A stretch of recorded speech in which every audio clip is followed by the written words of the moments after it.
Please don't ask me to read your book. But if you've got a podcast, I'll help you with that. And I'm happy to have you on my show, and I can go on your show. And it's just a very symbiotic relationship. It's like the creators of the world have united in one place. It's Yes. it's unbelievable. Like it is just unbelievable. So I just, yeah. yeah, I love it. We've got I think, are you there, Zakia? Do you want to come on? Don't I haven't worked out if you're here yet. If you're still in traffic. I'm here. Hello, everyone. Hey, Zakia. Now, don't you think we've cracked the code here? We have found a bit of a golden zone, I think, here in. Absolutely. And then I think, Keith, because you had been doing the social audio for so long and you embraced this when LinkedIn Live went away, it was a really easy progression over to Substack. And I think this style in particular is unique where you're not forcing people to be on video and they can still be in the conversation. So, absolutely. You're pretty new to it too, but tell us what you think about it. What features are you using, and how can we collectively help each other and share what we know? So I am still really new. I'm watching from a distance. I said that on the last one. I still have not dove in. But what I have done is I've updated my prompts in Cast Magic for the content that I'm creating so that it'll automatically generate Substack notes from my live streams. Oh, So oh wow. Oh wow. You're creating little notes that link back to the shows you're doing. correct. So you don't have Just to as think. my way of getting started with the platform, it is so feature rich. I look forward to your messages that you send me like, do you know it can do this? Or it has this feature and has that feature. And I'm like, wow, I have got to get on there and actually start using them Well, because it's it here. has everything. I tell you a really cool feature that it's got. This is what I'm experimenting with right now, and we're live experimenting. This we don't know what's going to happen. I'm not telling you what's happened, and I'm just regurgitating old information. I am experimenting in the moment. And what happened yesterday, I was very, very excited about this. Yesterday, I worked out that if you do a show on Substack and you just let it process itself, it will create a blog post for you and you should push the send button, right? That's it. That's what happens. You walk away, make a sandwich, go for a walk around the book, put the bins out, and come back, and there's a blog post ready to go, right, with the live video embedded at the top, and then you just put a bit of a spiel underneath it yourself. So yesterday, I did that Substack version and I pushed send, right? Took me no time at all, nothing. It did it itself. And it had 58 views, right? And that's not bad. But the week before, because I didn't know about this, I downloaded the video and embedded it myself, which took a lot longer, like an hour. But because it was embedded, it was playing. It was, there was bobbling heads. And that video's had 160 views. Same content, different format.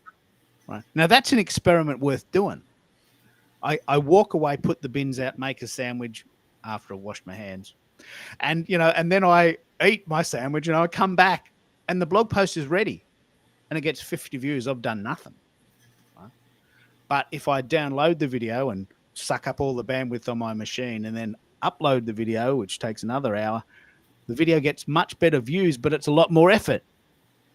And I think we need to have that discussion. At what point do we do the hard work to get more views? And at what point are we just saying, look, I'll just let it run because I've got to go into the city tonight. I'll just let it do its own magic. So sometimes you want to just let the default run because it's about 50% or maybe 30% of the same eyeballs.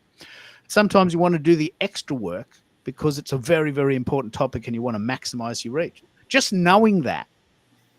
And I'll keep doing these experiments. Today's experiment will be the set and forget model, just to clarify that wasn't just a once off. And then suddenly we've got some stats. I'll do a show, I'll let Substack do its magic, and it'll run itself. I'll get 50 views overnight, and then I'll do another one. Or I'll do all of the work and get 150 views, but it takes hours and hours. This is exactly what Repurpose 3030 is about. A lot of the reason we don't repurpose is because it's just too time consuming. It just takes too long. So we just don't bother. Just do nothing. So we have a lot of, we talk about this a lot on this show, about the idea that we need to gently encourage each other to do something. Even if you get 50 views, it's 50 views. You don't have to wait for the big shebang before you send it. Do you feel this too, Zakia? Have you sort of sometimes been the victim of your own mind to say, you know what, I'm not going to push the button until everything is in place. I'm going to be perfect. And then suddenly a week goes past and he says, I didn't do anything. I'm sort of stuck here, paralysis analysis, you know. Have you ever had that feeling, Zakia? Yes, initially on Periscope, but luckily that was the platform that broke that for me because everyone was just showing up however they were. It was okay to make mistakes. So that's not a problem for me now. But initially, when I was on Periscope back in 2015, 2016, that analysis paralysis surely slowed me down. But I did want to pick up on what you said a moment ago about how it's automatically creating content. More and more, it's making it easier for creators to just show up, and these tools are doing the thing to get that message and that distribution further. I think that's really powerful that Substack has that built in. Isn't it great? And do you want to pick up on this, Sean? Because Sean put me onto this. It also creates snippets, doesn't it? Do you use the snippets feature? We got you there, Sean. I think you put me onto the idea that if you can get your video onto a Substack post, it will create videos for you. When you upload the video into Substack natively, like if you link a video from, because if you can put a YouTube link and it'll pop the video right in the post, but if you actually upload the video directly into Substack, which I do daily for my podcast, it it creates clips and you can check them and edit them and manipulate them how you choose, if you choose. And the beauty is when I upload that video, it creates clips that go out on Substack. And I've had people become subscribers because of those clips. It has the option that it uploads the full video and clips to my YouTube. And they recently added that it sends clips to LinkedIn. So like Zakia was just saying, it's, you know, everything's kind of, it's compartmentalized. I don't have to go like run my video through Opus Clip or something to get the clips and then upload those to LinkedIn, YouTube, Substack. I can just upload a complete video to Substack. It generates clips for me, puts catchy titles on, and actually those are some of the highest performing videos on my YouTube channels, is the shorts that Substack generated for me. I think this is the missing link, because I do these shows that go 4 hours because we're just chatting, because we're chatting. You know, we're talking about what this is live stuff. This has just happened. Like, we don't know where Substack's going, and we're juicing it up as we go, right? And because my shows go such a long time, I've never ever found a way to fix that, like to go back and mine that. But now we have a way. And this is why I think Substack is the game changer. Like, it's a game changer. It's just unbelievable. And I'm going to spend every day on this for a year, and I'm going to master it. I'm just going to do it. I don't know what I'm doing yet. I don't know, but I'm going to know. And you just have to sort of invest the time. And don't worry, I'm going to do heaps of shows about this, so I'm going to short circuit the whole process. And that's what I love about what I do. I don't mind sharing it. We were chatting about this yesterday. We now live in a society, a community that says, you know what, you don't know everything. I've done a bit of work. Well, what about this one? What about coming on to this one? And I learned something, you learned something. We're 3 times better off. try doing everything yourself. It's just impossible. Try hiding everything yourself. You should be sharing, because that other person that you're sharing with knows something you don't know. And it's just a symbiotic sort of round table. I just think it's unbelievable. I just think it's unbelievable. And Zakia, you just found a way to post that to your phone. Tell us what you did there.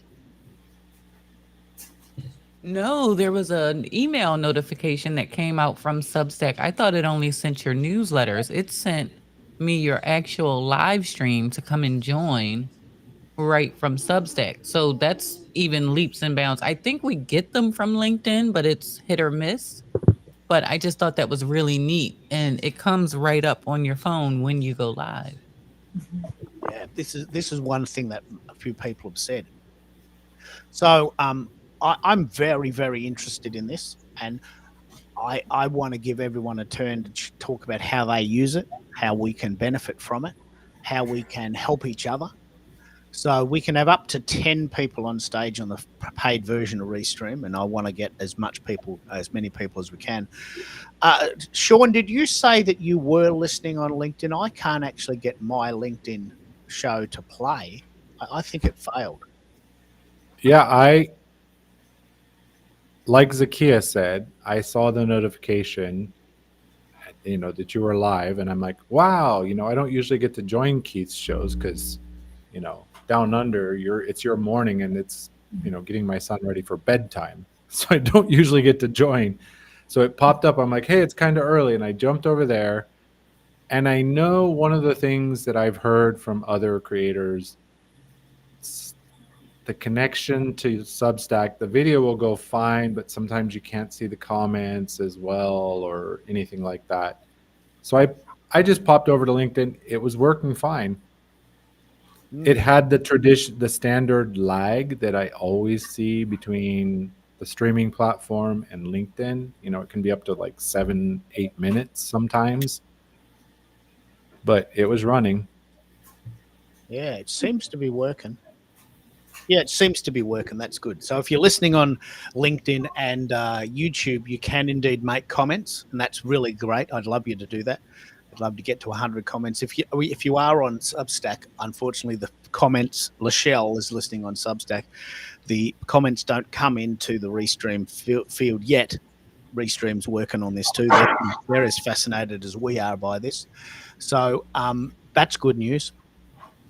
But what I think is the real key point here is that really the multidimensionality. I choose to talk. I don't particularly like video, and we can do this. Some people love to write. I don't understand it myself. Like some people love reality TV. I don't understand that, but everyone's different, right? So some people love to write. They love the act of writing, the sort of the power of writing the words on the page or on the screen. So Substack gives you that power. Some people love to read other people's words. So Substack allows readers to follow their favorites. And if you do like to be on video, you can do that too. I mean, it's be a simple matter of turning my video on if I wanted to do this. And one thing we haven't chatted about, but it is possible, if you want to, you can actually go live via your phone. Has anyone done that? Have you done that, Sean? I think I've seen you do a few of these. I think I might have gone live, but like it was unintentional. And I've experimented with streaming from Restream because that's my platform of choice, and I appreciate that. In Restream, you've got a direct link to Substack. You still have to put that key in, but it's on StreamYard. You need the RMTP server and the key. You have to put two things into StreamYard to connect it. So it's an extra step. So I like Restream for that feature. Oh, I noticed that, and I was going to ask you because I don't have to put in both parts. I just put in the stream. Do you have to put in the stream key every time, or can the same stream key be used for? It's a new every time. It's because of Substack and the way their system works. Every time you want to go live, you have to generate you get a new key for Substack. Okay. and you punch that into Restream each time you go live. Exactly. Okay, that's not too hard now that we know how to do it. If you want to check, this is a very, very important point. If you've got Substack and you're wondering, Keith, what are you talking about? I want you to, this is how you check if you've got this feature. You go to your dashboard. It took me ages to work out where this was. You go to your dashboard, which will give you your stats on what you've been doing. And you go to Create New, which is in the top left-hand corner. Right? And you push that and you'll get a drop-down box, and right down the bottom will say New Live Video. Right? Now, I had to hassle the shit out of something. And I'll save you the search unnecessarily. You must be at least 10. You must have 10 subscribers. Oh, okay. Okay. Okay, I didn't know that. So, but yeah, it's a minor, 10. That's not a huge amount to switch to. So, but you do need to have 10 before you can access that. yeah. All right. Well, let's if you don't yet have 10 subscribers, let me know. We'll do a bit of a powwow for each other. Yeah. I guess this is what you're talking about with these groups. Put your hand up if you don't yet have 10 subscribers, and we'll get you there. Does everyone here have 10 subscribers? Is everyone ready to go? I'm ready. I'm ready. Okay. So are you using the video feature yet, Lynn? I have gone to the feature on my desktop with Substack and recorded video that way, and it was just a little short something I think I put out on a Friday night, a couple of weeks back, and it was so simple, and it does with Substack, everything one of the things I really appreciate about it is the ease of use. And another thing I really love about Substack is it really forces you, I think, to really bring your more authentic self, because as you're on this platform and you're reading through so much material and seeing the like you said, Keith, it's a creative community, and it kind of makes you want to be more, authentic and creative, and so I love it for that, because it really makes you think before. So with my content, I've kind of put a little bit more thought into what I put out on Substack, because I really like this platform, and I want it to be good. Yeah, we want it to be good. And I guess the key is that we all feel each other for this. I'm a creator. I know what it's like to be a creator. I'm not a recruiter. I really like talking to recruiters. They think differently to me. Like, I'm not a hustler. I live to create. I create. That's who I am. I'm not hustling. Like, one of the things I want to mention, this is pretty funny. In the 4 weeks that I've been using Substack, I've already had 2 pitch slaps. I want to tell this story. I want anyone else to share their versions too. So one person, very lovely person, said, "Look, I noticed you're on Substack. Do you need any help? I've got a community. Click here, and it's $9 a month, and we share a lot of information." And she's got like 20,000 followers, and I thought, okay, well, I said, I don't need this yet, but thanks for having the courage to do that. No harm done. And let's connect on LinkedIn as well. She's doing it. She's just making a living, feeding her babies. This is really funny.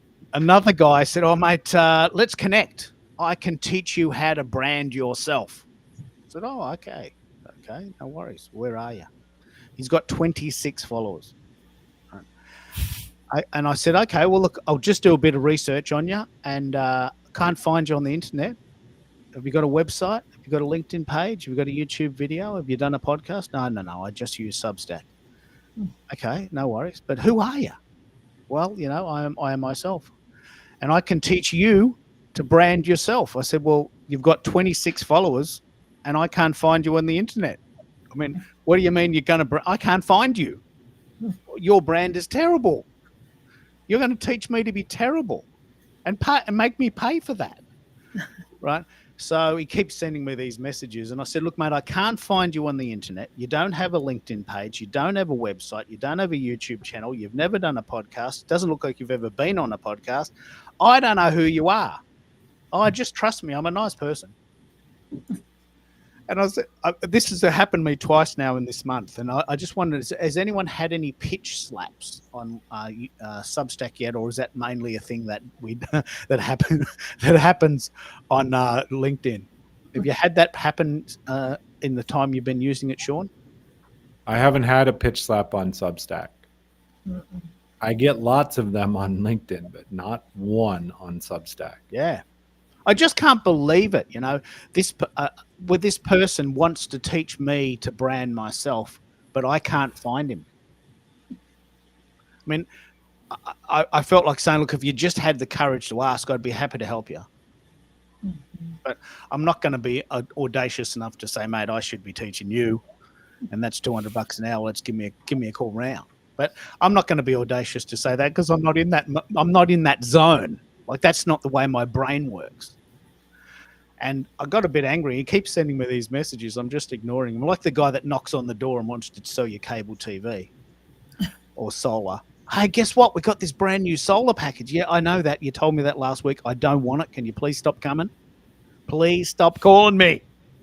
I don't know if you get those annoying calls at like 6 at night when you're trying to eat dinner. So that is a bit of a trouble. One of the things I'm really interested in hearing about is whether or not you're a bit sick of getting everyone else's emails. If you've got to that point, tell me if you have, because a few people have said, I love how everyone gets my emails when I go live, but guess what? I'm getting theirs as well. Getting a lot of emails. So how are we managing that? What about you, Zakia? How are you managing everyone's emails? So luckily I haven't subscribed to a whole lot of people, but I am seeing them. I have an automatic rule set up in Gmail so that they go into a folder. Oh! And so it's not clogging my inbox. And that saves, I guess that's helping. I love this. So when you get your emails from this particular cohort, people on Substack with doing things on Substack, you can make a rule that it goes into a certain box, yeah? Yeah, they're tagged, and so they're not in my primary inbox. How do you do that? So it's a Gmail setting. I can pull it up. What I'll do is I'll put the link to the instructions because I went right to YouTube, of course, YouTube University, and it gave me the instructions on how to do it. But it's pretty simple if you're using Gmail, and I'm sure Outlook has it as well. Yeah. On a side note, Keith, of course, I subscribe to you. I know I'm connected to Zakia, but this is my first time meeting Lynn. Nice to meet you. How to find you on Substack? Let's do that. Let's have that. Let's at least give people a chance to find each other. Mm-hmm. What's your name on Substack, Lynn? Is it your name or? You know what? Let me see how I'm listed. I have to look at it. Zakia. Let's see. Yeah, and I'm just zakiaringle.substack.com. But Lynn, I can find yours for you because you're a connection. Yeah, was I listed as Lynn Lang? No, L.Y. Lang is your profile. Okay. See, I didn't even know in that sound.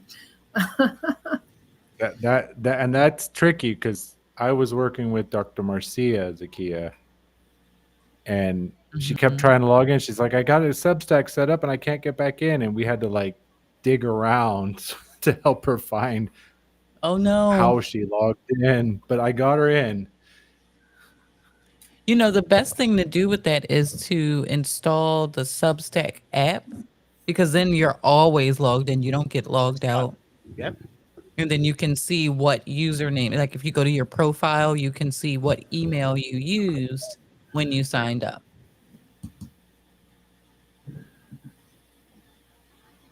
So if Ah. she hasn't installed the app, have her install the Substack app. That is brilliant. Now, Americo, tell us your story. We're rocking this as a hub now.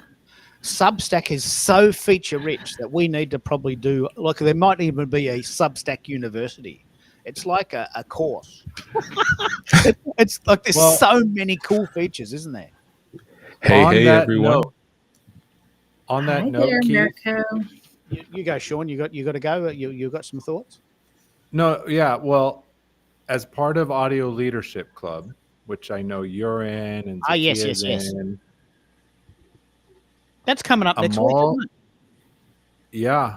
This, There's a as whole far show as I coming up remember, next it's week. next. We have a Substack co-working session. Yeah, that's actually this time next week, isn't it? I believe. Yep, It's a week from today. a week from today. On Zoom, About the or is it time on you Go went- Brunch, or what side is it? She's doing it on Zoom. I think just for the simplicity, because it is a co-working session, and Yeah. I love Go Brunch, but Go Brunch has some challenges. You know, you're talking and all of a sudden nobody hears you or you don't hear anybody. So people have gotten frustrated with that. So she's doing this co-working on Zoom. Okay. And you're part of that, aren't you, Zakia? Do you want to talk about what we're talking about there? The idea of we've got a really creative hub there, haven't we? Oh yeah, we're using Heartbeat in a very great way for sure. But I just RSVP to the event. It's next Tuesday from 7 p.m. to 8 p.m. Eastern time. Yeah. So quite similar time to what we are now. Just an hour, a couple of hours. What time is it there now? It's 8 p.m. 7:50. Yeah. 7:50. Yeah. So you guys haven't yet gone to daylight saving. We have, but next week you do. Is that right? I think it's next week. That is right. So let's I'm sure Amolia won't mind. Let's get everyone into that group. I'll ask Amolia about that. But have you been part? Are you part of this group, Lynn and Americo? Do you know what we mean there? That there's a really great social audio leadership club on LinkedIn. It's a really thriving community, isn't it? You want to tell us about that, Sean and Zakia, what you get from it? So I'm not just doing all the talking. Well, I love Amalia has a Monday kickoff where those who can join on Monday morning at, I think it's 10 Eastern. It's 30 minutes, just kind of, we share what we're working on, what's going on, how can we support each other. She recently added the Substack co-working sessions. Once a month, I host the aligned action accountability group. And I haven't heard any update, but I know she was planning an audio summit for later this year. Oh, this is good. And it's exactly the type of thing we talk about. We all know something, but we don't know everything. And so I've just been experimenting with this idea of live streaming. I could probably talk about that, but I don't know much about the notes feature or the blogging feature or the bits and pieces. So we all know something about this, but we don't know everything. And so we learn so fast this way. We learn so fast. What do you get from it, Zakia? You're a part of it too, aren't you? Yeah, and I'm just going to echo a lot of what Sean said. I love the Monday kickoffs, although I haven't been able to be there recently. But what I really like about it is the collaboration feature that she's implemented within the club. So, Keith, you could just say you're looking for guests to talk about a particular topic, whether that be Substack or live streaming or equipment, all the things that you talk about. And you can find people within that community that have that expertise to join you on stage for a special show.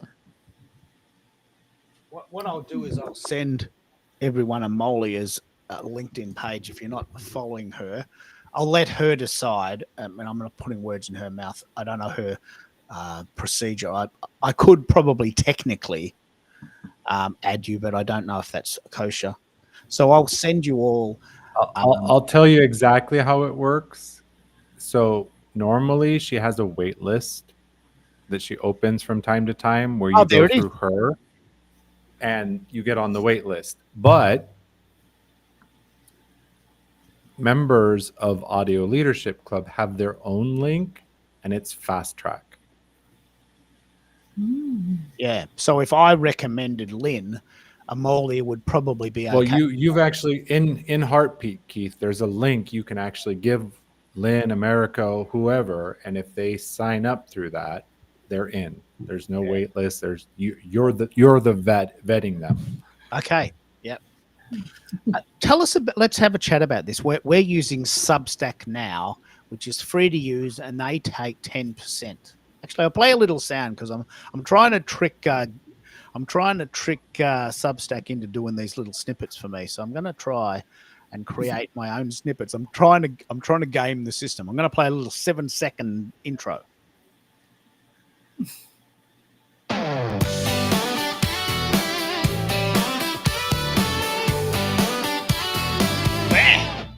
You're listening to KKFM, and we're talking about Substack.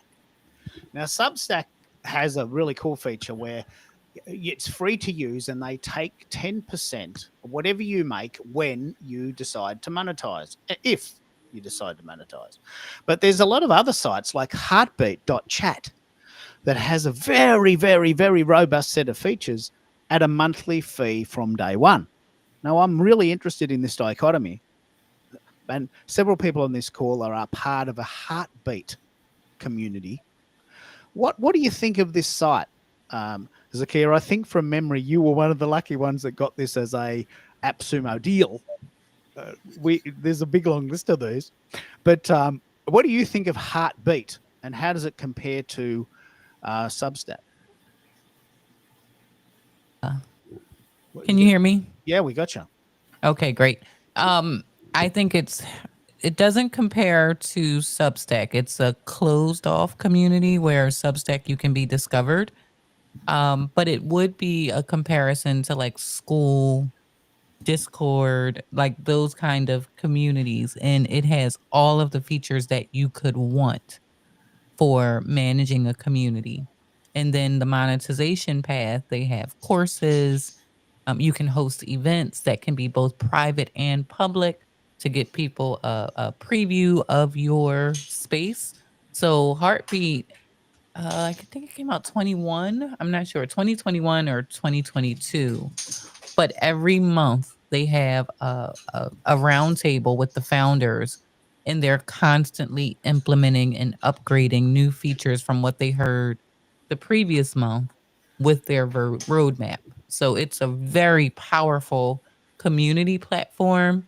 The problem, like all of them, is how many apps will your audience download, right? How many places will they come to stay engaged? Am I following you on Facebook and then LinkedIn? Now you want me to go to Substack, but now you want me to come to the community. So you have to have a plan of engagement to keep people coming back and constantly have that value in there. And you have to empower your users so it's not all on your shoulders, which I think is another brilliant thing that Amalia has done in the Audio Leadership Club. It's not all on her to do it. Yeah. I got to be honest, the main reason, there's a couple of reasons I don't take part in the sessions on Heartbeat. One is they're usually in the middle of the night for me, which does piss me off. But you know, the sun spins around the earth at a certain ratio, and I'm in bed when you're all awake, and you're going to bed when I'm awake. But the other thing is what you just said. Oh no, I've got to go to Heartbeat.chat now. I've got to check it. It's another thing to check. I'm already checking LinkedIn and Facebook and Substack and my YouTube file and my emails. Now I've got to check Heartbeat.chat. I just forget. I just keep forgetting to check it. And this is exactly what you're talking about. But let's just be very clear about what it is. Heartbeat, School, Discord, Mighty Networks, Circle, These are all inbuilt, purpose-built communities that live unto themselves. You can't be discovered in there. You have to be invited in there, usually for a monthly fee. And it's a very self-contained ecosystem, like walking into a shopping center. Like when you get in there, it's a miracle, but you have to be invited in. And that's got good and bad vibes about it. And for the community creator, you're paying an amount per month from day one, which has always been a little bit offensive to me. But I'd be very interested to know what you think of it, Sean. You're part of the Heartbeat community, and Heartbeat, you've seen it work. And what do you think of Heartbeat as an option compared to Substack? Well, as you know, I could echo what Zakia said. The benefit, the advantage of Substack is you're discoverable, which also, depending on the type of community you're building, you know, it's out there for everybody. You know, you can, like, my wife publishes free articles twice a week, and she has a lot of people, they always, you know, comment, let her know, like, wow, you know, it's like you're inside my head with your article. And then she has paid articles. She's not doing paid articles as a monetization plan. She's doing it as a gate. Like, this is this is where she gets really raw, and she doesn't want family, we'll just say it, to stumble onto it and read her deep admissions and confessions. But it's still, you know, most Substack memberships, like you said, they're $9, $10, $20 a month. They're pretty reasonable. The advantage of, I have a community on Mighty Networks, and to avoid that monthly thing, I paid for a year in advance, so I didn't have to worry about it. But it is challenging because that's another app that people, you know, trying to get people engaged in there, but it does give you a container that is private, secure, and, you know, the idea is that people can bare their soul more, become more vulnerable, because it is in a tighter knit community. Yeah, this is actually a very key point. And hello, Sylvia. Thanks for listening and making some comments there. Sylvia is in Argentina. A couple of people have said, mate, I love your shows, but I don't like the idea that we're all out in the open. I don't like the idea that people can hear me. Can you do a closed version of this? Right. So the great advantage of a closed environment is you can say, you know what, this is only for the diehards, and it's only $10 a month. But the point is that if you're really into it, we are creating extra for you, and it's only for us. And this allows me to throw to my friend America, who's doing exactly this with a really cool idea we've got. Tell me how you're going with your community idea. What sites do you think you might use for this, America? So right now, school is leading the way. Have made a final decision, but I'm a member in 2 school communities, and I'm fascinated with what can be done. Now, in terms of what Michael has shared, you know, bringing people, how do you balance your membership? Or maybe it was Zakia. How do you balance your membership from bouncing around? Where's America today? Do I need to go to LinkedIn? Do I need to go to Substack? Do I need to go to YouTube to engage and be with them? I think it's important for all of us to understand that we shouldn't be making a conscious effort to migrate our communities into other platforms. Let it happen naturally. We should be showing up at these different platforms to engage with community members that would otherwise not be anywhere else. So you want to meet your community where they're at. If you start inviting, hey, come on over here, this is where I'll be, then there's a higher chance that you're going to create that level of confusion. I put out a post earlier this week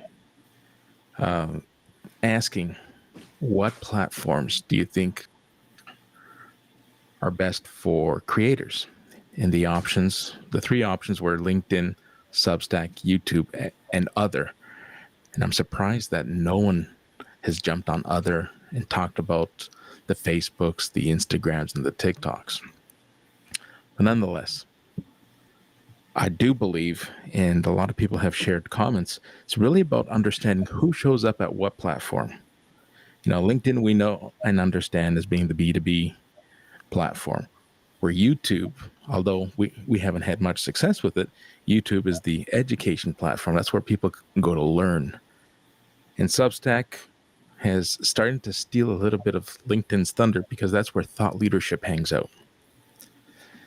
So keep the three communities separate. There's no need to have your communities migrate. Hey, come join all three. I have connected and linked all three to one another. So if someone's on LinkedIn, they can find me elsewhere through my content. If they're on Substack, I have links to YouTube and to LinkedIn. So all three places within my ecosystem point the members to the different channels where I'm hanging out. Now, in terms of I love what you're saying. Let me pick up on this. This is good.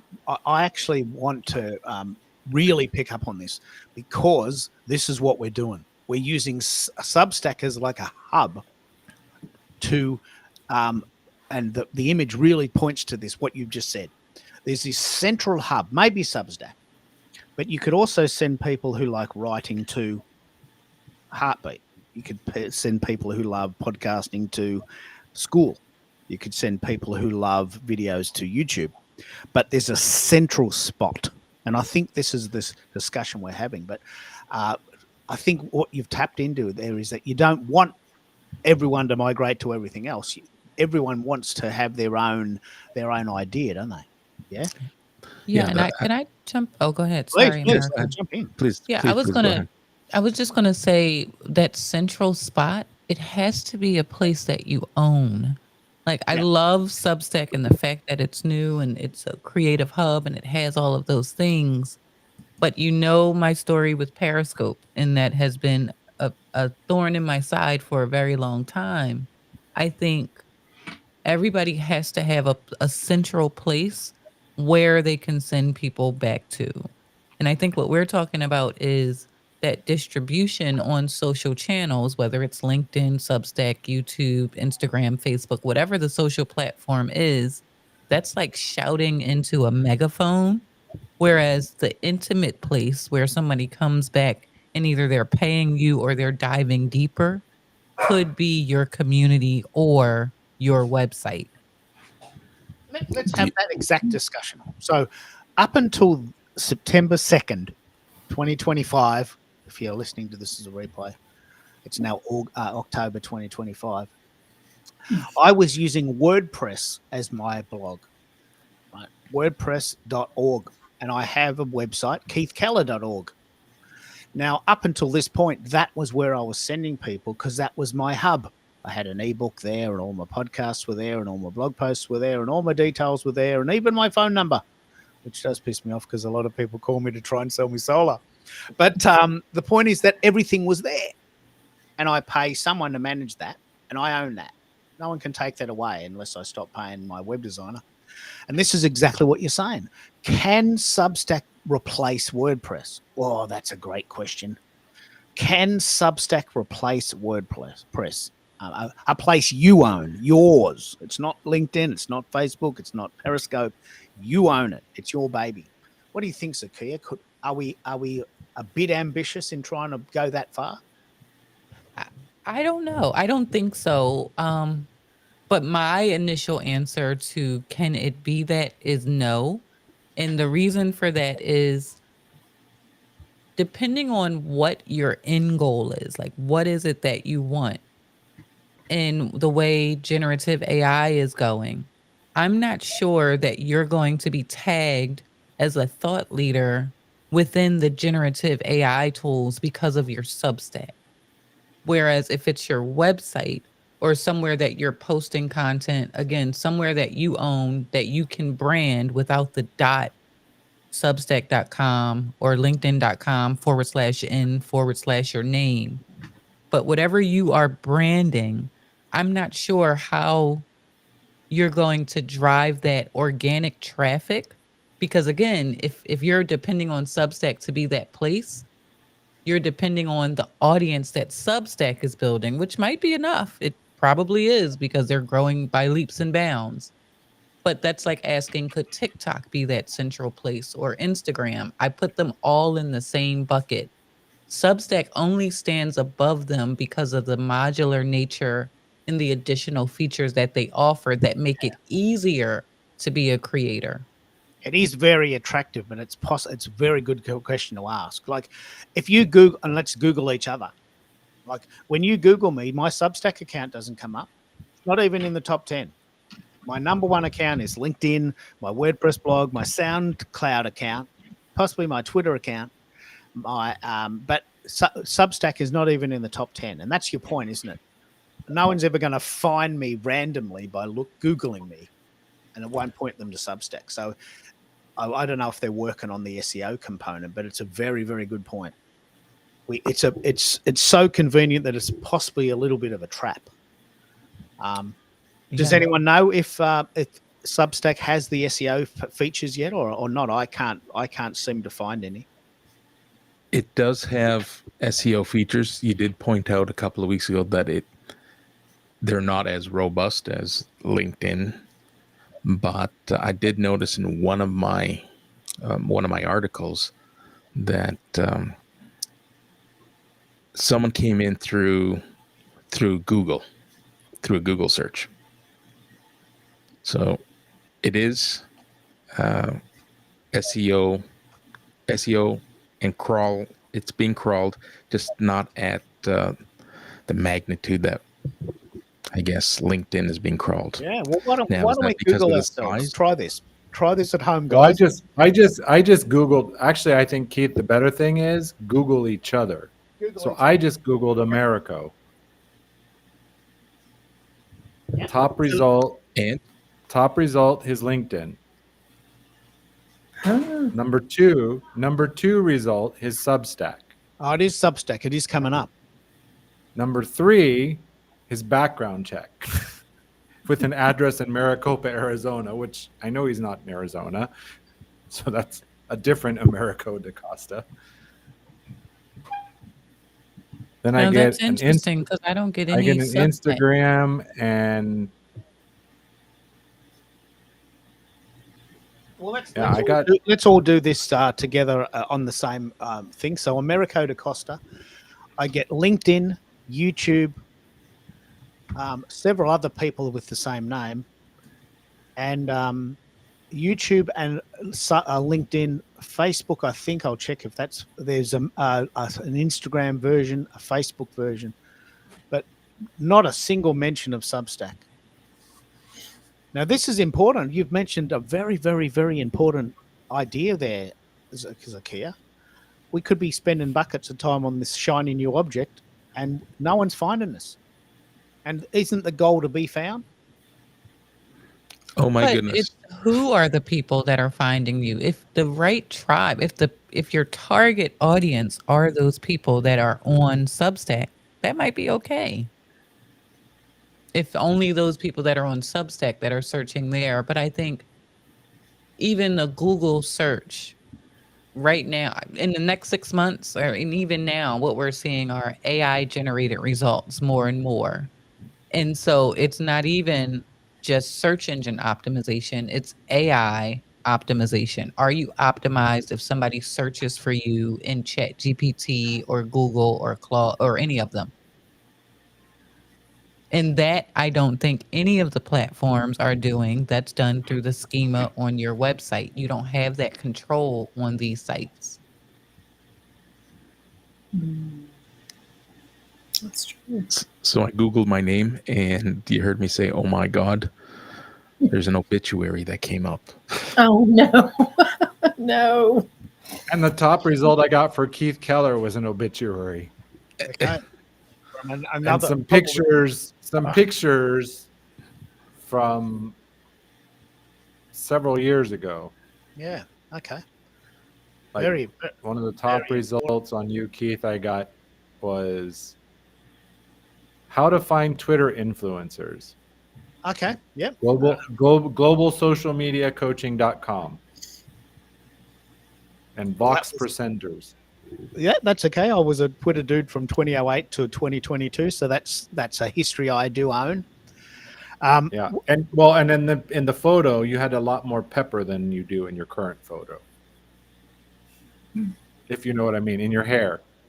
Yeah, I had color. I have matured somewhat. Less hair, less color. So here- yeah, this is Here's great. something. Let's see what changes as we go across the different tabs. So if we Googled each other, it defaults to all. But if we went images or videos, what comes up first? Jason's a good mate of mine. Is it Red Deer you're in, mate? Are you in Red Deer or is it Medicine Hat? Jason's in Canada, in Alberta. What we're doing is we're asking the question. Sorry, Red Deer, Alberta, Keith. I'm just Yeah. having some supper right now, but I'm happy to listen. Yeah. So Jason's in Red Deer, Alberta. And what we're doing was we're talking about, does Substack give you any discernible ROI based on Google results?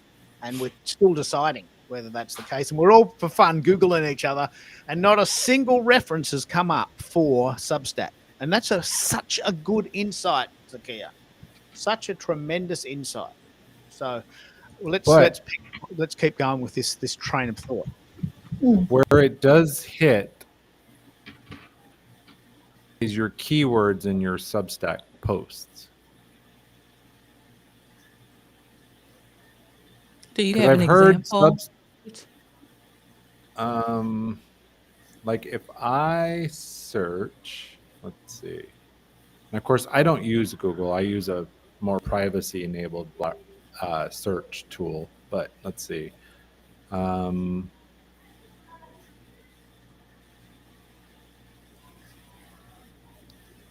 I did a podcast, The Burnout Lie. One of my best performing ones.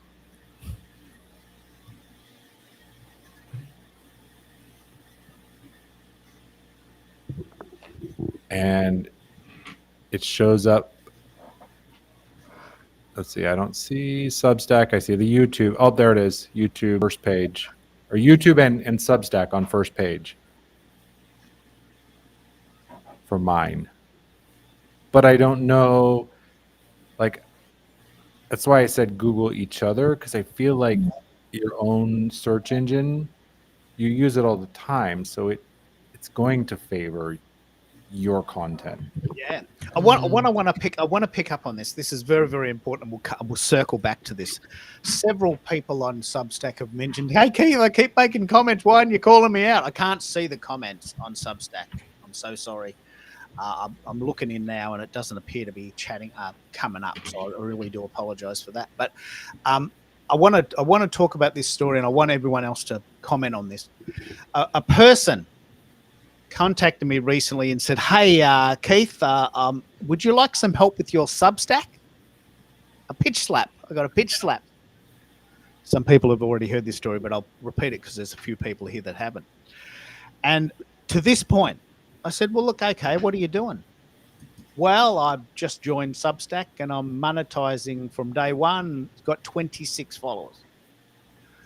I said, what do you teach people?" "Oh, I teach people to monetize Substack and build your brand." "Okay. Well, let me Google you. And where else are you?" "Oh, I don't have a website. Don't have a LinkedIn page. I just use Substack." I said, "Mate, you've got 26 followers. I've never heard of you. I can't find you anywhere on the internet, and you want to charge me to build my brand. I've been doing this since 2006. If you had the courage, I'd help you. If you had the courage to say, 'Look, mate, I'm just starting. Could you give me a hand?' I would. Now you're trying to pitch slap me to charge me to help you." I was a bit offended. And he goes, "Oh, look, I don't use social media. I just use Substack, but I'm pretty good. Like, I'm a dude. I can trust me. I'm good." I said, "Well, there's no reference to you on the internet at all. This is so important. No reference at all to you on the internet. Now, how could you trust someone? How could you trust someone who has never done this before to do this for you when they're not even at your level?" Right? Now, I don't even believe the audacity of this person to try and charge me for something that I'm doing better than him. But he may not know that or believe that. But this is why we're Googling each other. People will Google you. "Oh, well, I keep hearing about this Americo guy. What's he doing? He's a bit of a dude. Let's Google him." I would do that. Right? And so let's have this discussion. We can pick a name and Google each other.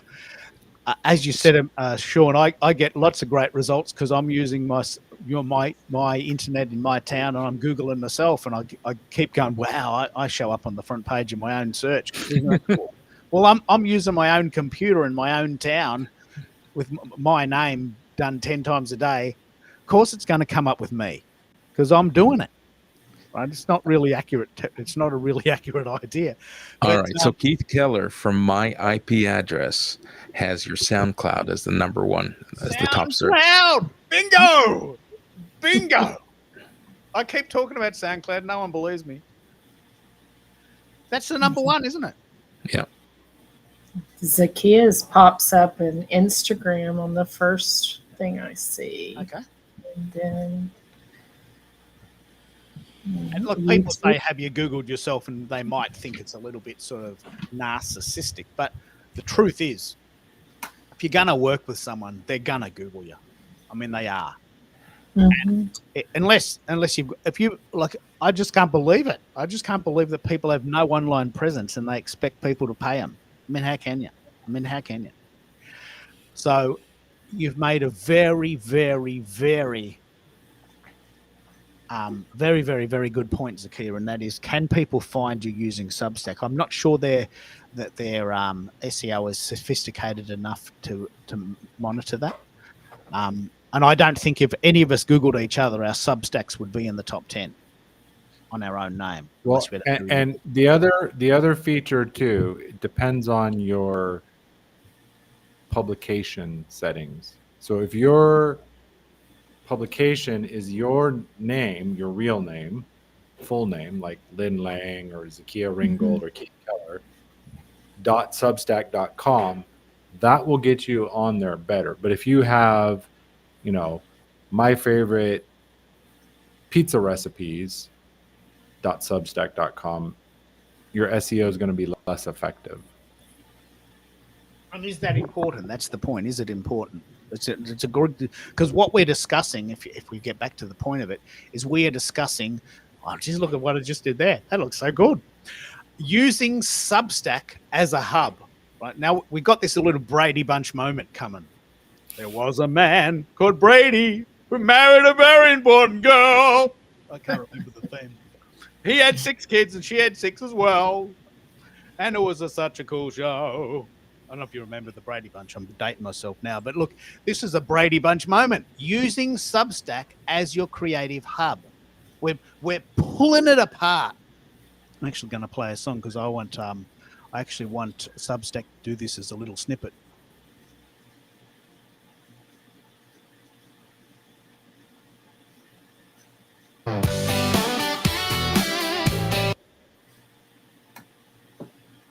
Bit of a time lag even in my own sound. All right, I'm going to have to let that go.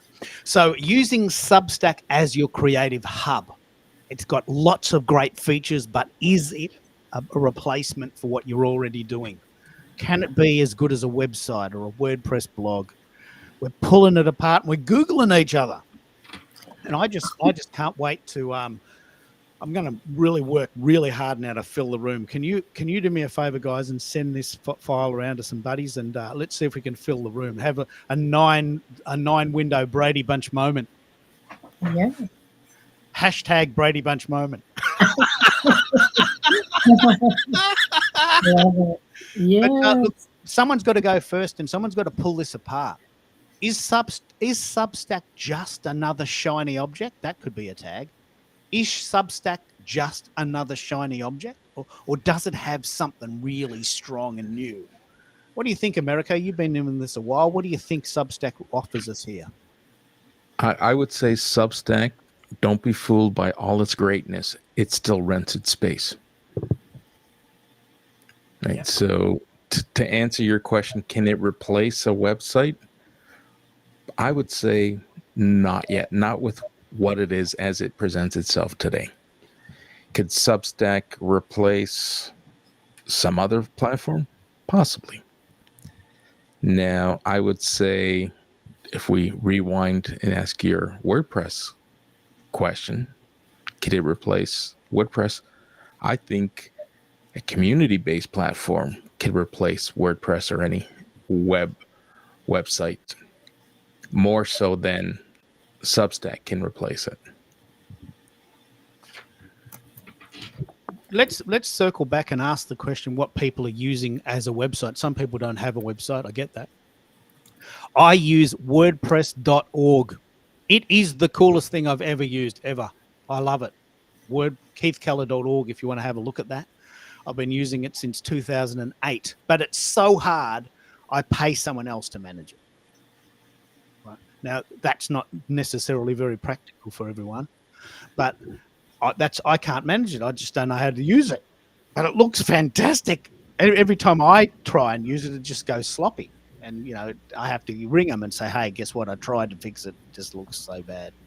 Can you pay? Yep, no worries. That's $70 an hour to fix that for you. But I'll do it. I'll do it tomorrow. And Keith, if you know me, I'm the word guy, the clarity guy. You're using WordPress.org, but we call that self-hosted WordPress. Yeah. Because you're not actually logging into WordPress.org. WordPress created it. It's an open source software that you can install wherever you host your website, which there's bajillions of companies that you can rent space and install WordPress and then build it out however you like. Yeah, that's just the tool. So and Substack it's not rented space, but it's not full ownership. It's kind of somewhere in the middle, because according to the TOS, all of the email addresses, all your content is yours. You can take it with you whenever you want, even if you get zingered, we'll say.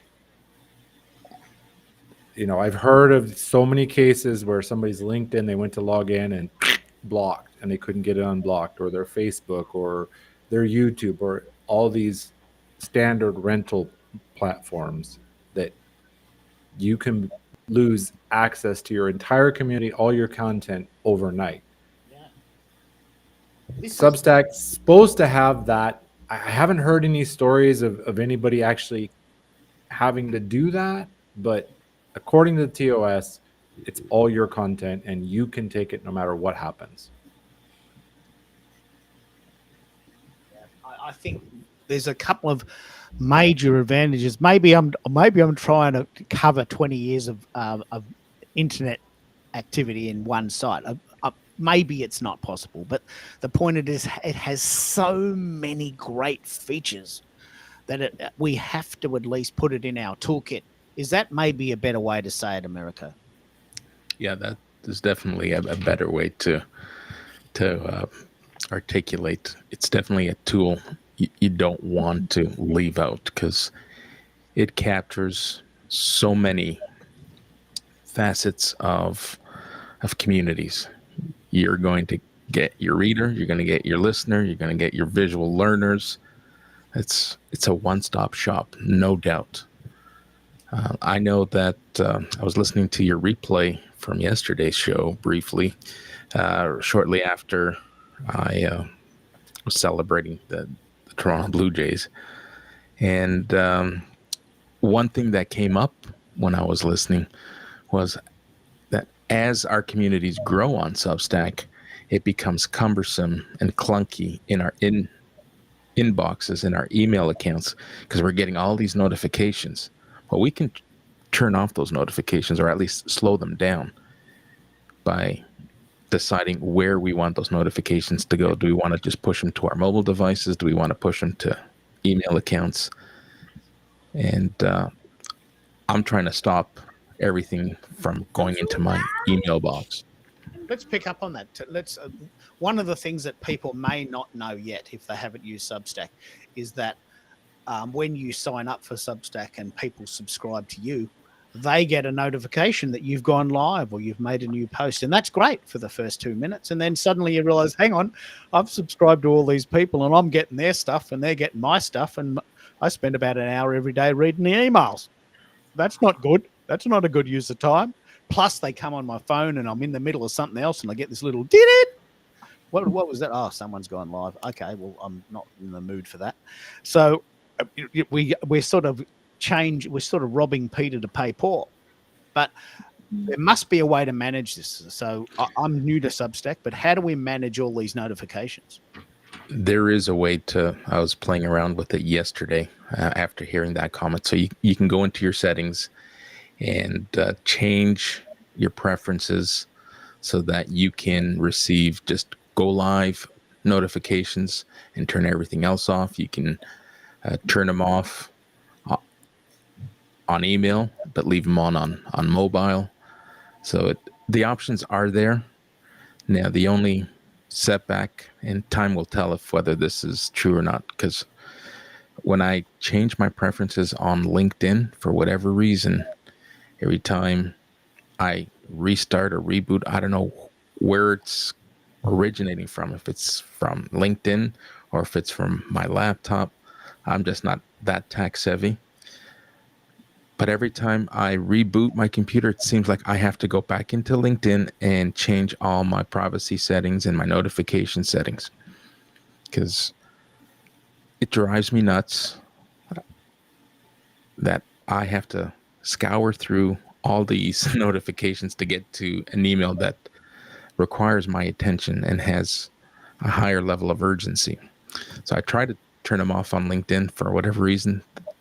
When I see them coming in bunches, I know it's time to go back in and reset my notification settings on LinkedIn. So I changed those on Substack. I can access everything, when I pick up my mobile device and I have a moment, I can consume all my Substack content there without getting all the email notifications. It's very important. I think we'll probably find that we'll end up doing these little Substack power rooms, because there are so many features there now that we really, really, really want to maximize them. And as you said, when we go into our emails, we think, oh no, all those people I subscribed to as a courtesy because they subscribed to me, I was suddenly getting all their emails.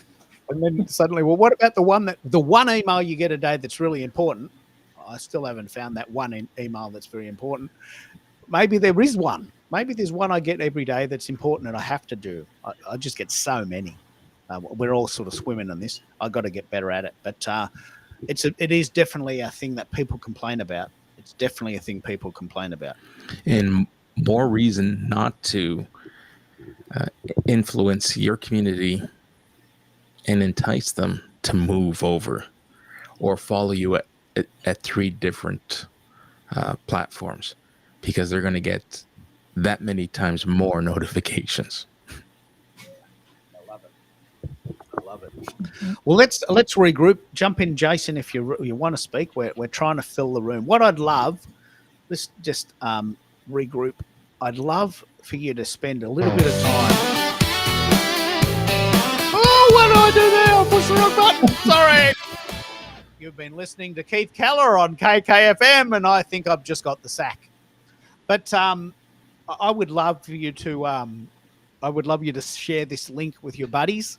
I'm just going to set an intention that we fill the room and we get this bit of a Brady Bunch moment. Like I love the visual component of this, and I'd love you to send me any links to anyone else doing this, because I haven't seen this done before. I'd love you to send this to your buddies, fill the room. But like anything, this is live, which means you've got to sort of be ready and free and able to do it. Is anyone else finding the challenge of doing live shows that no one turns up? Is there a solution to that? Do less shows, give people more notice. What do we do to get the engagement now? What do you think? I think video for sure. More of the live shows. But how do we get people to turn up? If So- I were to What do you think, Zakia? I know you were driving and you came because we're talking, but is it inconvenient to sort of do these live shows? Is there a way to make it better for people? I think just from what I remember from the Periscope days, it often helps if you are participatory in other people's streams and content prior to you going live. So I think that's why I'm spending a lot of time just kind of interacting with people, seeing what the culture is on Substack. It's kind of a give and take, and not saying that that's what will work. But I remember from the Periscope days, that first 6 months, I did not live stream. I just was active in other people's streams. I commented on other people's posts that I was genuinely interested in. And when I went live, that's how we had so many people on those broadcasts. I actually love this. I love this idea. One thing that is going to happen next week is that there's going to be a Substack Power Edition in Amolia's group. Now, several of us are in that group, so that's what you're talking about, isn't it? If we all help each other on each other's shows, and I think you might be actually mentioning a bit of a power hack there. That the challenge for me, living in Australia, this is the one reason I probably don't use Go Brunch anymore, is that there's never any shows on when I'm awake. You know, the shows are all on at like 10 a.m. Eastern or 8 a.m. Eastern. It's the middle of the night for me, right? So I desperately want to go to your shows, but they're just not at a time period where my body is in alignment with the sun. I mean, I do have to sleep, although sometimes I don't feel like it because I'm so excited. But let's play this game. What is a way we can help each other by sharing each other's stuff?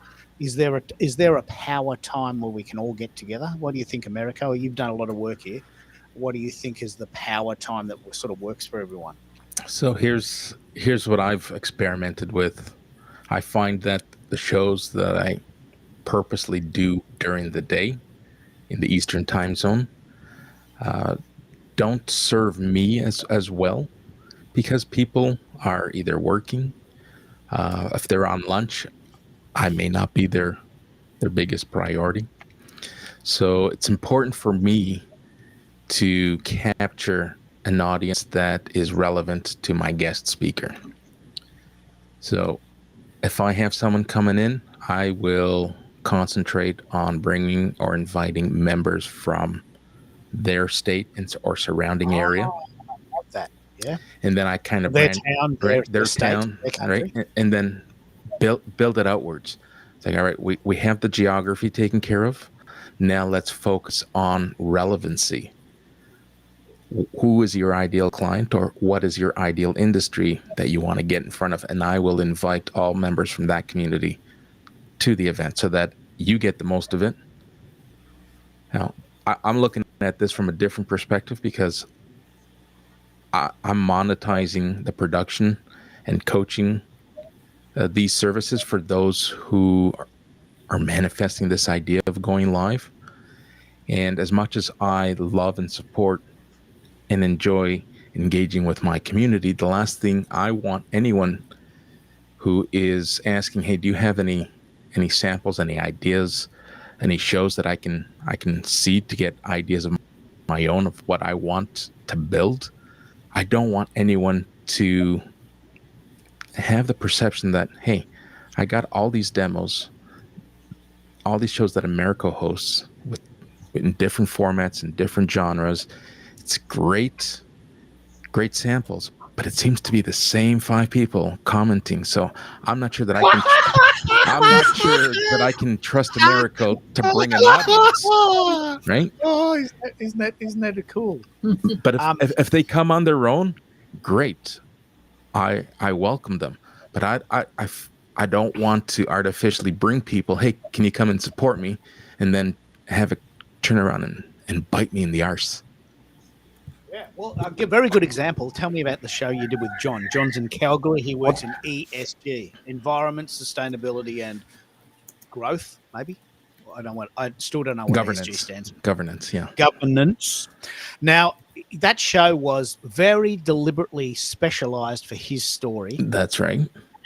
And you had enormous trouble getting people to come because the subject itself is not very exciting, but you did it for him. Yeah? I did it for him. So I had shared with him, this isn't my area of expertise. My community isn't heavily concentrated on professionals who are in that space, but I will do my best. I will invite Canadian contingent, and I will invite, adjacent industries, professionals, engineers, whoever it is that I can extract from my community. But I really need you to lean in and bring your ideal odds. And we had great registration. There were over 70 people who had RSVP'd for the event. We had 1 comment and 1 person show up live.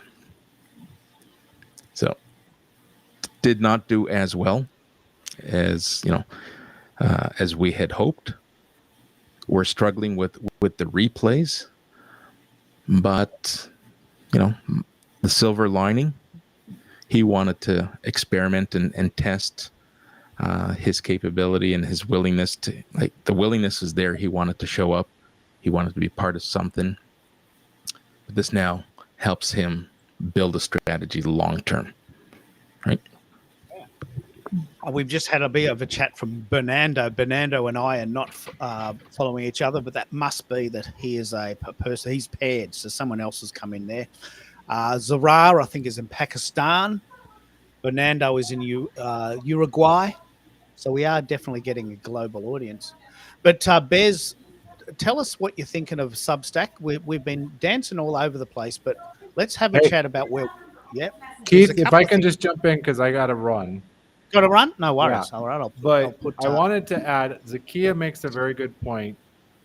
They say you will get more reach commenting on LinkedIn posts than your own content. And I think it's the same thing with lives, etc. If you're getting in there and interacting, I actually built a Twitch channel for a month or 2. I just was on everybody else's.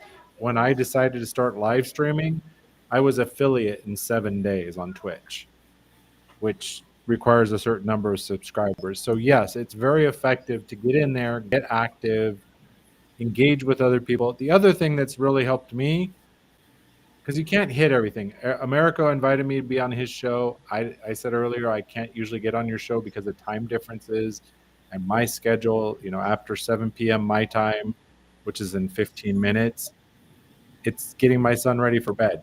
So and Americo made a good point. Where's your audience? Where's the audience of the guest you're bringing? I think that's valuable. Mm-hmm. And you kind of have to work around it, is my opinion. And the other thing that's helped me a lot was getting part of my audience. They're super connectors, like Merrill Cass or Kenneth Dunner. I don't know if you guys know any of those. I think Americo does. Yep. If they know about your show, they send it out to all their connections. They send private messages and, hey, I'm over here watching Americo's show, or I'm watching Keith's show. That has really boosted show up rate. But I've had shows where I looked at the results and it's like, there's no viewers. I just keep going. Yeah. I know the and replay. You can't be hard on yourself. I know that the replay, I think it's like 5x for whatever views you get live. You're going to get 5 times or something like that on your replays. So there's also that factor. Anyway, good night, folks. Yeah. Thank you so much. Night. Thanks, Sean. I'll just regroup a little bit so we can start again. Hello, Joshua. Bernardo in Uruguay has asked, what is this about? Right, so the three, 4 or 5 themes that we've talked about so far are Heartbeat versus Substack. You know, is Substack a replacement for things like School, WordPress, and these sorts of things? Substack versus School. Can Substack replace your WordPress blog? Right, and we are indeed talking about these types of things in general. So I'll bring it back to a more sort of civilized position there. And Bez, jump into the call. I know you love to turn up halfway through, so I've got to regroup for you. But what do you think? Any of those things? Could Substack replace School, or are they very different? I think School is a community platform. Substack, I mean, I don't see it as a community platform, as more like has a little bit of everything, but more of a subscriber. Could you have in a newsletter? Could you have a community that rallies around that? I guess you could, but you would need to take them somewhere, right? Where are you guys going to hang out? I don't know. Substack can do that from a community, but it's great as in many aspects, right? It's got, you can do podcasting, you can do live video, you can do microblogging, you can do on and on and on, and it can take your, get clips and make other social media posts so you can repurpose. I almost see it like a mega social media site, right? Because it so many things it can do, almost like a Swiss Army knife. It's like I don't see it being a community platform. That's my 2 cents. No, this is very, very important. Like, I mean, I want to have this discussion. Are you part of Amolia's Heartbeat group? I am not. I had to make a decision to not join too many, right? I had considered it, but I plus I have my own community, so there comes a point where you have to make some decisions, like where you're going to spend your time. And so I'm trying to limit the communities I belong to because of the time. Now, because you do this one in the evening and only, Mondays and Tuesdays for me, it gives me an opportunity, but I can't always come. But, I show up halfway if I show up when I can. So you give me an opportunity to still participate because of the timing difference. Yeah. I love this discussion, because the thing that we can't deny is that Substack is free. So even if the concept fails, it's cost you financially nothing. What I personally don't like is paying an amount of money from day one and waiting for the community to build around it. And then a year goes past and you think, I've already spent $200 and there's no one coming. Right. Like, I spent 2 years of my life on Discord. I don't regret that, but I'm not going back. Spent 2 years of my life trying to build up a Discord community, and at the end I had to pull the plug. Now that's 2 years of my life gone, and that's time, which is just as valuable as money. But imagine if I was paying $99 a month for that. Well, that's just, what is that? That's like $2,400. I mean, I'm just down the toilet. Mm-hmm. So I'm really interested in the fact that a lot of these community sites are a paid service, and maybe you morph into them. Like we talked to Jason yesterday. He is on a Circle, but he has 240,000 people on Instagram. Right, he is selling merch and stuffies of his dogs. He's right at the cusp of being able to leave his day job as a teacher to do this. Right, he actually makes much more than the $99 fee. Well, what about when you're first starting? And I guess a lot of my followers are starting. They're always interested in this stuff. So I'm so fascinated by this. Mike's made some very, very good points, and we'll circle back to this. WordPress is a heavy site. It's hard to use. It's it's almost impossible to do on your own. Please correct me if I'm wrong. I can't work it out. Has anyone got a WordPress blog, and do they love it? I do. Yeah. I absolutely love WordPress. It is a monster with keeping up with the maintenance and the security. Every plugin seems to need an update on a weekly basis. However, the flexibility of it and the ability to bring people to a central location. And I don't know if you all clicked on the link that Sean shared in the private chat. That's a perfect example of how WordPress is head and shoulders over. Now, some people love Go High Level in place of it.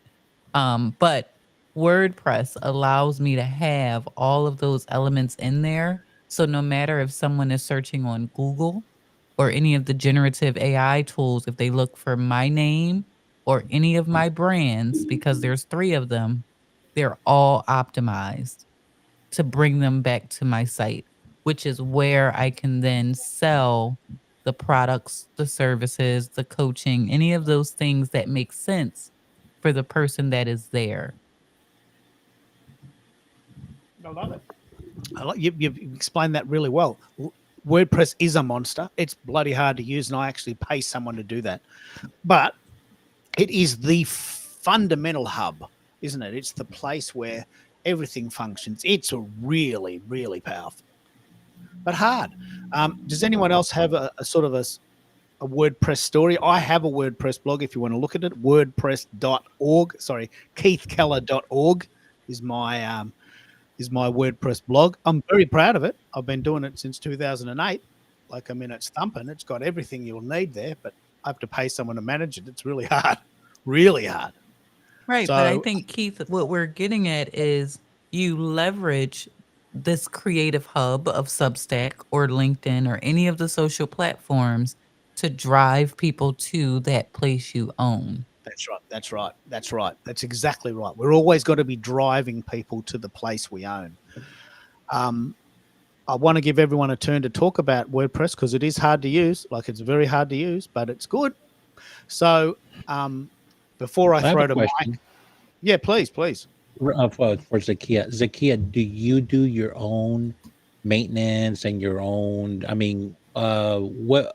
How involved are you in it? Is it something that mere mortals like myself could take on?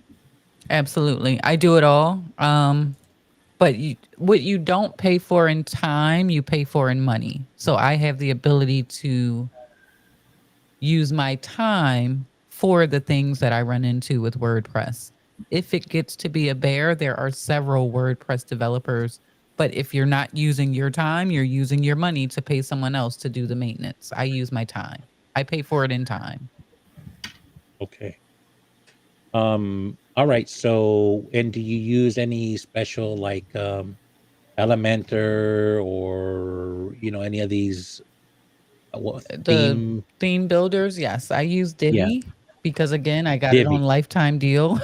I am a lifetime deal got a Divi. connoisseur. If you know anything about me, I do not pay subscription. So I use Divi as a theme builder. It also is a plugin as well. And I'm going to put my livesoapschool.com if any of you want to see some of the features and functionality of WordPress and the extensibility of it with plugins. So I have course plugins on there. I have a shopping cart functionality on there. I have a lead magnet opt-in on there. So all those things that I need or want people to be able to do, a booking solution. So all of the elements of doing business online is possible with WordPress or Go High Level. Okay. So are you using Go High Level or WordPress? No, I'm using WordPress, but Go High Level, if you're someone who doesn't want to deal with the maintenance of WordPress, the beauty of Go High Level is it operates similar to WordPress, but they take care of the maintenance. Gotcha. Is it WordPress? Let me ask you this. Is Go High Level WordPress based? No, it was completely coded by a team, and it's what a lot of agencies use to sell like really Right. quick things for people to be able to launch a site, sell courses, sell products, and all of that.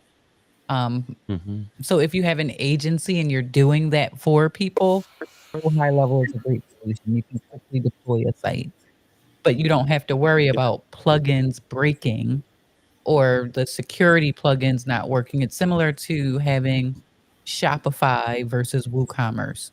Shopify and Yeah. WooCommerce do exactly the same thing, except you don't have to worry about the maintenance on Shopify. Gotcha. And in regards to cost, those plugins and the updates and everything, does it run you some type of fee on a yearly basis? It depends on the plugin. Again, my name is LTD Queen.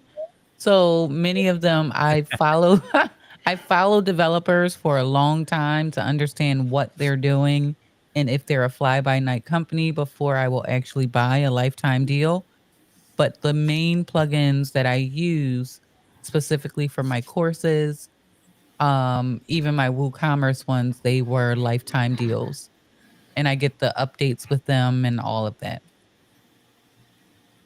Gotcha. But Oh, Sakia isn't joking when she says it's a pain in the arse to keep up with all of the plugins because there's no like easy way to update them, and they do tend to update quite often. Yeah, and one update could break your whole site and you're seeing 404 errors, and then you have to be able to go to your hosting provider, do a backup, restore, disable plugins so that you can even get in and try and troubleshoot. So it is not for the faint at heart at all. And it's Very, not very lazy. You just have to find someone else. well. Did you look at Wix at all? I did. I did. I just didn't. What? I think for me, it's that ownership piece. And I feel like Wix, I'm still building on someone else's land that can at any point be taken away for something that I post. Although I don't know how dangerous soap could be, but you never know. Um, so it's difficult for me, and WordPress just provided that level of ownership. I think of it as owning the store on Main Street instead of leasing it, where they could change the rent, they could change the features, they could do any of those things, and it's out of my control. Actually, this is a very, very good point. Hello, Shireen, if you want to come in. I think that's how you'd say that. Shireen Goodman, business coach. We're not following each other, but someone here must be because this is a paired site. So if someone in the group could send Shireen that link, I'm happy to have you. But I don't know if this has happened to you, but I want to have this story. As a young person, I rented a house like everyone else in the world, right? And then one day they knocked on the door and they said, okay, Keith, sorry about this. We're selling the house. You've got 60 days to find another house to live, which is equivalent to 8 weekends. That's how they do it in Australia, 60 days. Yeah, well, I like it. I like it here. I'm settled and I've got things I'm doing. I haven't got time to be looking for a house. This is, well, you know, you're renting. It's my house and I'm selling it. You have to go. So it creates this turmoil in the world. And then suddenly we found this other house, which was okay, but not as good. And we lived there for a year. Right? And then it happened again. Sorry, Keith. We've decided to sell the house. You've been very lovely tenants, but bye-bye. And I'm thinking, hang on, this can't be right. So we bought a house. Right? Now, we owned this house. This is a very good example for what WordPress is. No one can knock on the door and say, hey, Keith, guess what? We're selling the house. You can't sell it. I own it. I live here. I've been here 25 years, and please go away. You can't have it. I live here, and this is my house. And that's the same. WordPress can't, well, it could close down, I guess, but you know, it's completely yours. Your piece of the internet, your piece of land. Is that a good analogy, Zakia? The idea of renting a house and having to move as opposed to owning your house and being able to, you know, paint the walls and do your own thing. Is that a good analogy, or is it a little bit simplistic? Yeah, I think so, for sure. But then you what you don't pay for in the rent, you're paying for in your hosting and your domain name and all those other things. So yes, that's a very good analogy of renting versus owning for sure. Yeah. And Curtis says, say no to Wix. Yes, Curtis, I agree 100%. Say no to Wix. I could make a song But out of that. I do want to echo Mike's point and what I said earlier. I am not waving the WordPress flag for those that don't have the time, the energy, or the money to maintain it. You'll be building and building and building, and then something happens and it's gone. You have to be in it for the long haul or have that paid person that's going to maintain it for you. Yeah. And let's pick up on this idea, Mike.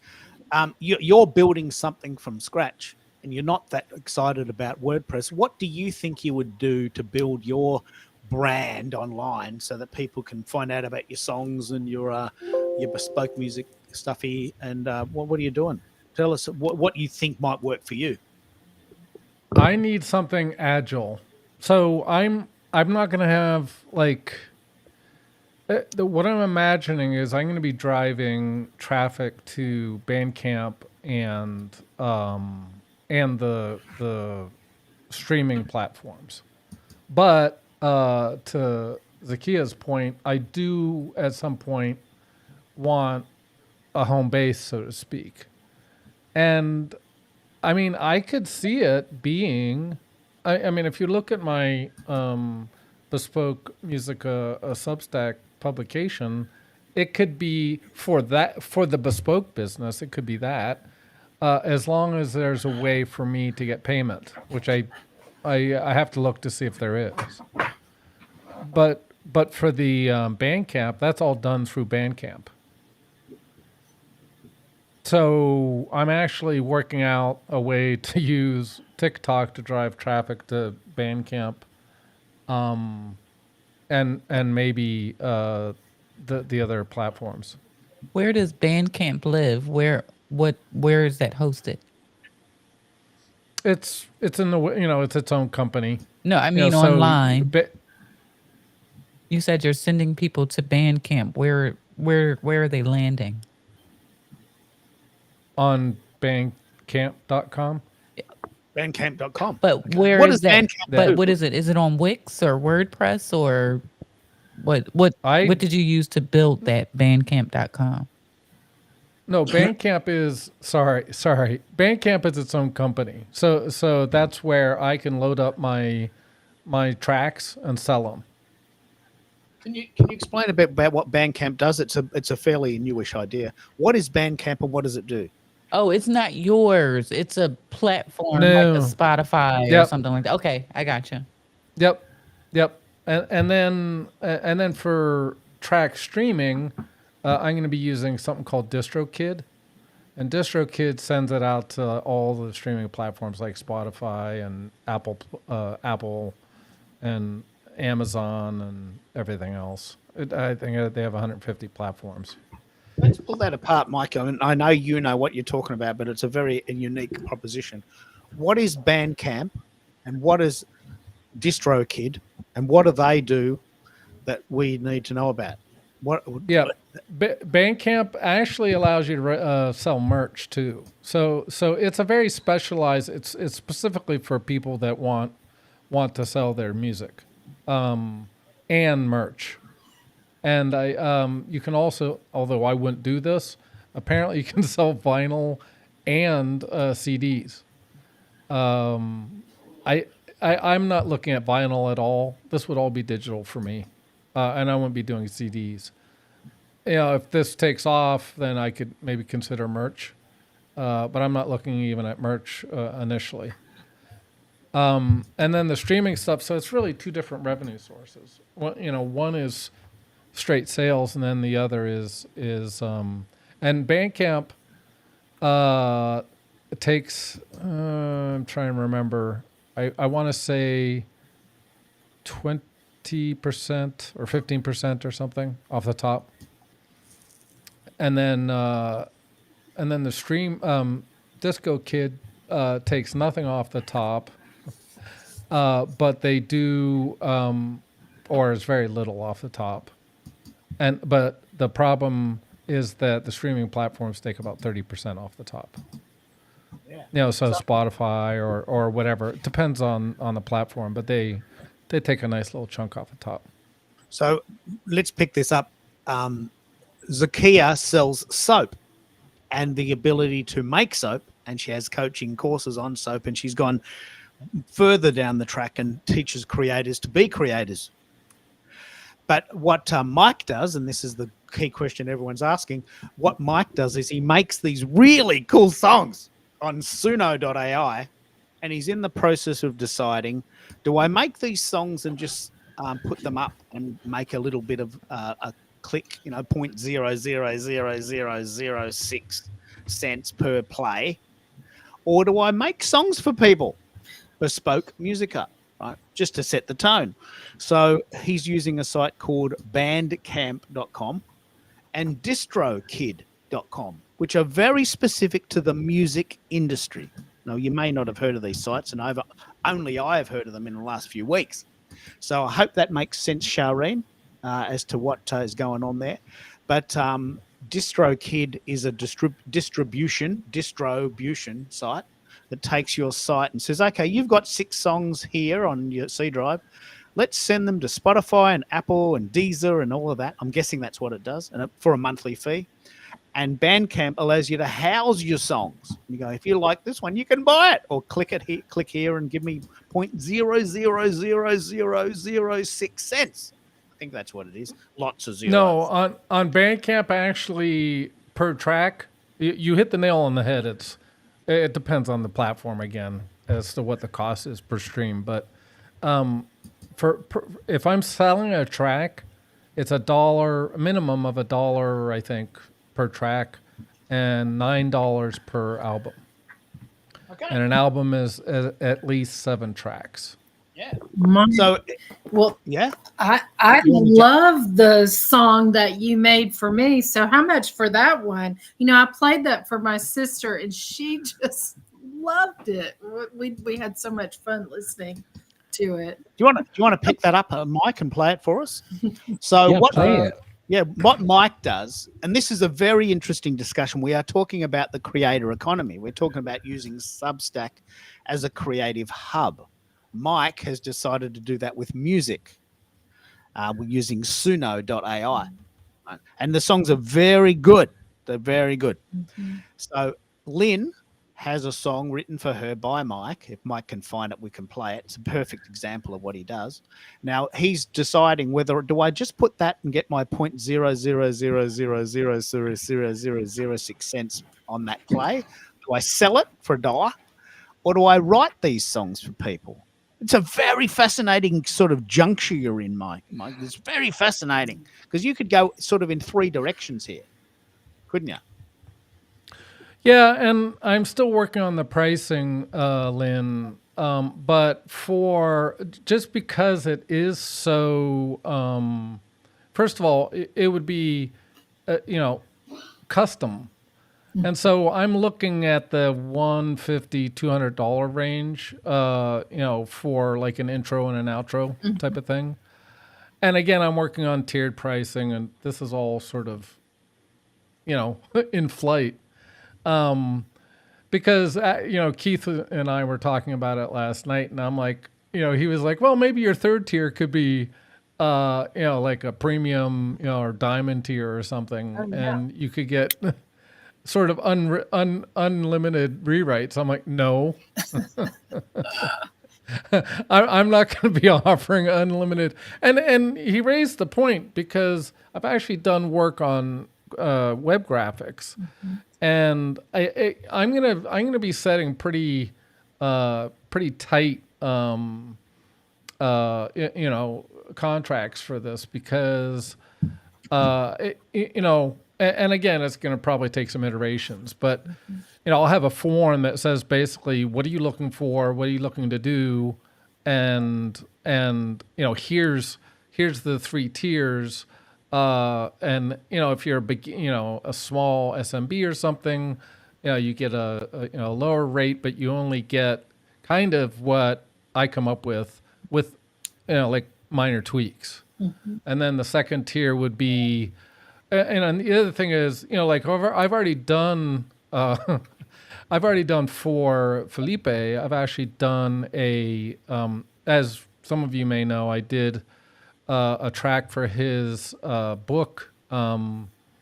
He has a animated video that he now the next version of his book will have a QR code that goes to this animated video that has my track on it. So some of that, again, I'll have to work this out, but you'll have some tiers around. Okay, here's your track, and then maybe some follow-on, like some bundles or something for follow-on tracks with that. So I'm working all that out, but it's a lot easier, Keith. My point is, it's going to be a lot easier for me to just put tracks up on Bandcamp and sell them or stream, and then put this other thing over the side as I'm building out, the bundles and pricing and everything. What you might be fascinated by is that we started the show with the idea that can you get SEO from Substack? So what we did for the first 10 minutes or so is we Googled each other. Right? We Googled each other. Now you might be fascinated to know that several people on the call Googled me in a different town, and my SoundCloud account was number one. SoundCloud.com. It is the hidden gem. I know this. I've said this a million times. SoundCloud.com is the site no one's using. Right? And you can put your songs there and you can have the lyrics there. You can have up to 600 words. Google loves it. Fantastic for SEO. And many, many times people have said, look, I've Googled you, Keith, and your SoundCloud comes up even above LinkedIn or even your own website. So if people were going to find you, then SoundCloud could be, and it's like there's a 2-hour for free and that's $16 a month. And that could be even a place to put it. Yeah, and if you're just dropping samples, 2 hours of samples is great real estate and great ROI if you're going to get the visibility. Yeah, and I'll mention it. I want to mention this again because we need to come back to this. Shireen, if you'd love to talk, I would love to have you on stage. I don't know who you are yet. We're not following each other, but if you want to come up on stage, I'll find a way to give you the link. Do you know Shireen Zakia? Who would that be? Whose friend would that be? Because she's a paired link, so that must be someone who's paired to the account. Who has sent this link to their people? I have, Who but I is it? don't have Shireen in my. Shireen, if you want a friend request, Keith or me or anybody on the stage, so that we could send you the link. But I am not connected. I'm not sure where she came from. What's the last name? Goodman.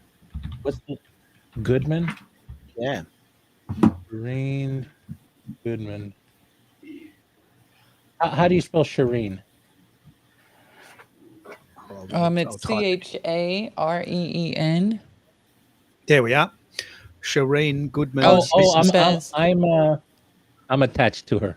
There it is. Can you send me the link? Now, this is I love doing this. This is live. This is all fresh and new, and we're just making this up as we go. So she's a gem. She's a gem. Yeah. Let me, so if let me you'd get love her to the come up, link. I'd love to hear. So Mike is going to play this song for Lynn. Tell us how you did that, Mike. What was the sense of it, and where do we take you from here? I'll put you right Well, there so you're right.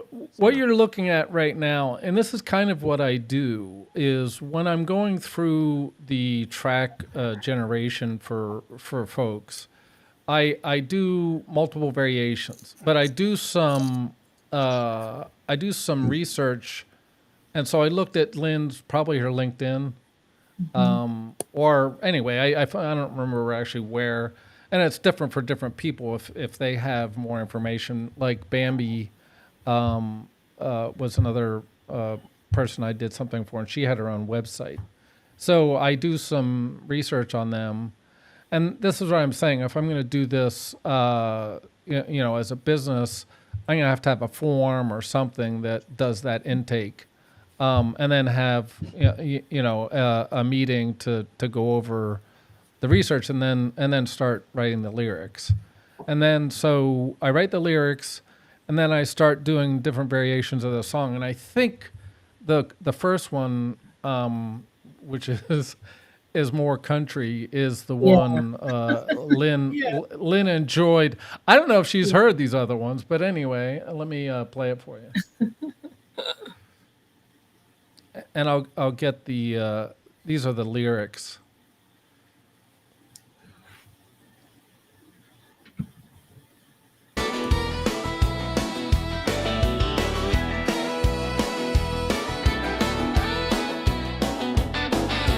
Lynn's got stories to tell. Been a wife and mother, knows that life well. Psychology, finance, driving around town, turning I don't know to knowledge she's found. Real estate deals and sales on the side. Makeup and events, she's taking that ride. Dream vacations, calling her name. Paris and Bali, never the same. Pack your bags, let's explore. Life's an adventure, there's always more. Dream vacations, cultures to see. Follow Lynn, she holds the key.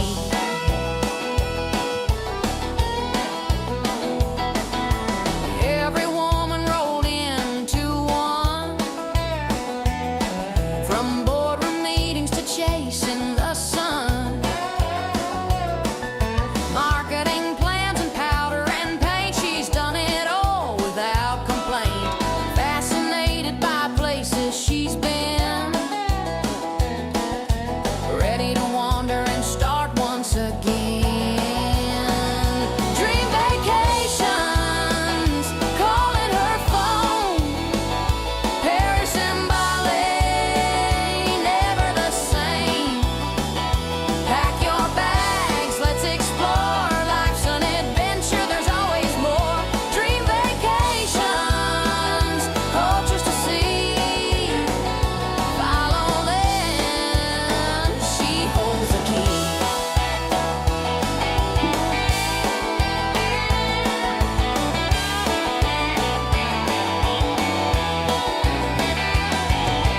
Lover of people, lover of life. Through all the chaos, joy and strife, she finds the beauty in every place. Puts wonder and magic in every space.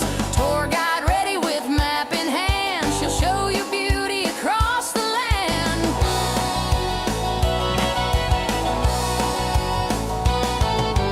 Let me find out is what she says. When others give up, she forges ahead. Inspired in wanderlust in everyone. Her mission's clear, it's never done. To spark that flame, that travel bug. Give the world a great big hug. Sing it with me! Here we go. Wild rides to places you've yet to know. Lynn's superpower lights the way. Adventures calling, don't delay. She's the travel guide you've waited for. Opening up each hidden door. Life's an adventure, that's her creed. Lynn's got everything you need to see the world through different eyes, where wonder lives and beauty lies.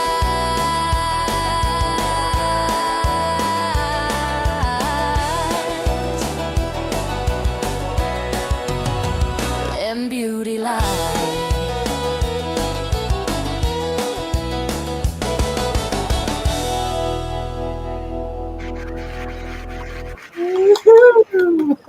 Round of applause for Mike. Yes. Round of applause for Mike. Oh wow, wow. Yeah, that's nice. The interesting So the interesting thing is Lynn had we didn't collaborate on this, meaning that this was a surprise to Lynn. Yeah. So when you see the, like her business is Dream Vacations, right? So when you're seeing some of these, like, let me find out. So these were all pulled from, I think it was her LinkedIn. Yeah. So that would not be typically what I'm doing for, a bespoke one, unless they want me to do a kind of a surprise track. But it would be more, okay, what do you want, or what are the points you're trying to drive home? So anyway. Very, very, very cool. Like, I mean, it's so cool. Love it. And hello, Shireen. Jump in. I hope we've pronounced your name right. Yes, you guys have been doing well. I just, I saw Bez pop up. I was checking my LinkedIn and I said, oh, let me check this out. And then the conversation was going and I'm like, oh my God, this is great. I have no idea what you guys were using. But yeah, so I'm Shireen Goodman. Hello. Well, tell us what you're doing. Where are you in the world, and what do you think of all this live streaming stuff? I'm going to send you a screenshot of this, but it's a pretty cool way to get the word out. Tell us. Before today, we didn't know each other. Oh, Now I've got an opportunity to meet a new friend on the other side of the world, and you get to hear this funny Aussie speaking over here. yes, I noticed So, that.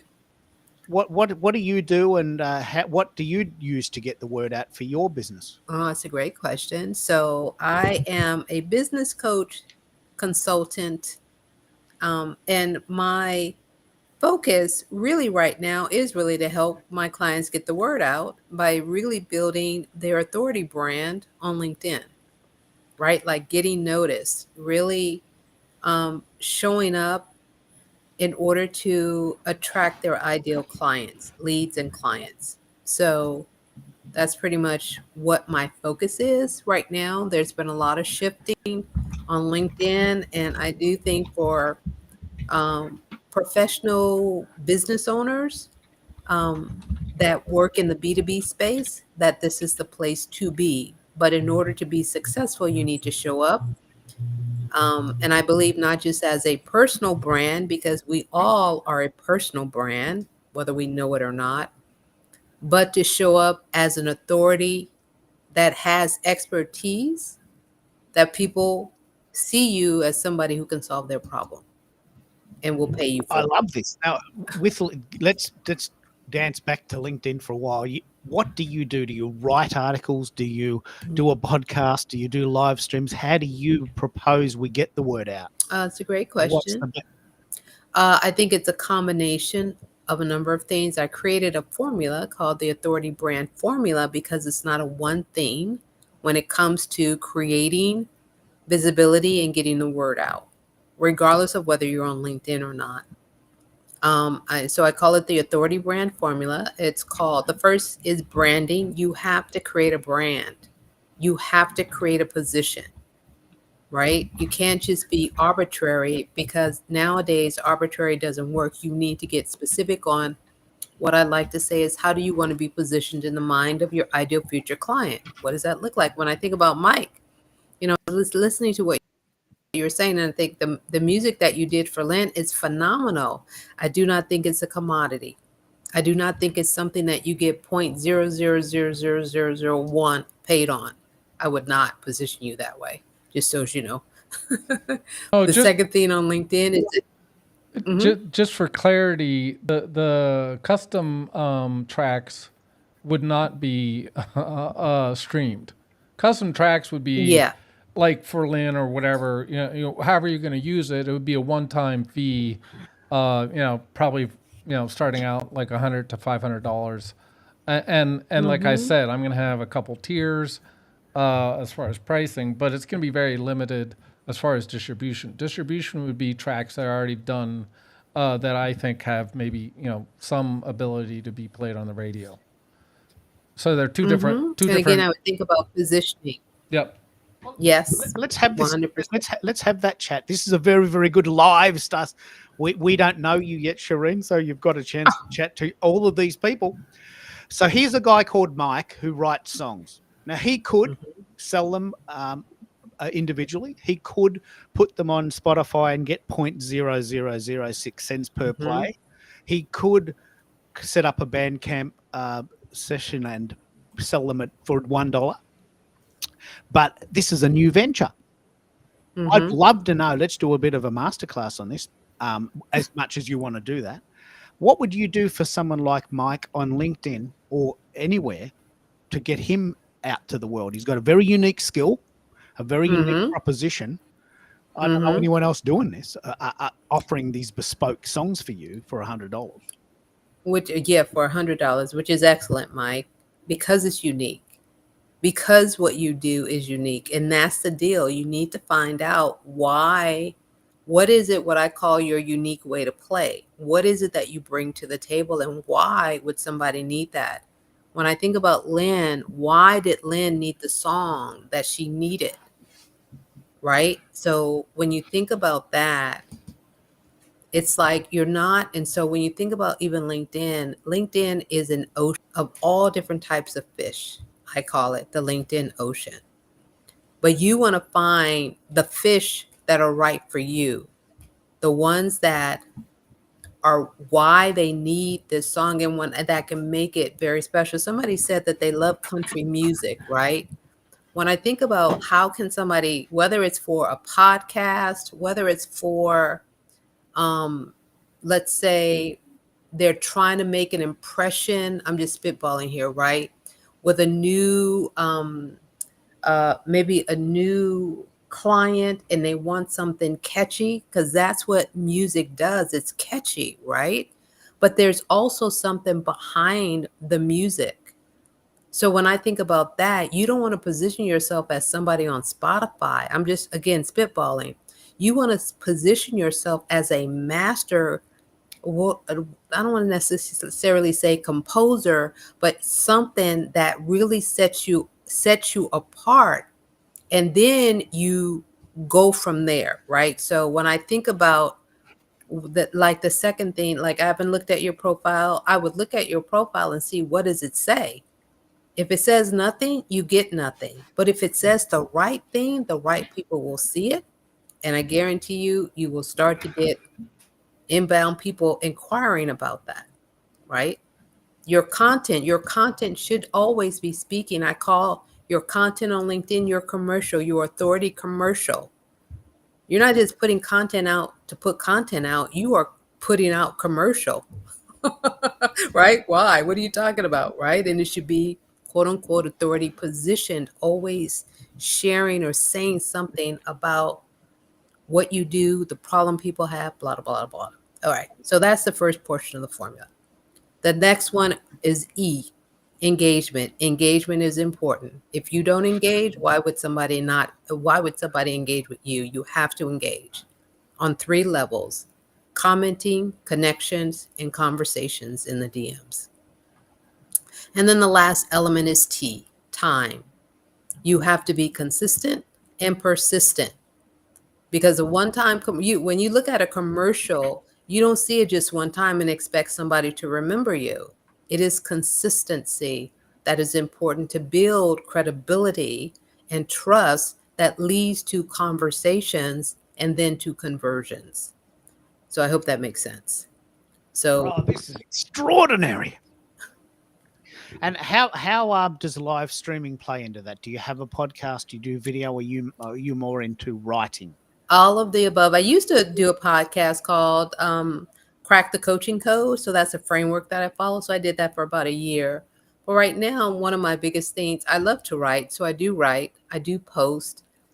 Just started really doing a video based off of my newsletter, right? So that's a strategy that I just implemented and I'm seeing how that goes. So I write a newsletter and then I do a short video behind that to kind of open it up a little bit more. But so I'm just testing that out. So I have this thing called my Authority Lab where I test things with clients. We test things, right? You will not know whether or not something works unless you test it to see if it works for you. So so that's what I'm doing right now. But I post probably at least 5 to 6 days a week, you know.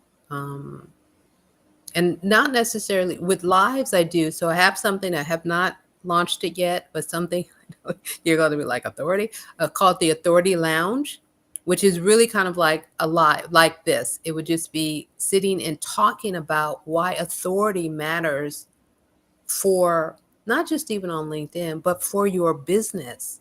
If you cannot solve somebody's problem, why would they pay you? You have to be an authority in the eyes of your clients, of your future clients, and not just some knob, right? Like, anyway. So I do love what you guys have put together. This thing, I think, is phenomenal. I love it. Yeah, well, what I love about it is that we've met you now, and you've met some new people, and you've had a chance to talk to our tribe, our community, and we are building something really quite wonderful. And Yes, I can see that. I'm so proud of this. I'm proud of this. So we have our Brady Bunch moment. Does anyone know the theme song? There was a man. His name There's a was Brady. story. Yeah. This is a story about a man called Of a Brady lovely lady. who met a lovely lady who had 6 kids of her own. Together they formed a union, and that's all I know. We've got our Brady Bunch moment. So, Very like what you're saying, Shireen, I'm doing this with a fun element. Like my shows are fun. They are really sort of fun to be part of, and they're fun to do. And so I guess my brand is this guy from the other side of the world that does these random shows on the internet. That's my brand. So if you wanted to know more about that, you'd come to this. If you like writing, no point on my side. I hate writing. If you like reading, you don't like No. Keith's brand is audio. isn't it? Look He's at it. he's an audio schnob. Schnob, I am.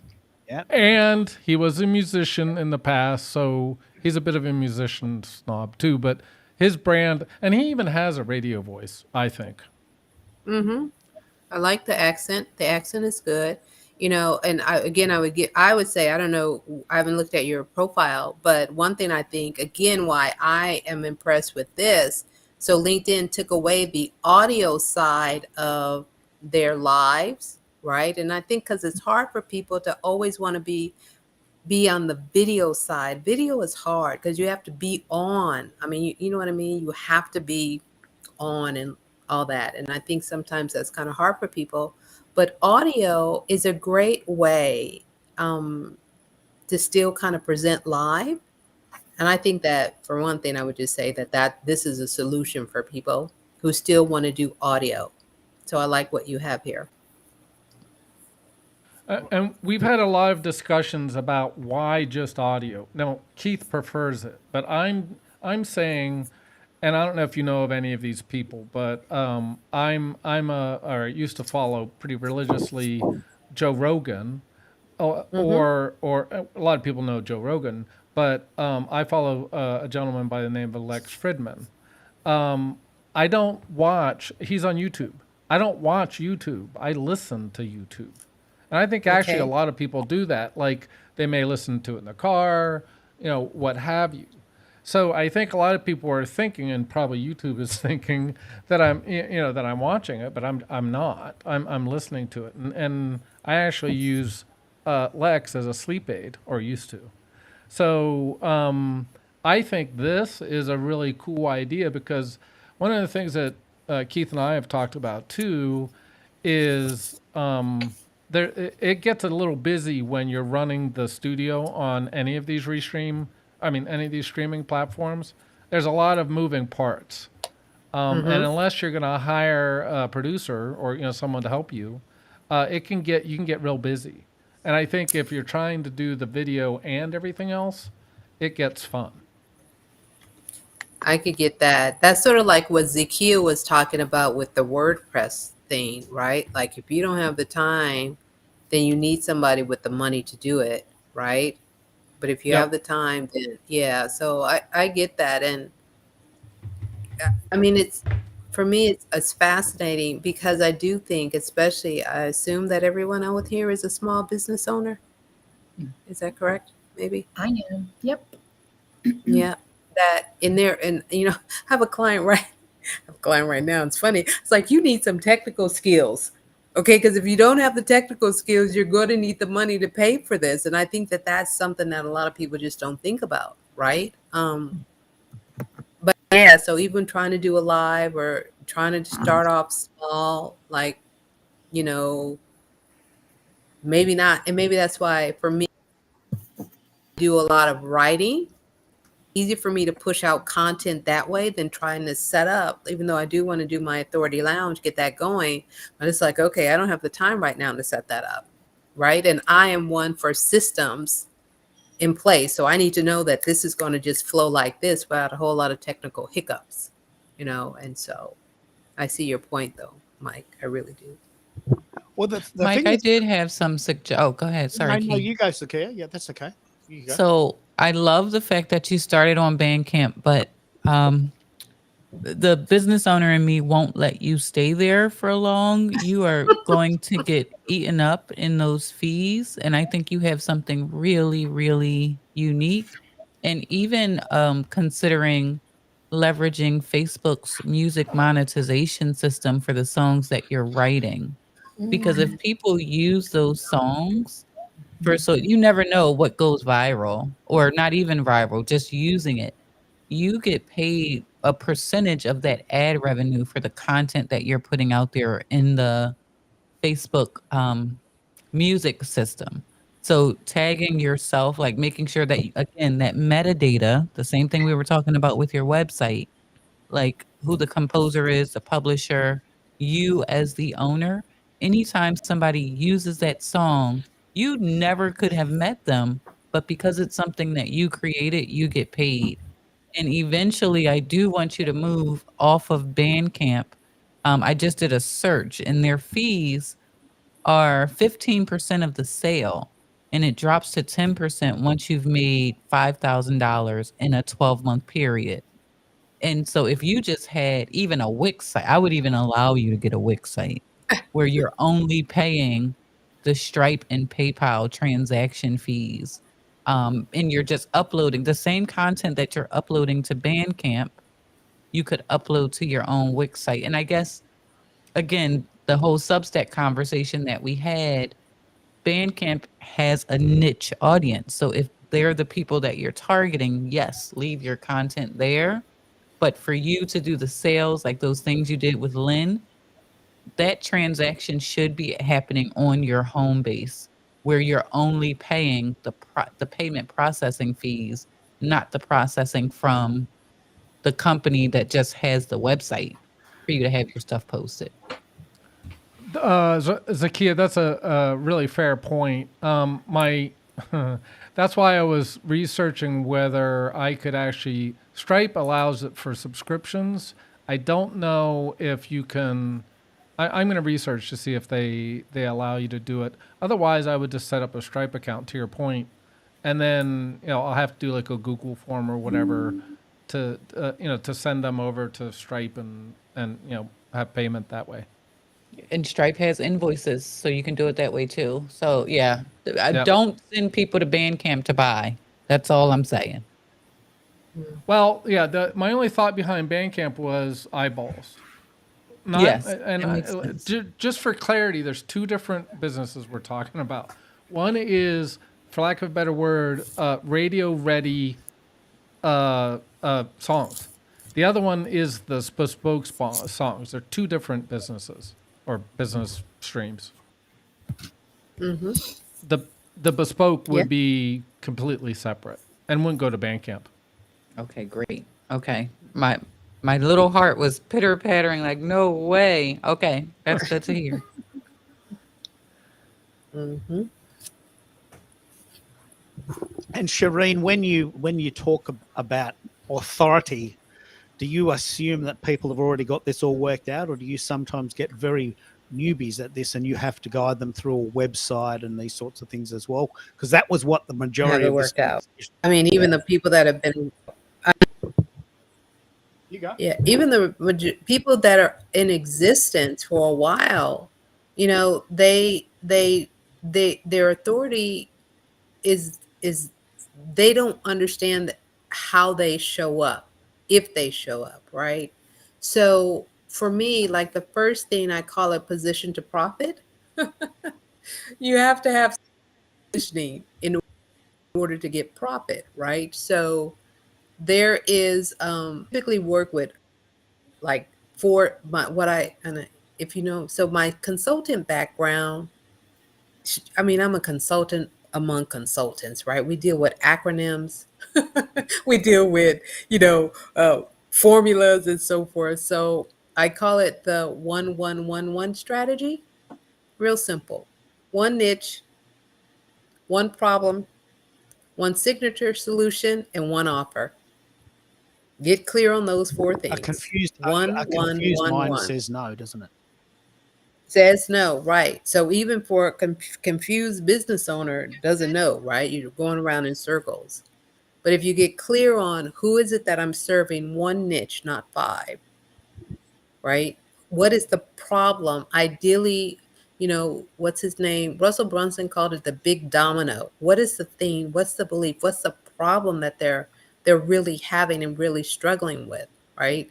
So when I think about the problem that I see often by small business owners, lead coaches and consultants primarily, is that they target everybody.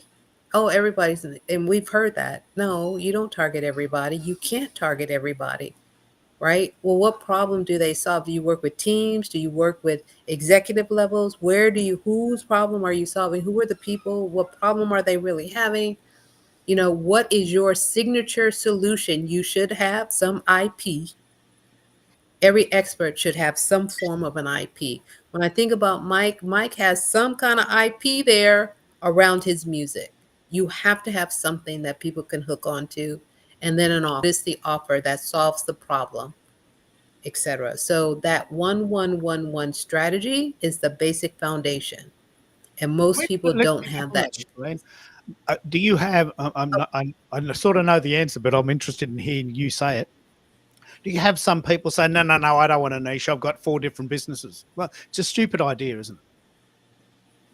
I wouldn't say that it's stupid, because here we all need multiple streams of income. We do. I don't care what anybody says. You need multiple streams of income, different ways, because everybody is not going to fit, right? But if you have 4 distinct businesses, then you still need to apply that same framework to each one of your businesses so that you're not, you know, remember I was taking French and Italian at the same time, got into a country, and now I was speaking French in Italy. It's like people were like, what's she talking about? We don't need that. We don't want that, right? So we need to have the distinct lanes in each lane. If you have a different distinct business, you still need to know who are you talking to, what's your niche, what problem are they having that they're willing to pay you for. That's another big deal, right? That they are willing to pay you for. And again, I always love having IP, some kind of signature solution that says you're an authority, and then your offer.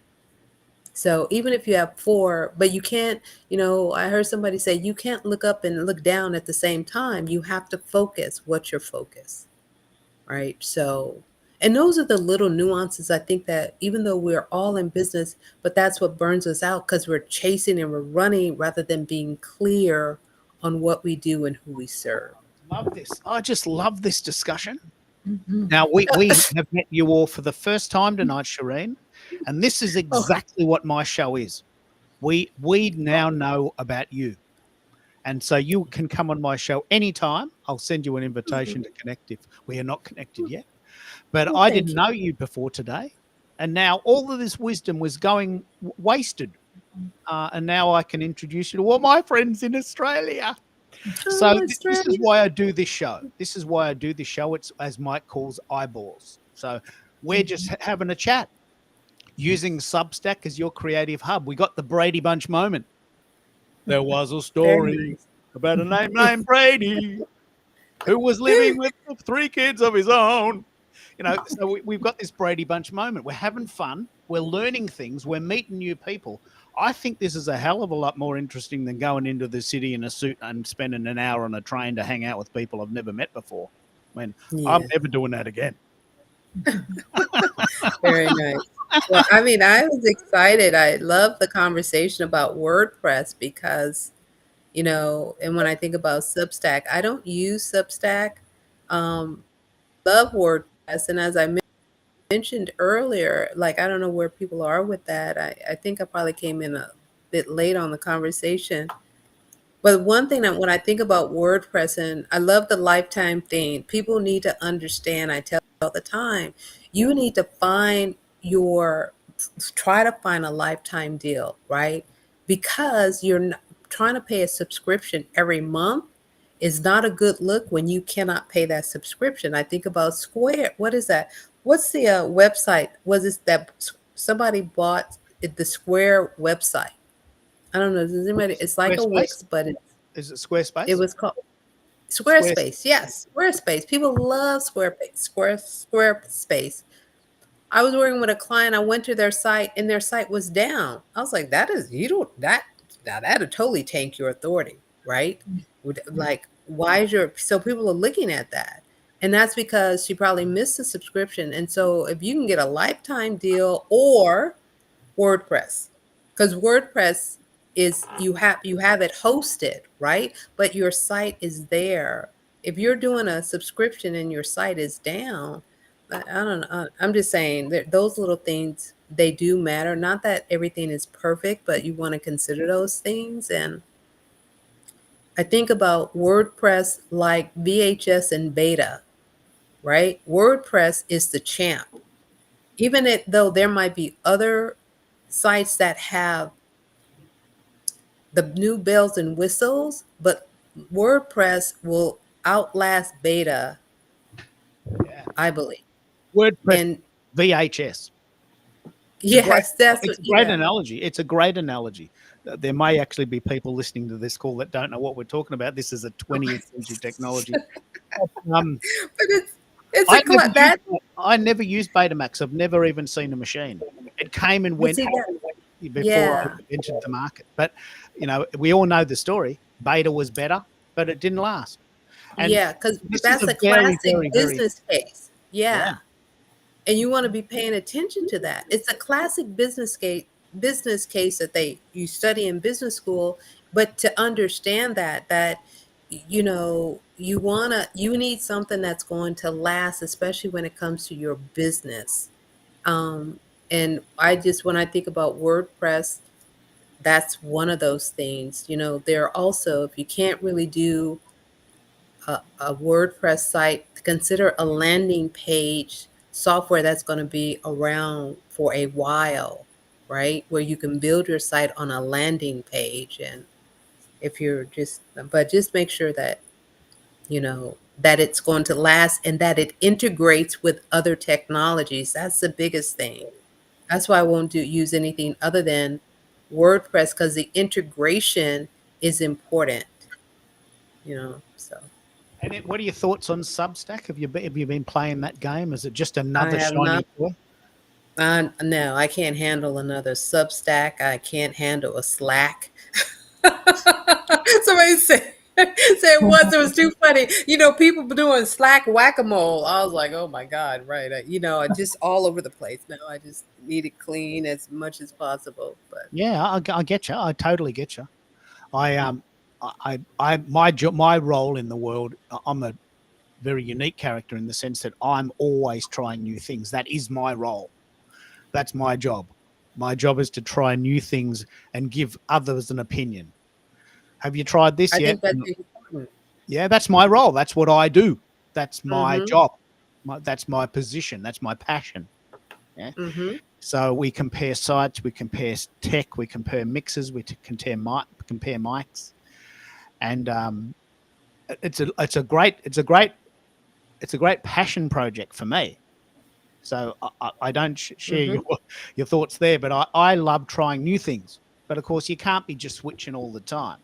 But one thing that's very important for me, especially in Australia, is I have been doing this show for years and years and years. And in January 2024, I was doing the show, and there was 300 people watching. Right, and this person who didn't know much about this was the guest, and I was sort of holding their hand.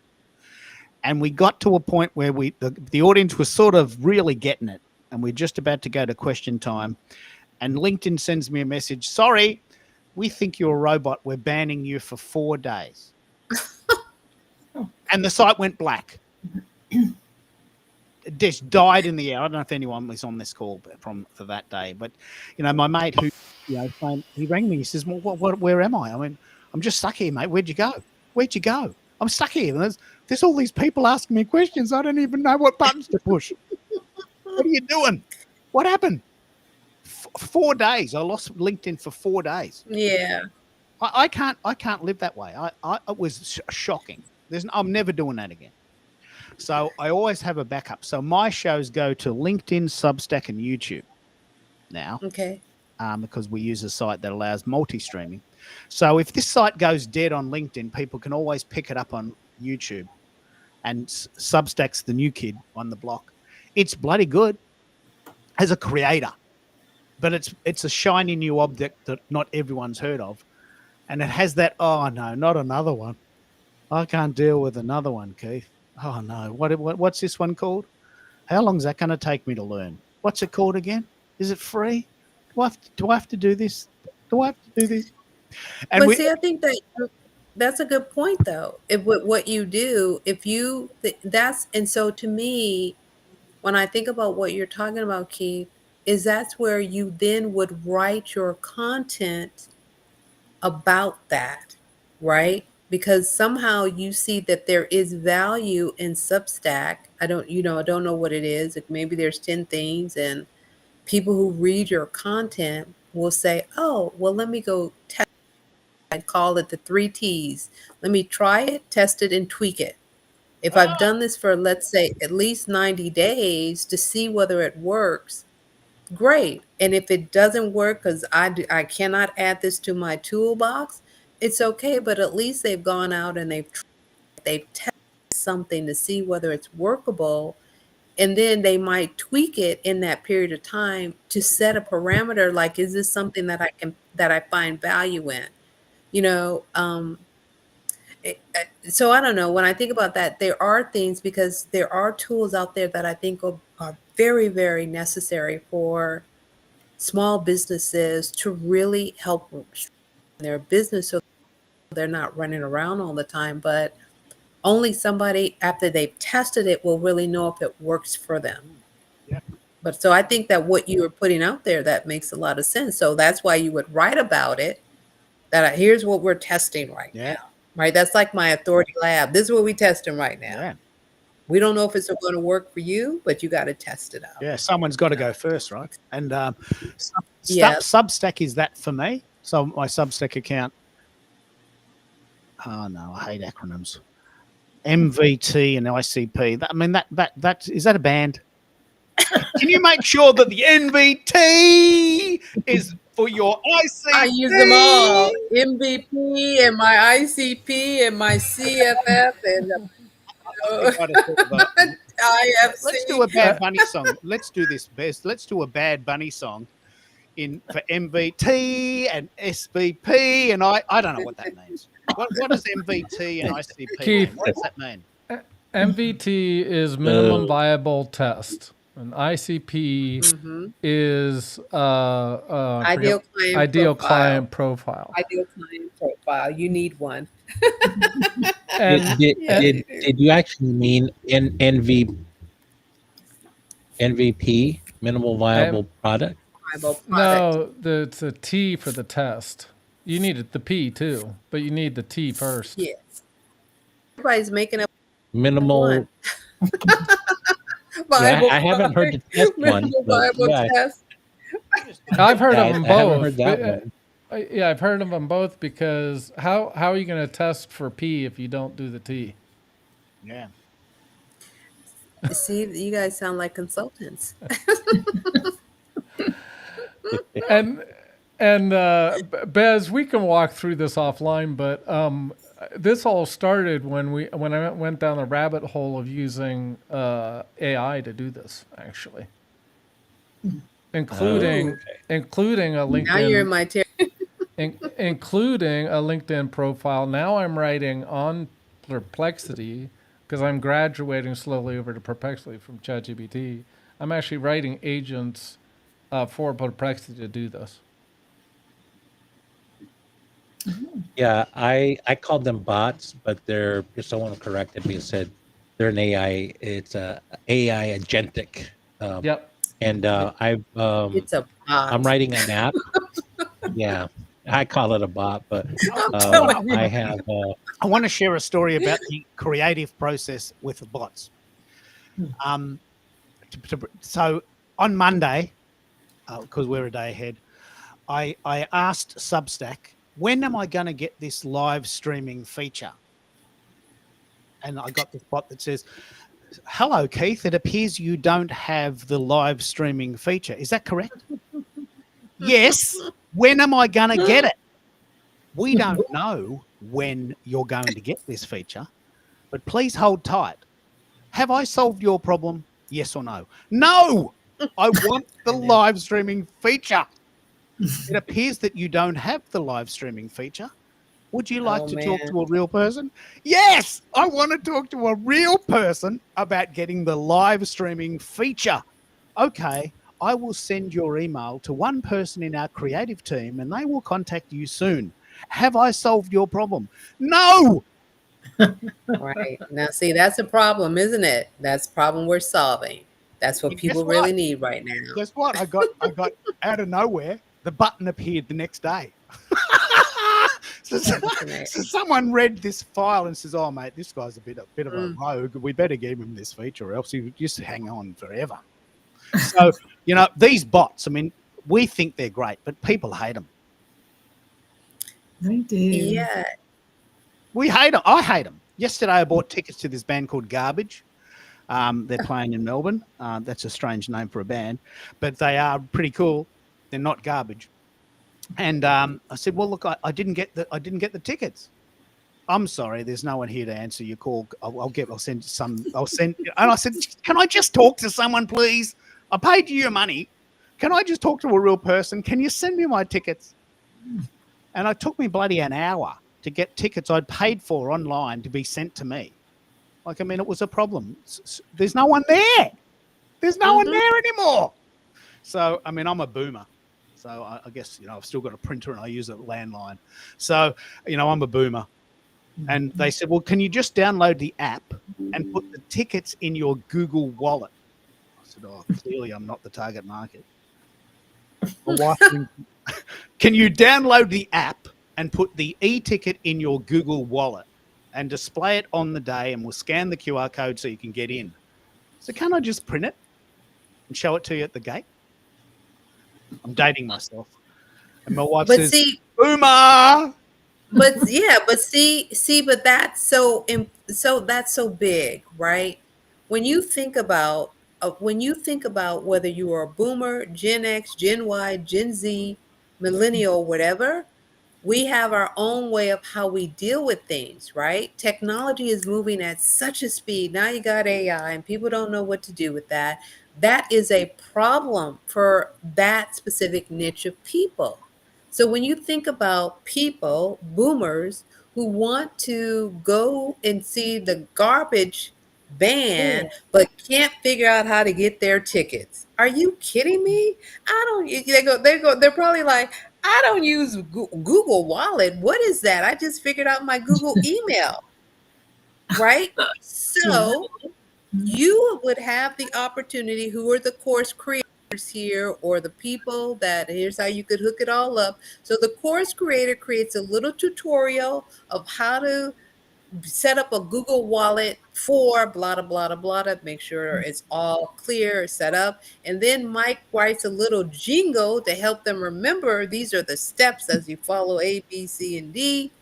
Put it someplace. I'm telling you, people will be like, "Thank you."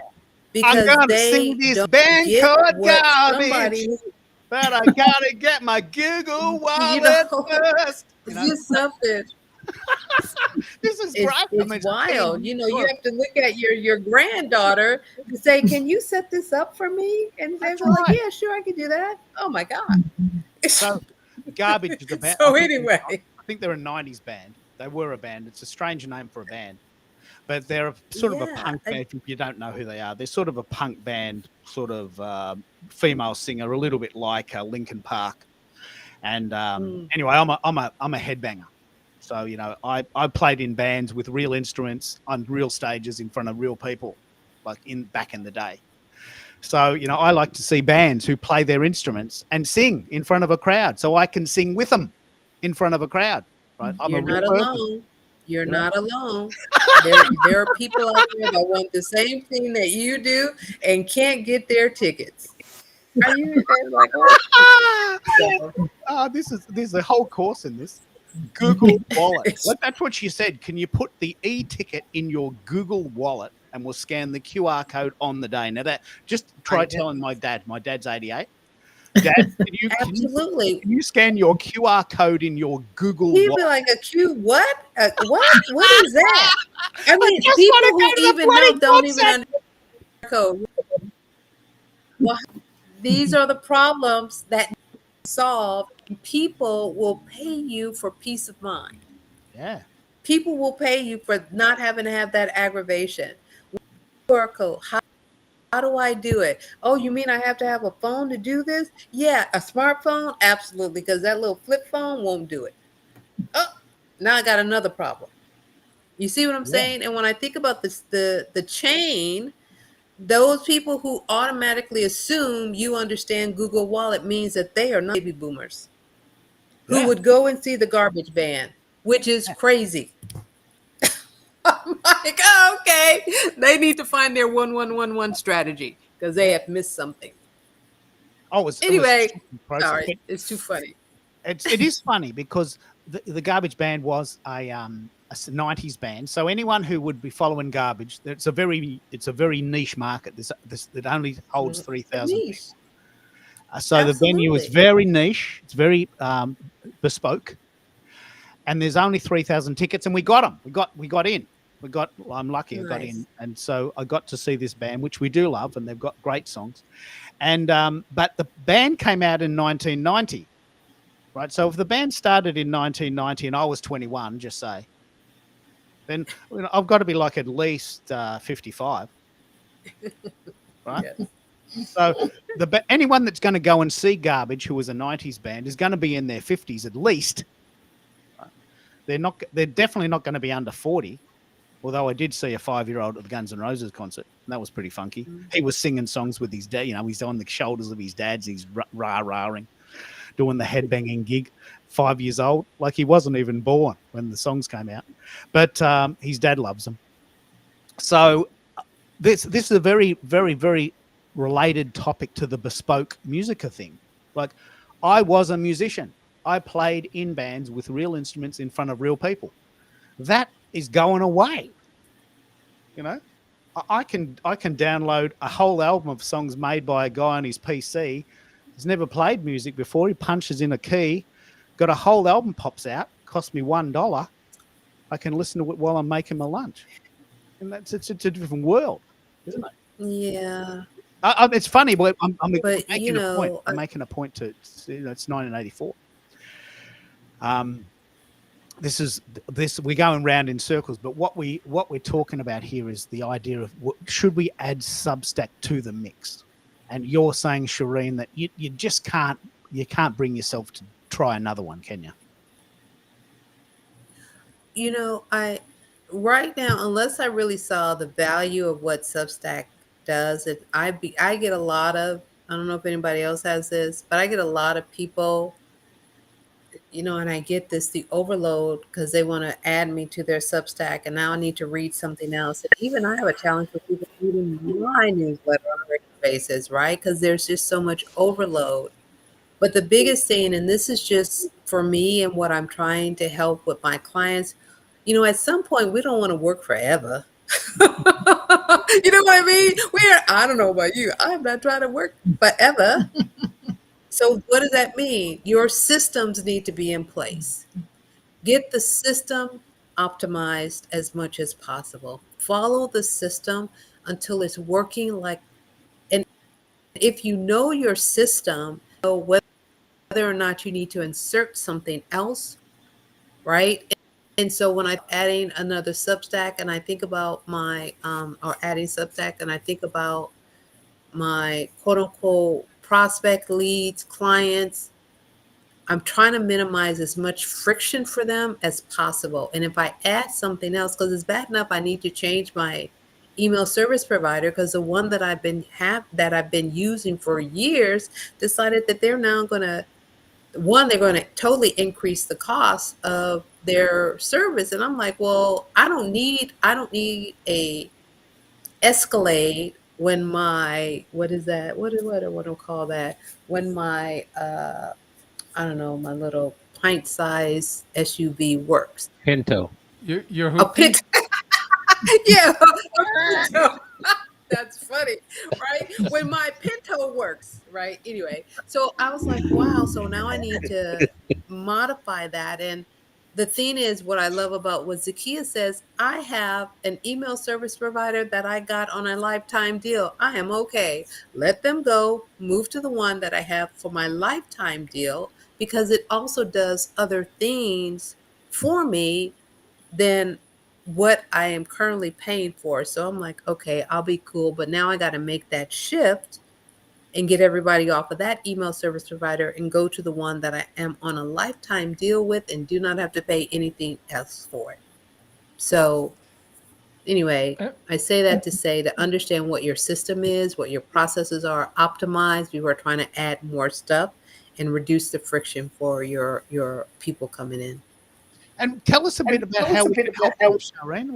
We've met you for the first time today. How can everyone? I know, and I haven't met everybody. I want to hear from who. I'm sorry, I know I came in late, but you know. Well, let's do a round table. Let's give everyone a turn and give everyone a chance to talk about what they do.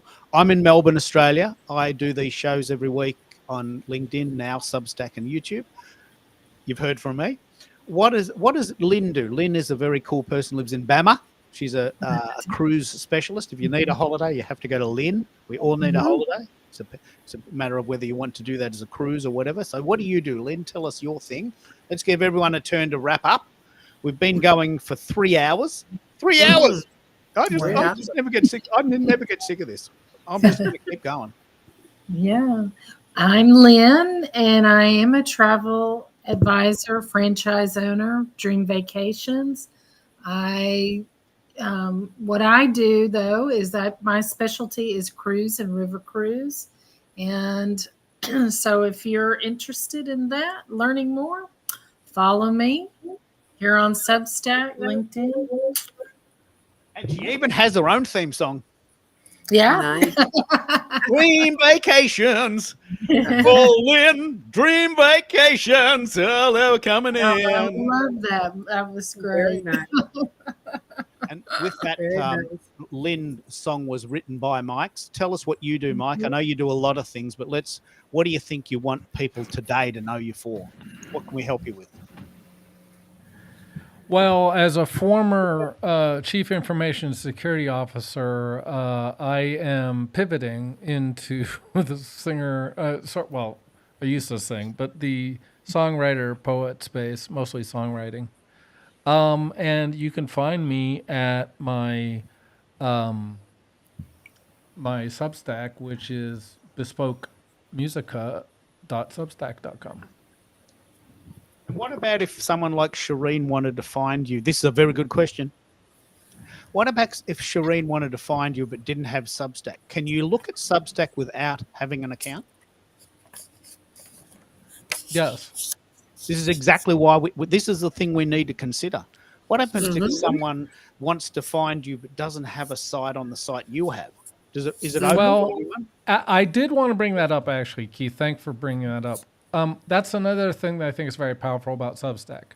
I can post very quickly from Substack to LinkedIn. So if I want to be found on LinkedIn, and I'm actually driving traffic now from LinkedIn, why? Because I'm known on LinkedIn as in cybersecurity, but I want to get known, and I don't necessarily want to do it on LinkedIn yet, as a songwriter. So I'm posting stuff on as myself on LinkedIn, but I'm driving the traffic back to Substack, and I can do that to YouTube. I can do that to Instagram. I can do that to TikTok. And that's, to me, that's the power. And I believe why I would use this over LinkedIn. LinkedIn doesn't allow me, yes, it allows me to create some stuff, but it doesn't allow me to push anywhere. So Substack allows me to push almost anywhere. And, the big ones are, to me, are YouTube and LinkedIn right now, but eventually, I'll probably, and TikTok for music is going to be big because I'm going to drive eyeballs to Substack to Substack so they can find my streams, and then to Bandcamp so they can buy them, they can buy the tracks or the albums. It's the whole elevator pitch, isn't it? I mean, you meet Richard Branson on the 19th floor. You got 19 seconds to tell him what you're doing. Oh, yeah, look, hello, Richard. My name's Keith, and I'm in Melbourne, and I have a band, and I have a lovely wife, and that was lovely. Lovely to meet you, mate. We'll see ya. You got 19 seconds from the 19th floor to the ground. You got to get really into it. Like, you just got to tell them in one word, what do you do? I do live streams on YouTube. Good. That's it. That's what I do. Live streams on YouTube.com. I'm a songwriter. Yeah. I mean, we all fluff about and we tell everyone everything we're doing, but it takes us like 5 minutes. Where do you want to travel, and who do you want to bring with you? That's the question. That's the question I'm going to ask. Bingo. So where's your favorite place to go, and who do you want to bring along? So let's.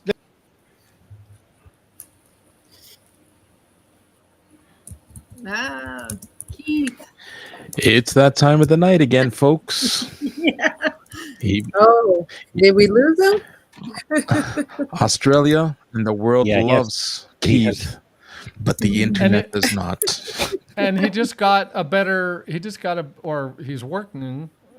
Just got a better upgraded internet installed. Internet, yeah, he's got 500 download and about 40 or 50 upload. He should be fine. All right, unless he's back. Unless it overheated. I just spent the whole day on Monday in the freezing cold with the doors open with a technician in the roof. Yeah. And I got my internet up to 520 megabytes a second, and I still drop out. Man, I'm so frustrated. So, but look at the silver lining. You would have been into your third or fourth dropout by now. That's right. I just drop out less. So, who are we up to? We're talking to Jason. I really want to pick up on Jason. He's a dude, a good mate of mine from a long time ago, and we just reconnected. And you're probably eating dinner there in Red Deer, Alberta. But can you tell us a little bit about what you do and how this fits in with your creative plan? Yes, hello. Keith and I used to talk to each other on the regular a couple of years ago. By day, I am a science teacher. I'm a high school chemistry teacher. But by night, I'm Batman. No, just kidding. I actually have massive social media accounts with my dogs. And through them, we teach science, but also make people laugh and feel good about themselves. So that's my side gig. But it's soon to be a possible front hustle, isn't it? It's getting there. Yeah. I know I no longer teach full time because it's grown quite a bit. It hasn't got there really fast though. So it's been like 6 or 7 years growing it. But yeah, we've got 250,000 followers on Instagram and 250,000 followers on Facebook. Just about 200,000 on Twitter. And we do monetize our content through Facebook, which is nice. And then, of course, we've got merch. And we just finished a book that just arrived today, actually. And I have been printing shipping labels while listening to you all. So, wow. I love talking to all these creative souls. We're doing so much really interesting work here. So that's good. Jason's in Red Deer, Alberta. Bunsen and Beaker is his official handle because that's his two dogs. Three dogs, Keith. We got a puppy last summer named Ah! Bernoulli. Wow. So so it's Bunsen, Beaker, and Bernoulli. And Bernoulli is the most popular one because he's a silly guy. And very, very cute. Well, he was a very cute puppy, and then he fell in love with our cat. And they had this whole thing on social media, which was hilarious. Wow. Wow. Wow. I never get sick of these shows. But yeah, it's hard to relate to what I do because you guys all do something very different. But it's very interesting. Like, you are a science teacher by day, and then because you have dogs and you love dogs, you thought, why don't I do a little funky thing on Instagram where I take pictures of my dog? And then, 6 years go past, and you're at the point where you've got stuffies of your dogs, T-shirts of your dogs, and so many people following you that you can actually make a living posting pictures of dogs. This is a great story. Like, we should make a 60-minute special about you. This is Something, yeah. this is such a great story. This is like the dream come true. You're a good teacher. You love teaching, but you also love dogs and posting funky photos with them in lab coats and glasses. And people love those. Hey, Keith, I got a question. Guess which job is easier? The answer is not being a teacher. Yeah. Yeah. Oh, the job with the dogs is easier? Oh, yeah. They're dogs. You want them to do something, you give them a treat. If I want my high school students to do something, I can give them a treat. That doesn't necessarily mean they'll do anything. Yeah. And they still might poop on the floor. Yeah. Wow. Yeah, you're doing high school chemistry. Like you've got them right at that danger zone, haven't you? Where they're full of energy and they've got tech in there. Like, you could be burning down buildings. I kid. Yes, the students I teach interbaccalaureate chemistry.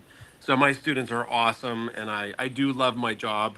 I'm not a middle school teacher where kids are throwing desks and sandwiches and stuff like that. So, yeah. But we've been friends for a very long time, and we've seen that develop. And since I've known Jason since I was doing Twitter Spaces, before Twitter became something else. Then LinkedIn became LinkedIn Audio Events. That went away. Now here we are doing LinkedIn, Substack, and YouTube at the same time. And this is the first time. I'm very, very excited. This is the first time we've ever had all 9 spaces filled. And I've got to be honest, I love this look. I'm so into this look. Like, I want to have this. I want to have 9 people on my show every time. Actually, 8 in the logo.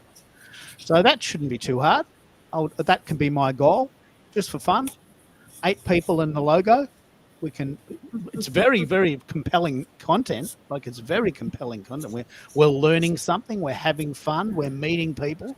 I don't have to have a shave. I don't have to get on a train. I don't have to go into a room where I don't know anyone and make it up.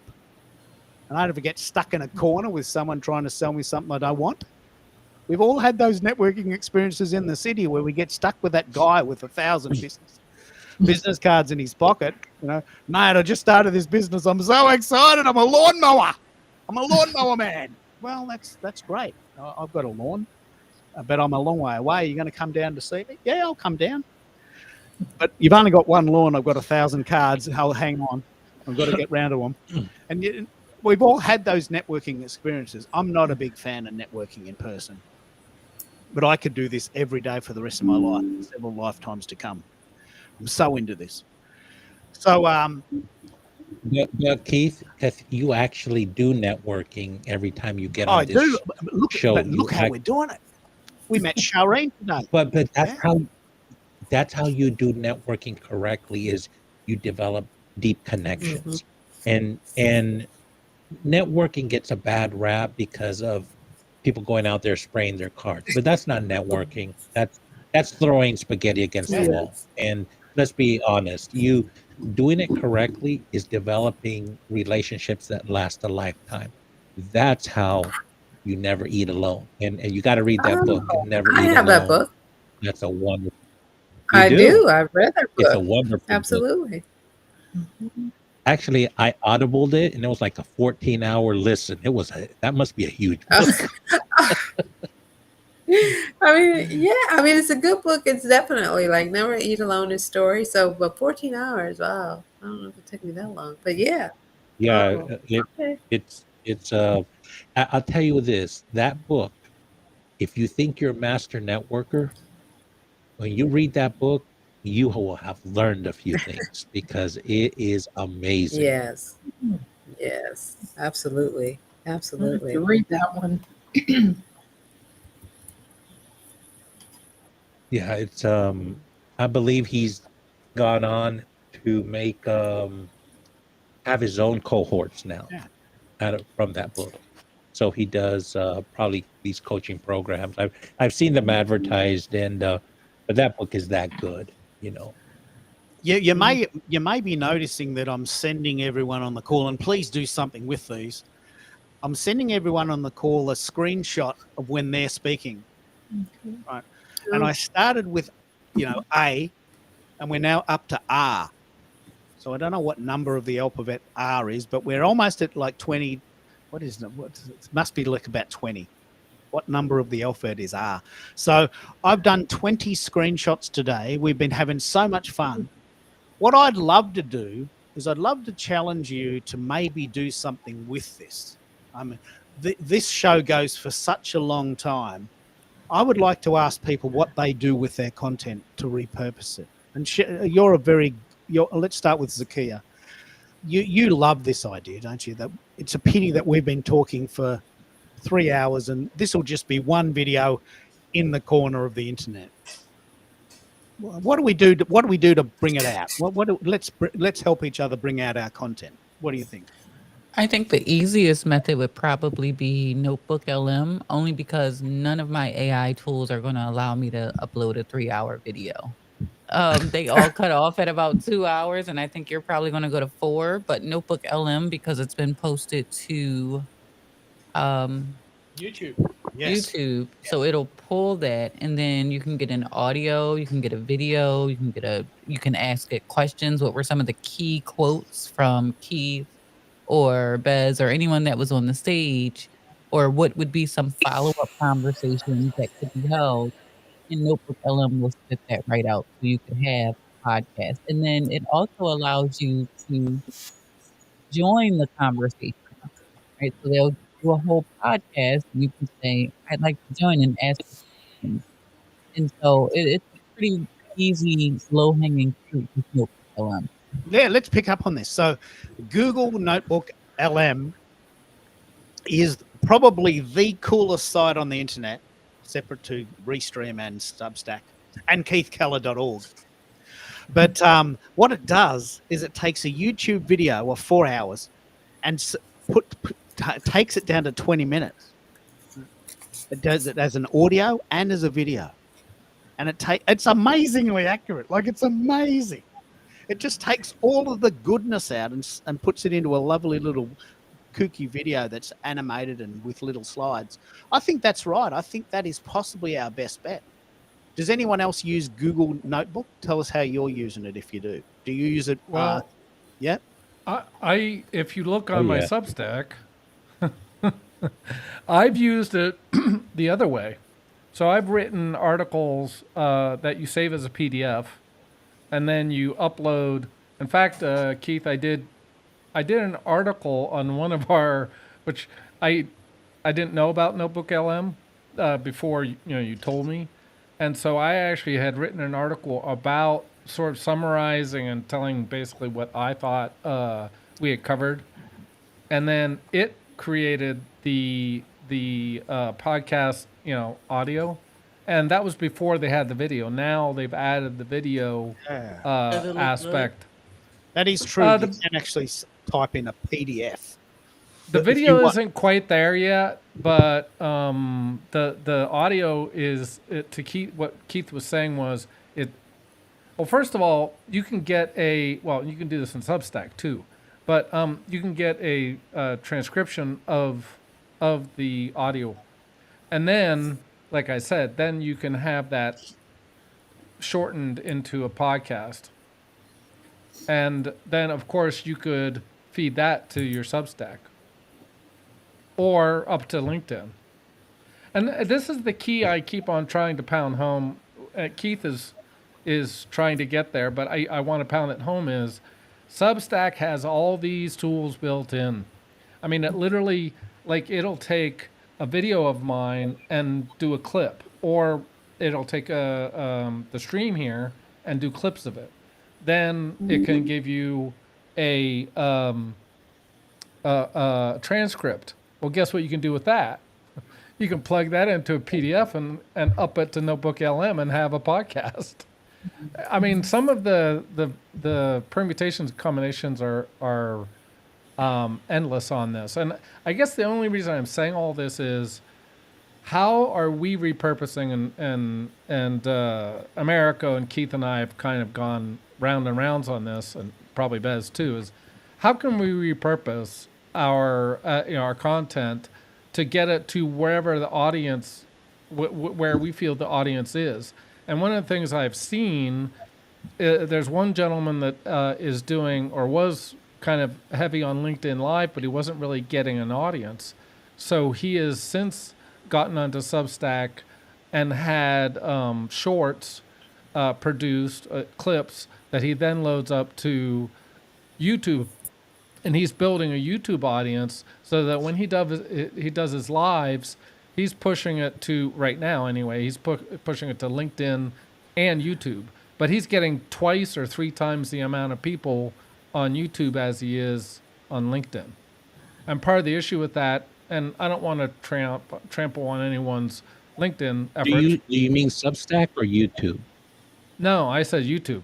So he's pushing. Oh, Okay. That's a good question. I don't think he has started to push to Substack yet. Because I think there's more eyeballs on LinkedIn. On the live stream on YouTube right now. But that's going to change too, because I really think people that were on LinkedIn or elsewhere are starting to migrate to Substack, because we have to play the LinkedIn algorithm. And we don't know where we're being pushed to, or what the audience really is. And you can see that a lot easier on YouTube and Substack. But what I think the deeper idea here is, why do all of this yourself? There is 9 people on the call. Surely we can help each other. Surely Jason has an audience. I don't have his audience. Surely if he wants to, he could do something.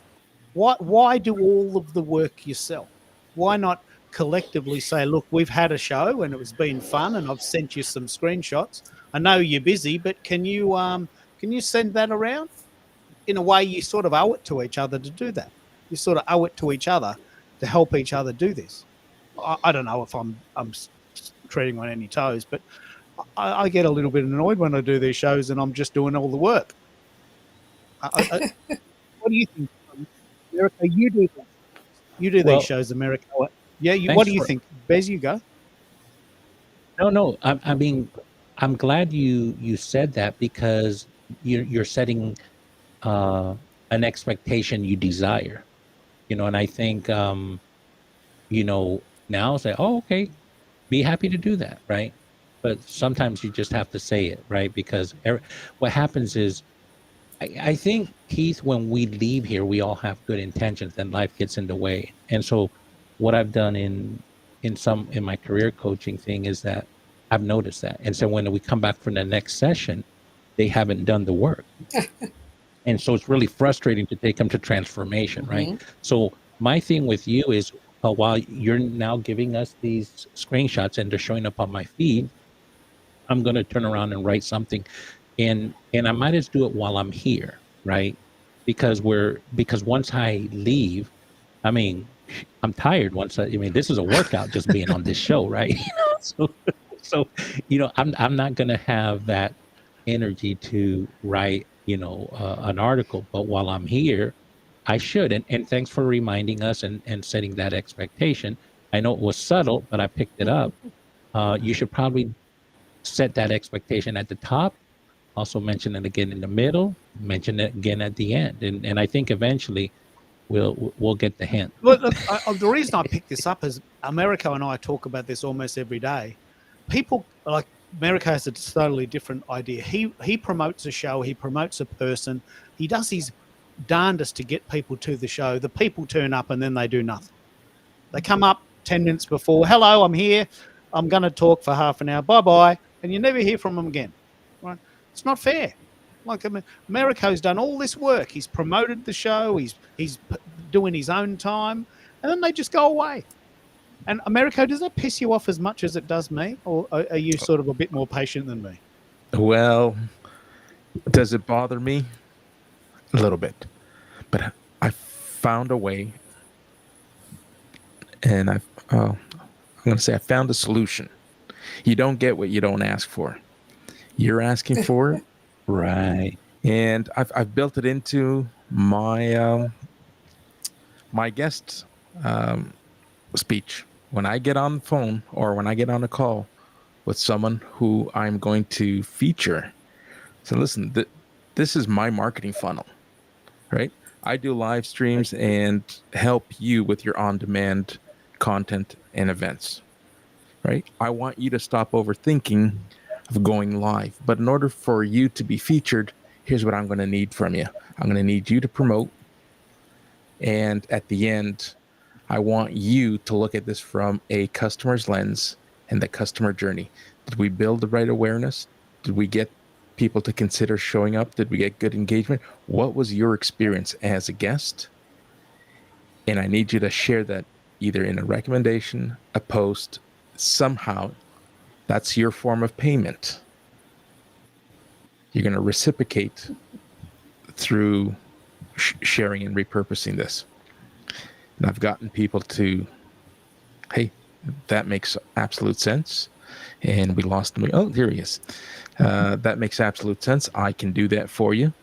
Now, I'm only going to ask once. I'm not going to, chase and harass people because I'm doing this willingly. It's part of building my brand in public and having samples and examples to share to people instead of sharing content that I've worked with others, which becomes proprietary to their brand. I don't want to be broadcasting that. Hey, jump in, visit my YouTube channel, visit any one of my events, and you'll see different variations. We got audio only, we got camera, but I need you to be part of the process. So I'm building it into my message. So did it bother me? At first it didn't. But then the more we talk about it, it's like, hey, how can I get some ROI from this other than rolling up my sleeves and doing all the work? Yeah, and Kendra said this. I had a live today and my guest did a great job of getting the word out to her very engaged community. That's what we want. We want new people on the call. That's what juices us up. That's right. We meet new people. We get new conversations. It's constant and instant. So, Kendra, if you want to chat about that, I think Americo has already sent you the link. You can have a chat about that today. But I think you're right, Bez. I do need to set an intention. And my wife is a Capricorn, but also an introvert. And she says, I don't understand why I have to keep telling my boss how good I am. Surely he must know. I'm doing the job. Why doesn't he notice? Why doesn't he notice me, Keith? I'm doing a bloody good job. And these people that are half-assed about it, but they just rant and rave, they get all the attention. Really pisses her off. Really pisses her off. I have an answer for that because there's nobody who's going to toot your horn except you. Absolutely. And here's one thing you have to do in the career coaching program I have one of my pillars is career management. And I know how performance appraisals work. You have to lock up leaders in a room and force them to do something they hate to do. And so when they deliver the performance review, they're remembering the last thing, right? And it could have been somebody in the company complaining about you. And maybe the whole year you were a phenomenal employee, but they're remembering the last thing, right? And then they have to remember all these things and try to write something. And so many times they give it to you, say, can you fill it out for me, right? And now you have to fill that out. And that's never good, right? And so now the best thing you can do is take ownership of that process, and don't wait for the year end where you walk in and you're as anxious as the hiring managers. Believe me, hiring managers are also anxious because they don't want to offend you, right? And you're anxious hoping you get a good review. It's a really bad meeting because there's a bunch of surprises, and nobody likes surprises. Now, the best hiring managers I have witnessed, it's not a surprise. In fact, they track performance on a month-to-month basis with their employees. And when it comes to the end of the year, they've been tracking it at 12 intervals. It's not a surprise. So what I've turned that and flipped it on its head is like, you take ownership. You set up the monthly calls with your manager, going over your performance, tracking to expectations, right? And then sharing your needs as well, right? Because it's a two-way street. And there's a reason why you're there. So have your checklist that you check off, because once you're finished with that, there's no more growing in the position. So get ready to move on out, or see if you can, transfer somewhere else within the company or get a promotion, right? You're there for a purpose, not to. And so you're tracking your performance. You get to the end of the year. You've made it really easy for your hiring manager because they have all the data. You've been tracking it for 12 months, and it's there for them. Make it easy for them. You are so right. Help them. No one does help it. you. Right? No one does it. Well, that's because they're not taking ownership of their career. And there's two methods, Keith. You can either let your career manage you, or you can manage your career. And you make Let's the choice. play this out, and Shireen, you'll be a very good source for this. How can the average entrepreneur do this as well? I mean, we don't really want to be tooting our own horn all the time, because that actually is pretty annoying, especially for our Aussies. We hate show-offs. We hate show-offs. We just hate them. So Right. So if you're direct, that's right. But you have to do it subtly. You actually have to do it. And I believe that that's a skill set that you develop. So I've been listening to everyone about like, how do you repurpose this? So the first thing I would say for you, Keith, so again, I saw this on Bez. Something showed up in my notification from Bez that this was live. So I decided, let me click into this. I don't know if there was, for this, even on LinkedIn, if there was a description. And let me share you. So a description of this talk, right? Like when you do a actual LinkedIn live, it tells you you put in a description and all the information. yeah, Let me tell you why this would be beneficial, because I am not trying to do a whole lot of work, but I would like to repurpose it, right? If there was a description of what this event was about, what you might talk about, I would simply copy that description, put that puppy into ChatGPT, write out a summary, a compliment, or some kind of using my voice so that I could use it as a post on this. I would take a screenshot, which I have done already, of everybody that was on this call, right? So I just have a picture of all the papers. So I was like, hey, I could say after my assistant spits out a post of something, wow, okay, hey, I just met these amazing people on this call or on this live. It was, fascinating. This is where you put your rhythm. I say you have to find your rhythm with the AI. I would put my rhythm, my style of voice into the post, put it out there, and then I'm done. That's the first thing I would do. And that's how I navigate my repurposing, how I navigate my ChatGPT, and not to make it so that I don't know what to write or whatever. let's pick up on this, and I'll connect. We're not connected. I was going to send you something. So what I've done, if you go to my LinkedIn page, it tells you exactly what we're talking about today. What we're talking about is using Substack is a creative hub, right? And I gave you a bit of a definition of what that really means. What does it mean?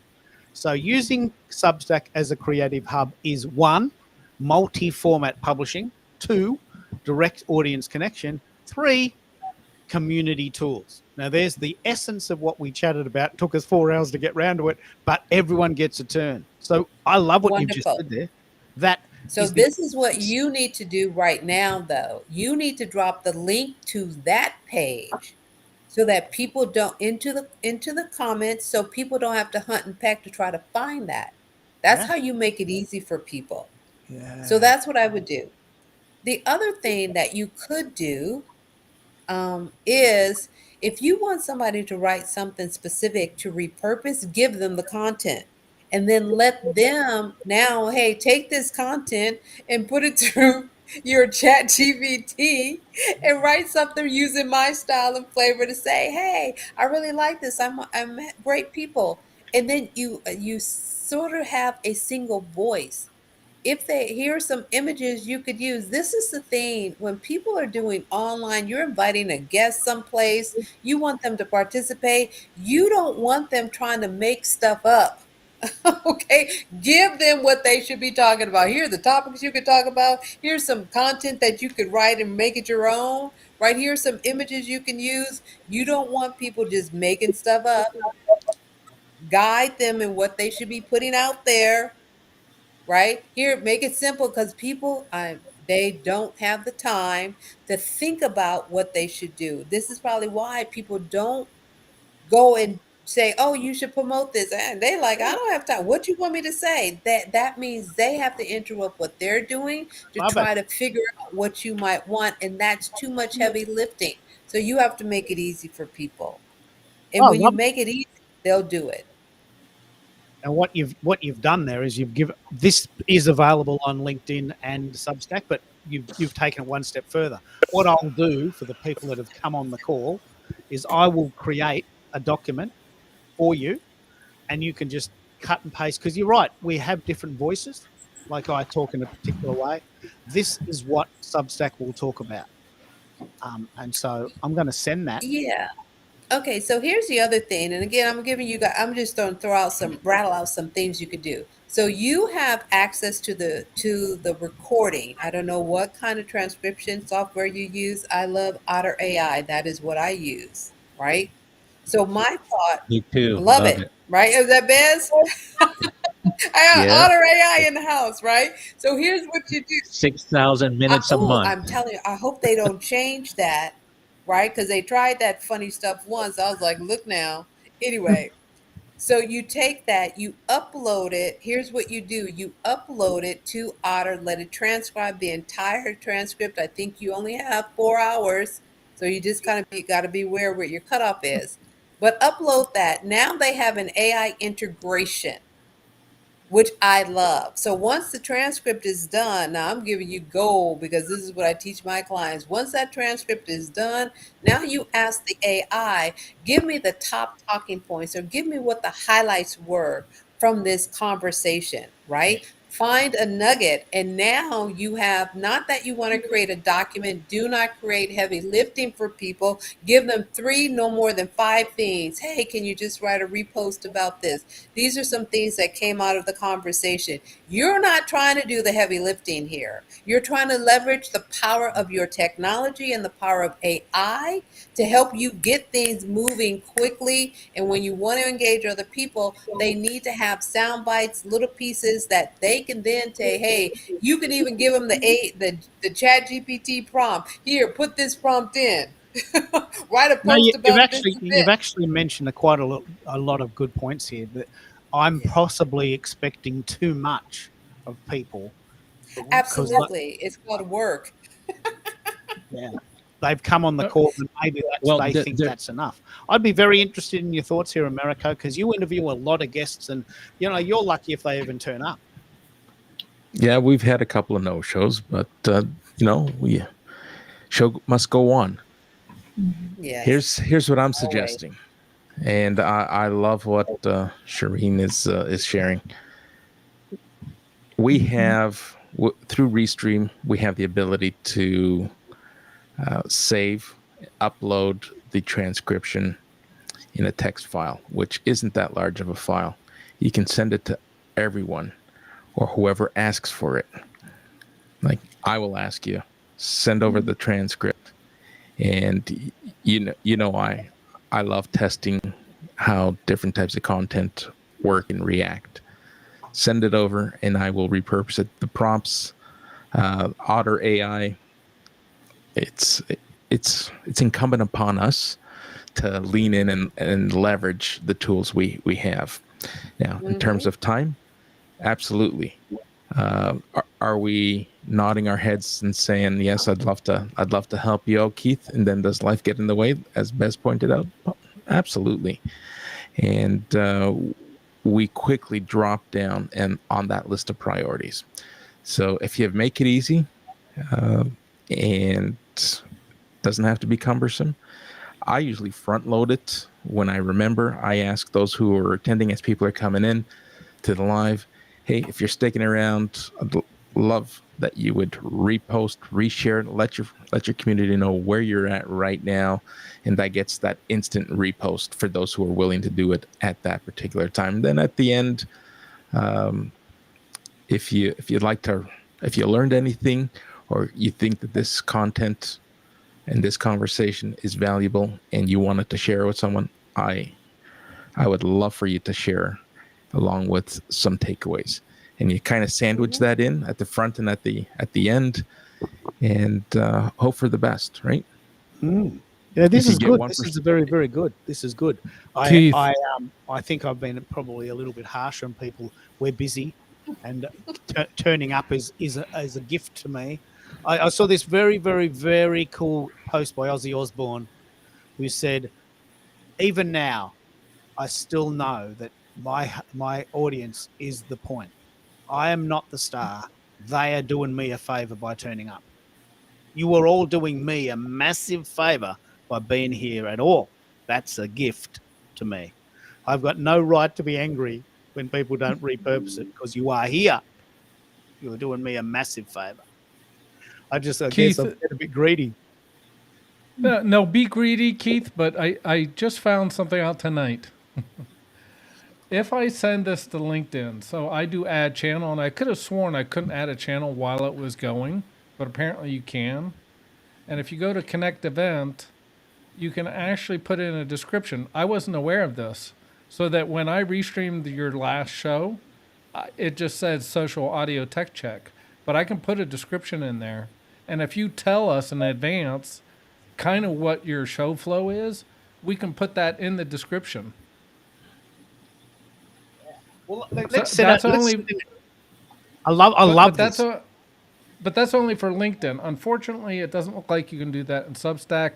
And I have to look at the other thing is if you're going to stream to YouTube, you have to set it all up in advance, and it takes like 72 hours or something to do it. But if you tell us like what to in advance, then we could potentially even have a little cooperative and say, okay, if America's on, he's going to restream to YouTube and Facebook.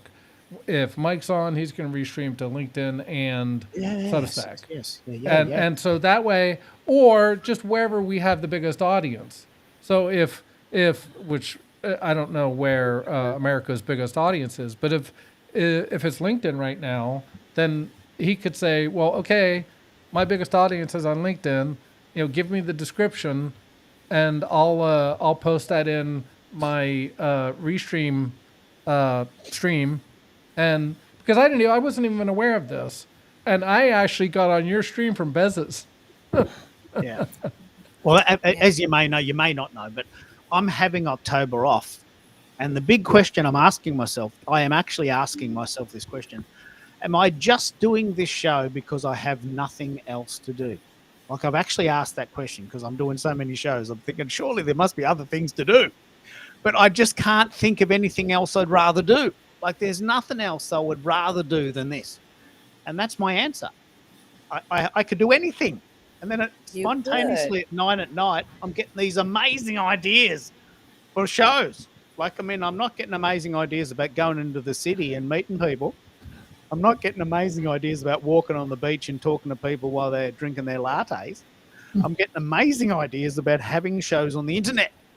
So I apologize for them being very spontaneous in this month. But at Repurpose 3030, which starts in November, we are setting an intention as a community to take all of the content that we've created in 2025 so far and create 30 pieces of content in 30 days. Right? It's not a challenge. It's not homework. Just do what you can. And this research that I'm doing is going to form the foundation for that show. That's why I'm doing it. I'm doing this show, Restream 3030. So what I'd love for you to do whenever you have the time is I would love to know how you repurpose your shows, your content, your conversations. And I will work that into my flow and do something with it. So I love online shows. Some people like in-person events. Some people like to write blogs. Some people like to do podcasts. Some people like to sit at the beach and watch the dolphins, not the Miami Dolphins. What do you think, Bez? What do you like to do? Okay, so and then before I answer that question, I just put into relevant to the topic, about you doing this show and hey, how can you motivate other people to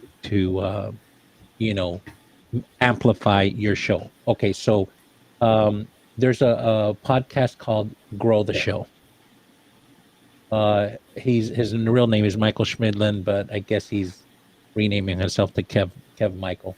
But anyways, he has a podcast, 15-minute podcast on exactly, what your thoughts are in your head. And he hit the topic, or the title is Podcast Guest Won't Grow Your Audience Unless. And it's a 15-minute show. And what they discuss is why guest interviews don't help you grow, why guests rarely promote your episodes, signs of amateur podcasting, when you should bring guests onto your show, 3 ways to leverage guests for growth. And he says, I remember listening to this podcast, and I remember when he said that, like, the bigger the podcaster is and the more following, the less they do for you. Sometimes it's the normal, smaller people that are more excited to promote your, they're going on Keith's show, and man, I'm a little fish in his big pond, and they're gonna do everything to help you grow your show because it helps them grow. So but it does talk about that, and so it does talk about what you can do, and you might find that podcast very enlightening, and maybe use that into your flow. I love what Shireen shared, and you were saying about doing a Google Doc or something. Like Shireen said, hey, don't give them some stuff that they can share, and it's what they call low overhead for them, and it's so easy. You make it so easy. It's like, all they have to do is push the button, right? Might be something to look into and test. So anyways, to your original question, what was it? I think the thing is that I would like to challenge us all on all of our shows to find these 30 pieces of content. I want to share this story. I'm very excited. I'm very proud of this story. So I was interviewed on a Thursday night in the afternoon, night. Wifey was at yoga. And the show went for 30 minutes in Manchester, UK. Right? It was a great interview, 30 minutes. The host, put that show on her Spotify account. Right? Now, most people would go, good, that's it, that's done. Next, what I did is I asked her, I'm very proud of this, I asked her for the audio. Right? So I put the audio on SoundCloud. So that's 2 pieces of content. But the interview went for 30 minutes. So I spent a couple of hours pulling out 6 pieces of content from that 30-minute interview. So that's 1 piece of content, 2 places, 6 additional pieces of content. Each of those pieces of content became a blog post on Substack. And so it just builds and builds and builds. And at the end of the day, and within 2 days, I had 10 pieces of content from one 30-minute show. and it was so easy for me. I don't understand why people aren't doing it, but I guess it makes sense to me, right? So what Well, most well, how long did it take you to do those 10 pieces of content? a morning maybe. So let's say 4 hours or 8 hours. Yeah, probably 4 hours. Okay. So the average person isn't going to have 4 hours. No, that's right. They wouldn't. Just yeah, And that's they what I'm wouldn't. saying. But I was a guest on her show, right? It wasn't like she was a guest on my show. I would have done much more for her. But what I'm saying is, this is what my show's going to be about in November. Let's pick. There's the dogs. Let's pick 10 ways that we can each repurpose our stuff, right? Because we do stuff and it goes away, right? And to your point, I've got to make this into a system and then let other people go. Okay, you can put it to SoundCloud. You can do a Google Notebook. You can put it on Otter. You can put it on a Substack. You can put it on your WordPress blog. I'm putting words in your mouth. I'm not teaching you to suck eggs, but I'm giving you some ideas. Surely you can do at least one of those. Right?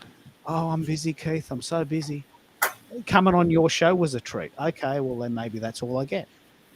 But I can tell you for sure in 2026, I'm scouring the internet. I'm going on like hundreds of shows, and I'm going to be doing this for these people. So if you have a podcast or you know anyone that has a podcast, I'm putting my hand up. I want to go on shows all over the world. 12 shows in 12 months. That's my goal next year. I've had 4 this year, but I want 12. And it's so easy for me that, I keep saying, I don't understand why you don't understand. But maybe I've got a different life. Maybe I'm not as busy as her. Well, you're retired, right?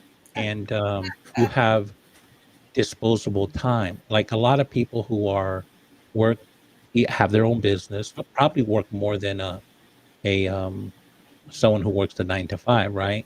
And so time is precious, right? And so, like you said, just make it so simple that they just have to cut and paste and push the button, like Shireen said. And you know what? And just you here, I know you've talked about it, but I sort of felt your pain. So I was like, all right, let's stop a second. All right, Keith. Okay, great. I'm gonna right now while we're on here. I hear an expectation. Okay, so now let's just make sure that you communicate that at the beginning, middle, and end. And we should hear. I agree with you. We should be doing something to amplify your show. We're here on your show, and thank you. So thanks for reminding me too, because sometimes we're just hanging out here having fun, and we don't realize that there is something else you're trying to accomplish. Yeah. Thanks. Coming to the show is the point. You are doing me a fantastic favor that I can never repay. Just coming.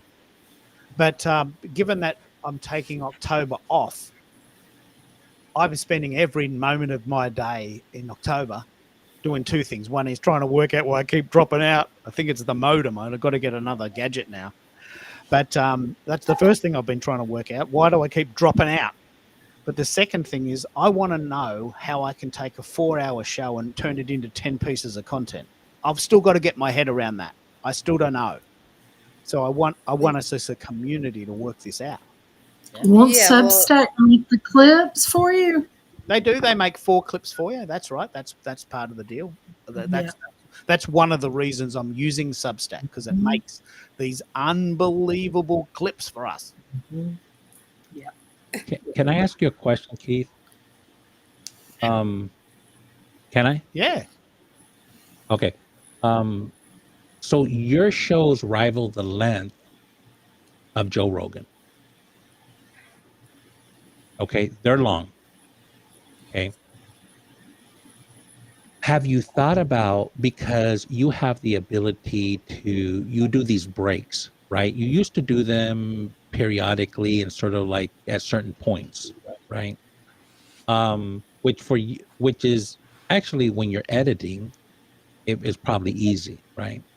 because you know when this little break comes in, right? Have you maybe thought about, if you're going to have a 4-hour show, that the theme for the first hour, like sort of do it like chapters, right? And then that way, when your listener comes in and you chop like a 3 or 4 hour show, you just chop it up in 3 or 4 pieces, right?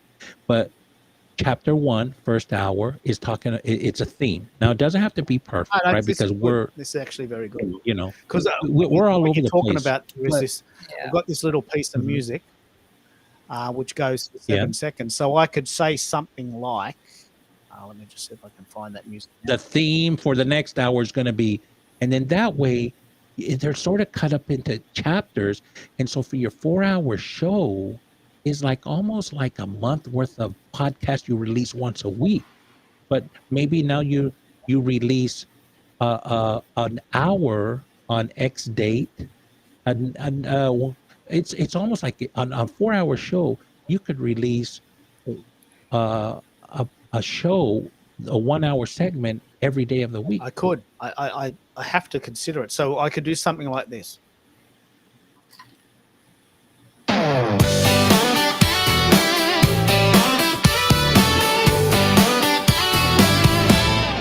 Hey, you're listening to KKFM and it's part 2. In this section, we're going to talk about ... That would be very easy for me to do. That'd be extremely easy for me to do. Because here's the thing. If the only people are going to listen to this 4 hours, us here who are having fun, it's like Hollywood Squares, right? And we're cutting it up and we're talking about this, and whatever. But for your listener and for us who are helping you promote, like some of us are going to resonate with one theme more than the other theme over the 4 hours, right? But at least you're getting one piece of content from us that we'll go deep on, right? That's all you want. For your listener, they can decide they're not going to, unless, maybe you become the Joe Rogan, but not many people listen to, like Joe Rogan is an anomaly, right? But you chopping it up into 4 pieces gives someone a reason to listen to chapter 1, chapter 2, maybe not chapter 3, but maybe chapter 4, right? Because it's stuff that interests them. And it just gives them a break. It's very because, interesting to me that know. most people assume that I give a shit about the replays. I don't. I don't give a shit about the replays. I want you to come today and talk today. And when this show's finished, it's finished. I don't even check the replays. I don't care. Well, people might do that. The thing is, you want to consider too is that do people, and so it's interesting, do people have the time? Will they take the time to listen to a 4-hour show? That, like, for me, this is an anomaly, right? I was like, okay, but so to sit on a show or on something for 4 hours, I don't know how often you do this, but when I think about it, like when I think about just Zakia, the topic, is it off topic or is it still on topic? I didn't intend to come and disrupt the topic that was being discussed, and I think that that's something you just want to be aware of, that people are jumping on the show for the topic, not for a tangent, and 4 hours is a long time. And to Bez's point, maybe they may not be able to listen and for the whole time, but maybe if there was a replay, if it was chopped up very specific because you have a structure of how the show is and they can follow it, that may be of value, because the goal is on any piece of content, that people should come away with some kind of value, with at least one gold nugget out of that. But they don't want to be digging through the content trying to I figure agree. out. Can I ask a question? To it. Let's ask this question. Would you replay a game of sport? No. You mean a live sport event like a football Would game? you restream? Would you rewatch a live football game the next day? No, because I already know the score. because you What's know the the point? score. But more importantly, and equally as importantly, the thrill of the sport is in watching it evolve. Who's going to win? Right. Who's going to win? What is that kick? Did they do it? But You know, that's different from online, though. That is different from online. is it different? And so not to, yeah, because people, when you Yes. think about online, most people, and why do they watch YouTube more than anything else? They are looking for information. That's why they Google, they're looking for information. That's why they listen to a podcast unless it's like that you already know the genre or theme of the podcast. But most people are looking for information. And so you have to know your audience and what it is that they're looking for. Now, here's a perfect thing to talk about repurposing content.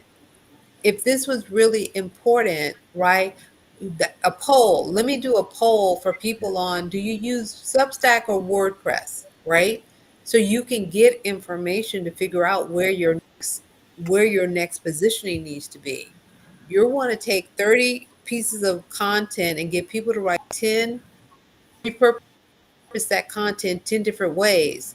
Well, some people might be like, well, is that valid? Do people want to do that? Well, how many ways would you want to take a piece of content? Would you want it at 10? Some people are like, no, I don't even post 5 days a week. Why would I want 10 pieces of content?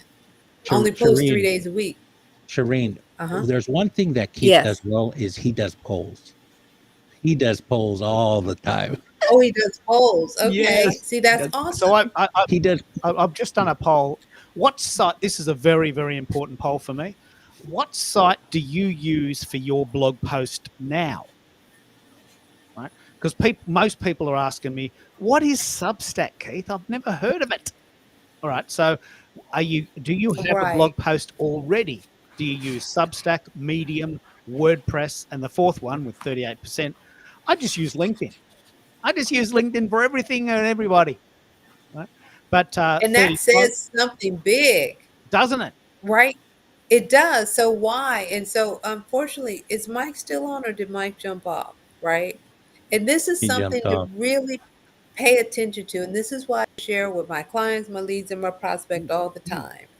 I understand that there's an Instagram out there. I understand there is Facebook, now Substack, there is SoundCloud. But I guarantee you, when you meet somebody, they're not going to say connect with me on Facebook. They're going to say connect with me on LinkedIn. They're not going to say connect with me on Instagram because No. They say connect with me on LinkedIn. Powerful that people make all the time. Look, you need to have a LinkedIn. Does anyone listen to the radio in their car? And if they do, would you listen to a recording of this morning's breakfast show? If it was good enough, yes.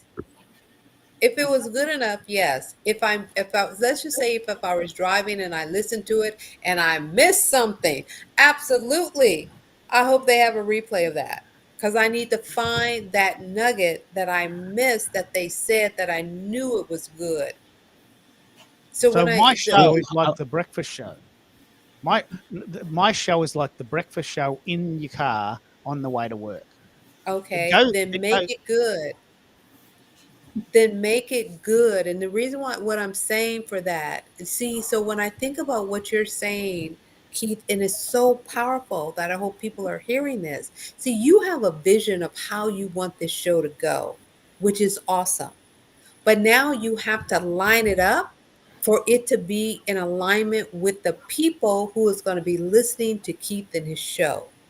Meaning you don't want to be all over the place because they're looking for something. What is Keith coming with today that's going to be helpful and useful for me to solve a problem in my business? Either you're educating somebody, you are entertaining somebody. What is the other?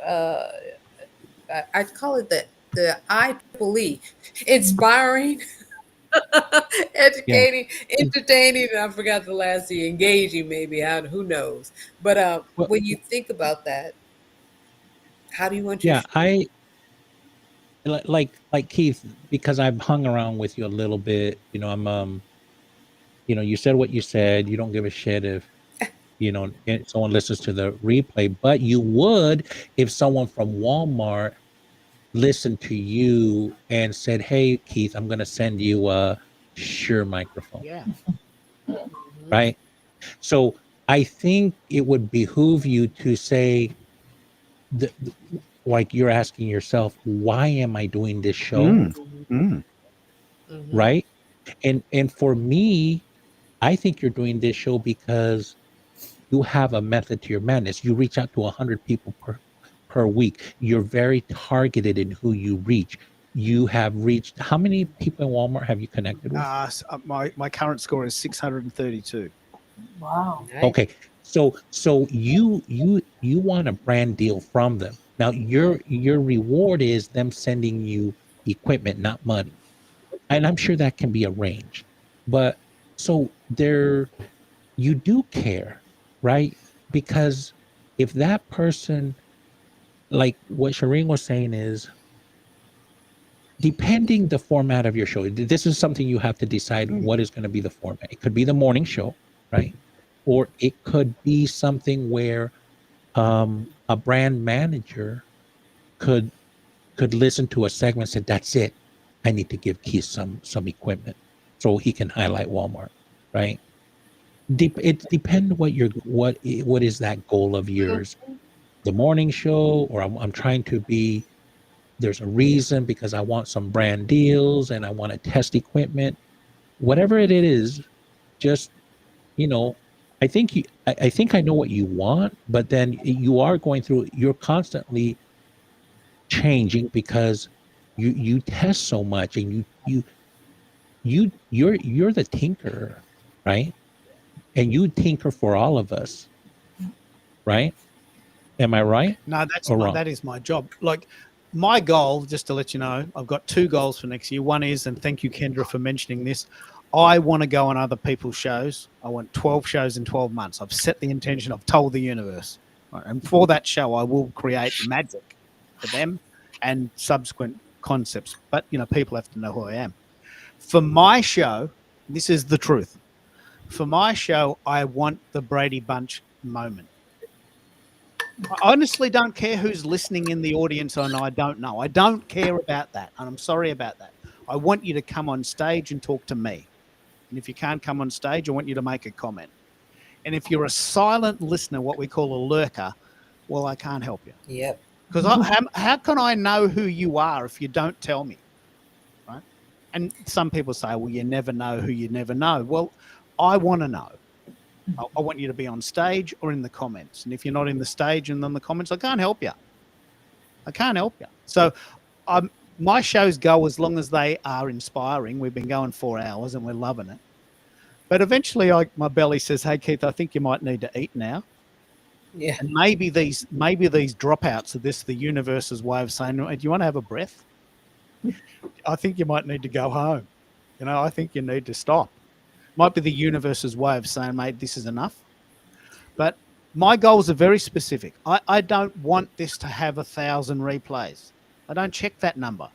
I want 9 people on stage now, today.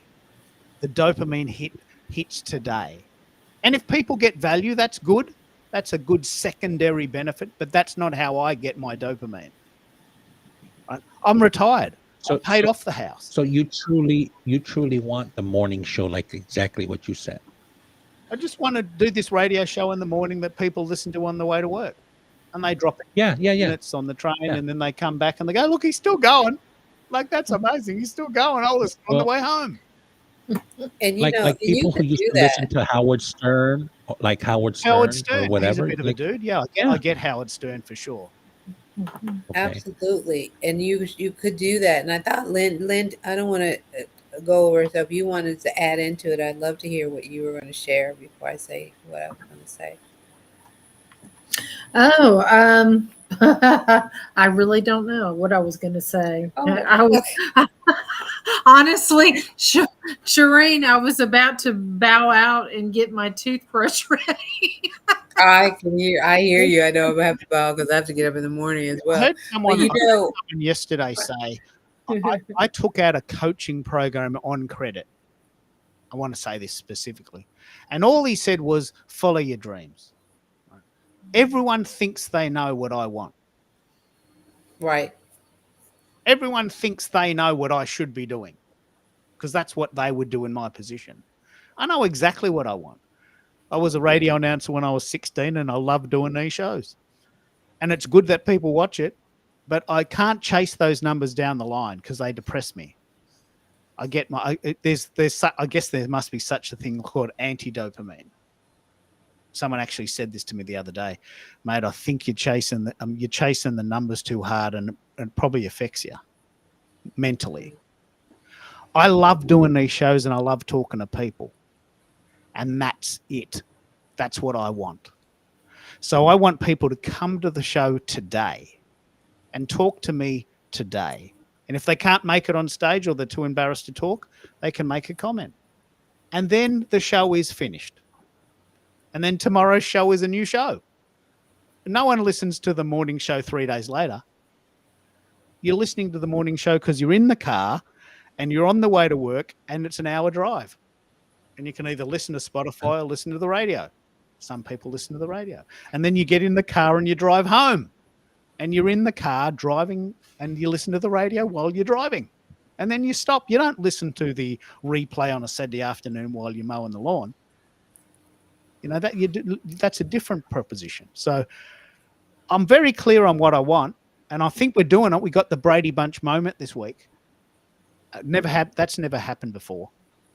But I think what we've learnt today, and I need to let people know, here's what we talked about. If you've got time, could you please write a little post about that? Put the word out. Get the word out. Reframe it. Not if you. Can you take 5 minutes and use this as a blurb to write a post about it? Yeah. Give them direction. Ask for permission. I mean, you know what I'm saying? Yeah. People into the habit of this, right? Here's a little blurb. It's like when we look for testimonials, people don't know how to give a testimony. Well, here's a copy of something. Yeah, just write this out. Bez has a really cool, I don't know if I've told you this, and Bez needs to get some flowers for this, but Bez has a very cool strategy for his coaching calls. He knows for sure when people hang up the phone, the life gets in the way. So what he does is he front loads the coaching call to do the work inside of it. Tell us about how you do that, mate. You set up the call for 15 minutes and then 45 minutes is work, isn't it? Yeah, it was. So some of you may know that, and I'm ashamed to say it, but I say it, is I started my online journey in 2016, and in November of 2024, I made my first online dollar. Okay. Now, I recently met, so I admitted that someone the other day told me, well, it took me 13 years. So I'm not the worst one out there. But, I, did everything, courses, coach, the whole 9 yards. And finally, after investing in myself on a significant program, they wanted me to re-up, and I didn't. I needed time to implement. And during that process, someone came to me and says, you're going to be my career coach. That's November of 2024. That's how I got started. Someone forced me to be their coach. Right? And now I have a small cohort. I really haven't launched. Everything's word of mouth referral, but I've learned a lot in the process. And that is, I can fire hose you to death, right? I've got so much goodness in me built up over 30 years that in one swipe, I could knock you off the planet. But that is overwhelming, right? So what I've come to realize that, I should spend an hour with people in a group, and I come back next week, or even let's say at the end of the week to do a follow-up, a Q&A, and they haven't implemented what we talked about, and with a Google Doc and all, right? I mean, they walk away with a tangible thing every time they meet with me. So I went to them and I said, look, because I that doesn't fill my cup. So my cup is filled when they get transformation. But you have to do the work, right? I'll help you. I'll do it with you, help you, but I need you to do it. Because I want you anyways. So what I did is I went to them and I said, look, I think I'm going to switch it up a little bit. I'm going to do micro learnings and heavy implementation. 15 minutes, instructional. I'll bite size it down, and we'll focus on working to implement it together while we're together. And then that way, you can do the rest of it and act upon it and push the buttons to do something you've already implemented. So like, basically, it's giving them the win within the time we're together. And to me, the win is they did the work, and now so they feel accomplished walking out. So I get it. You get, and I mean, one of the things about careers and whatnot is that, you know, you have to time block, you have to dedicate and be committed. But what happens is people don't schedule what they're going to do. They have all the best intentions, but life gets in the way because they haven't structured or scheduled what they need to get done. So you're going to get it done while you're with me.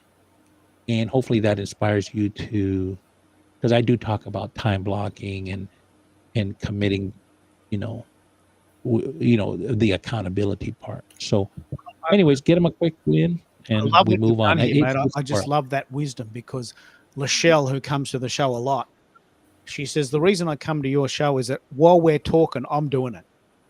Because I know because she's got 15 kids. As soon as I go off the call, I've got one of my kids in my ear. I'm hungry. I need washing done. I've got to. Can you do this for me? So while she's on the call, she's on the call, and she's doing things. The thing. She's doing the thing. So the idea, and I might even start implementing this idea that the first 15 minutes is a bit of a setup, and then the next sort of time period is, well, let's implement what we just talked about. Let's talk about implementing. Not just talking, let's do it. Like if you go back right to the start, the first bit of the show was about Googling ourselves to see whether or our collective sites come up. And we found that Substack doesn't come up. SoundCloud comes up, WordPress comes up, LinkedIn comes up, but Substack doesn't have any SEO. That's important to know.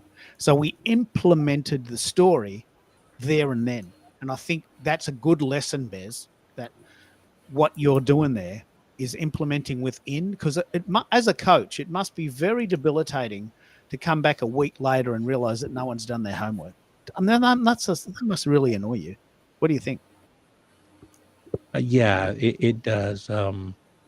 It's interesting because I've got two types of cohorts. I've got the one that are in the 1 year program, that's an investment, and the one that are in the monthly membership Netflix subscription model one.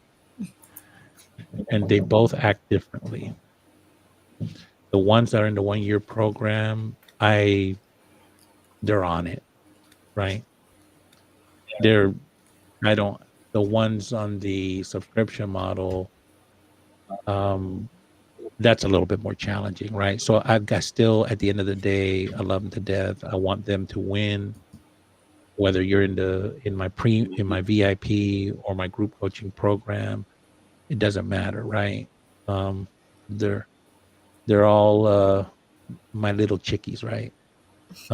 So as a coach, I don't know what everyone else feels, but a mate of mine who's a guitar teacher, I asked him, what does it feel like when you give someone a lesson and they never do it?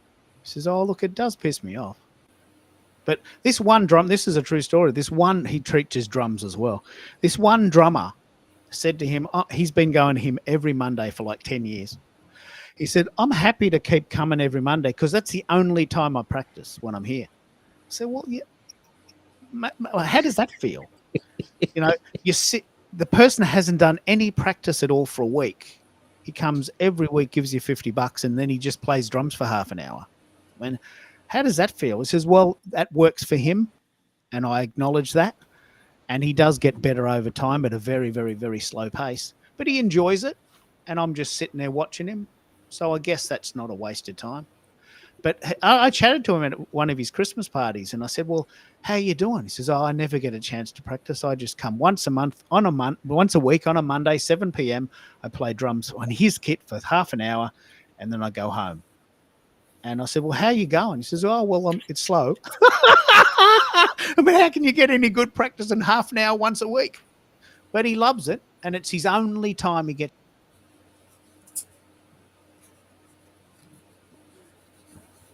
Did we lose Keith? Well, I just want to say that on, Shireen, you've probably been coaching a long time, and I've been giving advice to leaders for a long time, but not in as a coach capacity, right? And I've been really enjoying the learnings that I've been able to. I learn a lot from the people in my program, right? In fact, I always tell them, test my hypothesis and prove me wrong. I learn from you guys too. If something's not working, I want to know, Yes. because things ebb and flow. And so I honor that. I was like, look, and somebody once came to me and told me something that I was like, oh, because I asked them to go test it. And this was before I launched, and because it was when I was doing stuff for free. And they came back and said, hey, this is what happened. I'm like, wow, that's good. That's good feedback. Because you know what? They had a speaker at our 1 Million Cups last week, and he certifies other coaches to do life coaching. He's an ICF certified, and that's something I want to get done one day. And he said the only way to get better at coaching is to coach. Get out there. You don't get better at coaching by learning all the theory and all the how-tos without ever doing it. And I was like, you know what? That's exactly what I've been doing. It's been messy, but you know what? I've been learning a lot, right? It's good. Anyways. But I think I think it's for everybody. Right now, we are in a culture where we think we just look at a YouTube, do something and never test it, never try it, and we're supposed to be an expert. I was like, I tell clients, everything is hypothetical until you do it. That you might have is hypothetical until you actually execute and you see for yourself what happens. But people have been conditioned that if you don't get it right the first time out the gate, like a bird that goes plop on the ground, never flew before, that you're a failure. And you're not. You never fail. You only learn.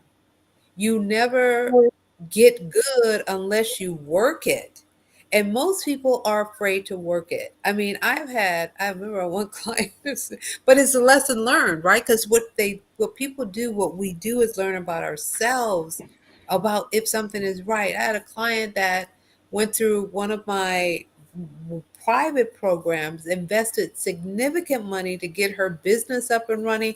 And then towards the end, first of all, I told her, I said, you're going to get confronted with who you are in this process.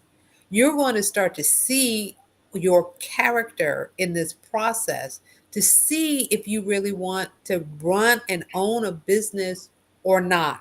And when she started doing it, I can tell the first time when she got fronted because she took a 2-week trip to Europe. I was like, in the middle of the program, are you kidding me?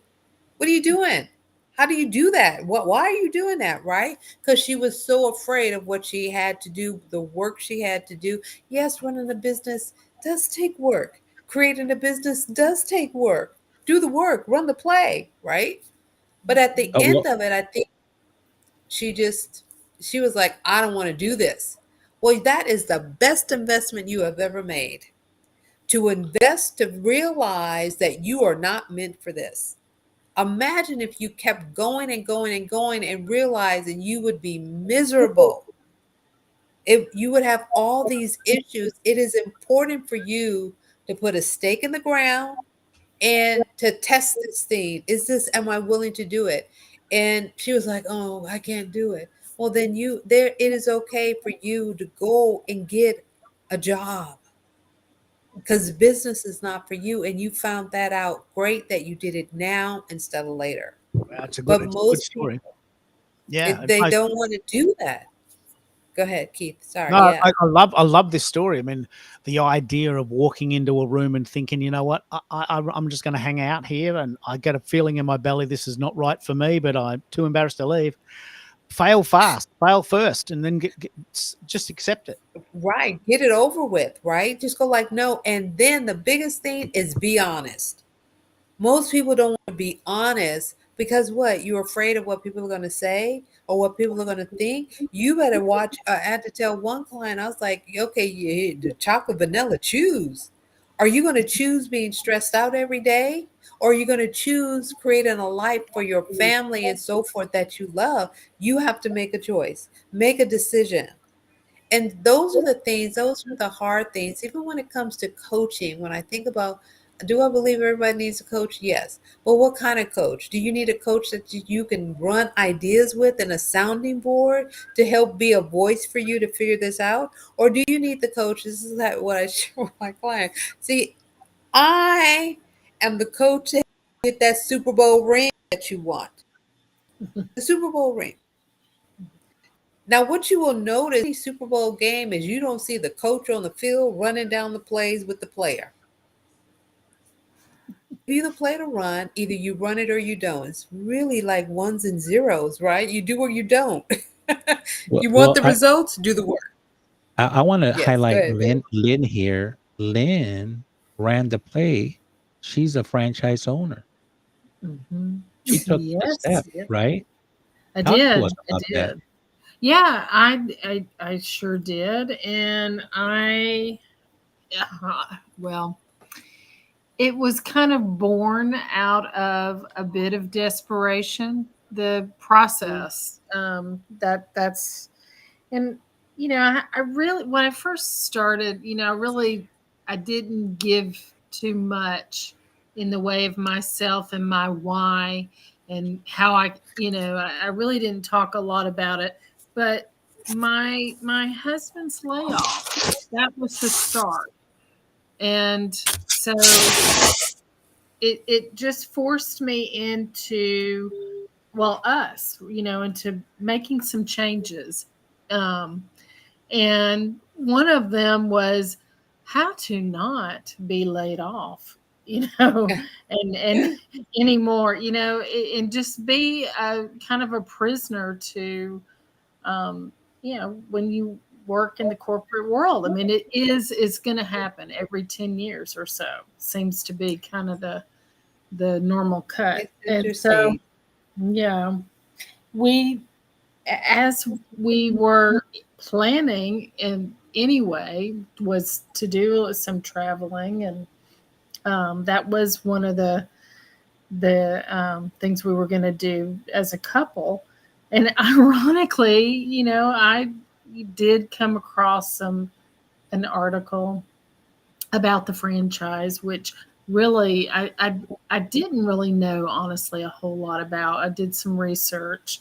It turns out they're much larger than I realized, because they, were connected to, I don't know if you know, World Travel Holdings and all of that. So pretty big. I think the Dream Vacation side of it,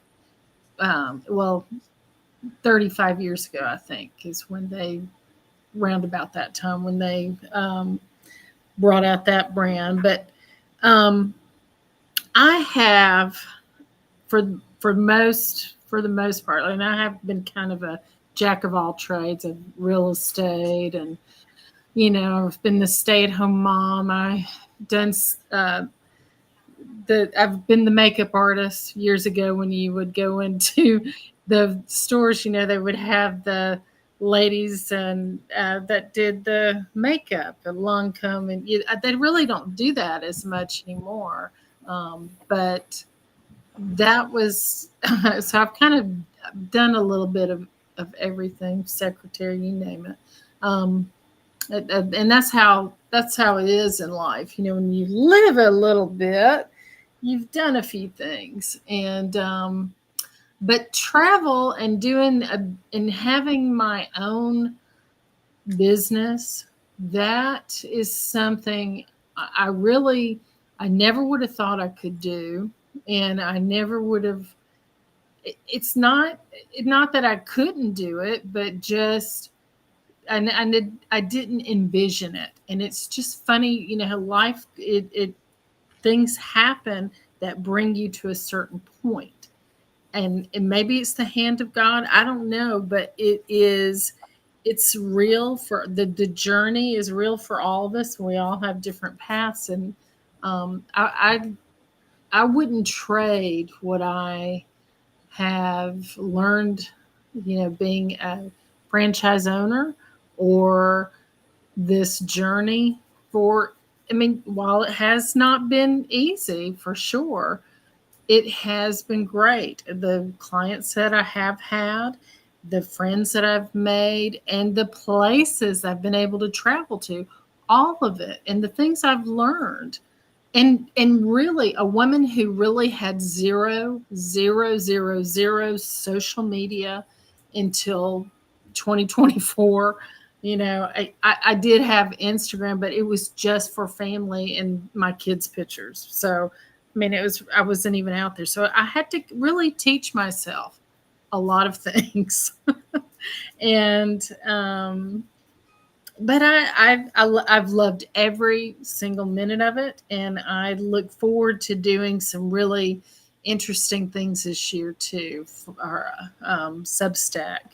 And I do think Substack and possibly YouTube are two that I may use. I do LinkedIn. I do a lot of, I do have AI auto posts, and then sometimes I'll throw in some creative, original posts of my own, but I really don't do too much with LinkedIn as I was. Ironically, it's just, you know, I'm on the Substack train now. So anyway, that's my journey. So do you on LinkedIn, AI does the auto post, so they makes the article and everything? Yeah, well, I'm sharing my secrets. Yes, it is. It's auto. Yes. Yeah. So I think you should take that off, just to let you know, because it doesn't. Does it get a lot of engagement? Be honest. No. It does Yeah. some. Auto. Yeah. Auto. No, it typically Well, doesn't. are you using So a tool for that? What tool are you using for that? no, I'm not using a tool. I think if you're going to do a post, you can use AI to assist you, but then you put you put the final touches and everything, but don't use auto posting, because there's a point to that, because what happens is you don't want to post and ghost. So you might as well press the button and hang out for about 60 minutes and engage with people who are engaging with you, right? And do it when you can, right? When you can engage, maybe you're working at the same time and keeping an eye on the post, because if someone's engaged, you want to engage back, in the first 60 to 90 minutes. Now, granted, the algorithm in LinkedIn is doing a little bit more, that we're starting to see posts that are weeks old pop back up into the feed, right? Which is really encouraging. But when you post, if you auto post, then you'll forget that it posted, and then come back a few hours later and there's some comments, but you never engaged with it. So, and LinkedIn, you want to warm up the algorithm before you post. So you want to go out there and comment on, about 30 minutes before you post, comment on some other people's posts, find some meaningful comment. You're warming up the algorithm. Now, when you post, the algorithms, you warmed it up a little bit, right? And then it'll give you a little bit more love back. And then you just hang out for a little bit, at the same time you're working. But Lynn, I actually may want you to come to speak to a cohort of mine to talk about your travel journey. But I'll reach out to you because I think it will be inspiring to one of them, you know, as they're going through a career pivot. Oh, I'd love to. Yeah, anytime. Just let me know. Happy to do that. I'll reach out to you. Mhm. Absolutely. You are the best wingman, Bez. You just covered it off, didn't you? You didn't even miss me. Oh, I he's don't even back. need to be here. I don't even need to be here. Look, something funny happened to me on the way to the show today. LinkedIn has already killed the show at 2 hours and 12 minutes, but the Substack show is still going. And there are 12 people listening on Substack. And hello, welcome to the show. 12 real people listening right now. So if you'd like, Wow. we've got listeners. We've got an audience. Yay. I don't yet know who you are, but if you want to make some comments or you want to come up on stage, someone has commented, you want me to come up on stage, but what is the topic and when are we talking? I said, we're talking right now. We're talking right now. And why don't you come up and speak to us right now? So not everyone's up for that, but I think the reason I love this show so much is that we can somewhat hide behind our profiles. Like, I don't want to do a video show because I just can't be bothered being on video. I can't be bothered having a shave. I can't be bothered cleaning the mess up in the back. I don't mind. I mean, I'm not lazy, but I just don't want the hassle of having to go on video all the time. It's a big load. With this show, we can go 4 hours. They're still going. The internet's given me a big signal that I need to stop, and my belly's getting a bit growly. But I mean, I've been going since 10 a.m. It's now 2:30. My highest score is 6 hours if you're up for it. But it must be getting close to midnight there, Bez, and maybe I better give you guys a rest because you're all in Eastern time, yeah? Yes. You're in Eastern time? Yes. Give us a rest. Yes.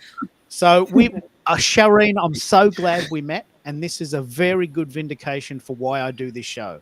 We had never met before, and now we may do something together. You know, you may come on my show. I can come on your show. You've now met Bez. You've now met Lynn. You've now met Americo. Americo has a very cool show. I'm sure he's eager to interview you too. So we all help each other here. And the LinkedIn show's finished, but the Substack one is still going, and I'm guessing it's still going on YouTube. So I've sent you some screenshots. I'm going to do my best to send you a little bit of a blurb to bleed it out, but do that tomorrow. Go and have a bit of a show. Go and have a sleep. And we're real people in real time. And it's Yes. like it's 2 a.m. It's 2 p.m. here. I can go for hours and hours and hours. So, you watch me. But you guys need to get some sleep. So I'm going to play my little signature theme song for 60 seconds. And this gives us a chance to leave very, very poetically. Don't feel like you need to stay for the whole show. And I'm going to play this little song, and then I'm going to go and have some lunch.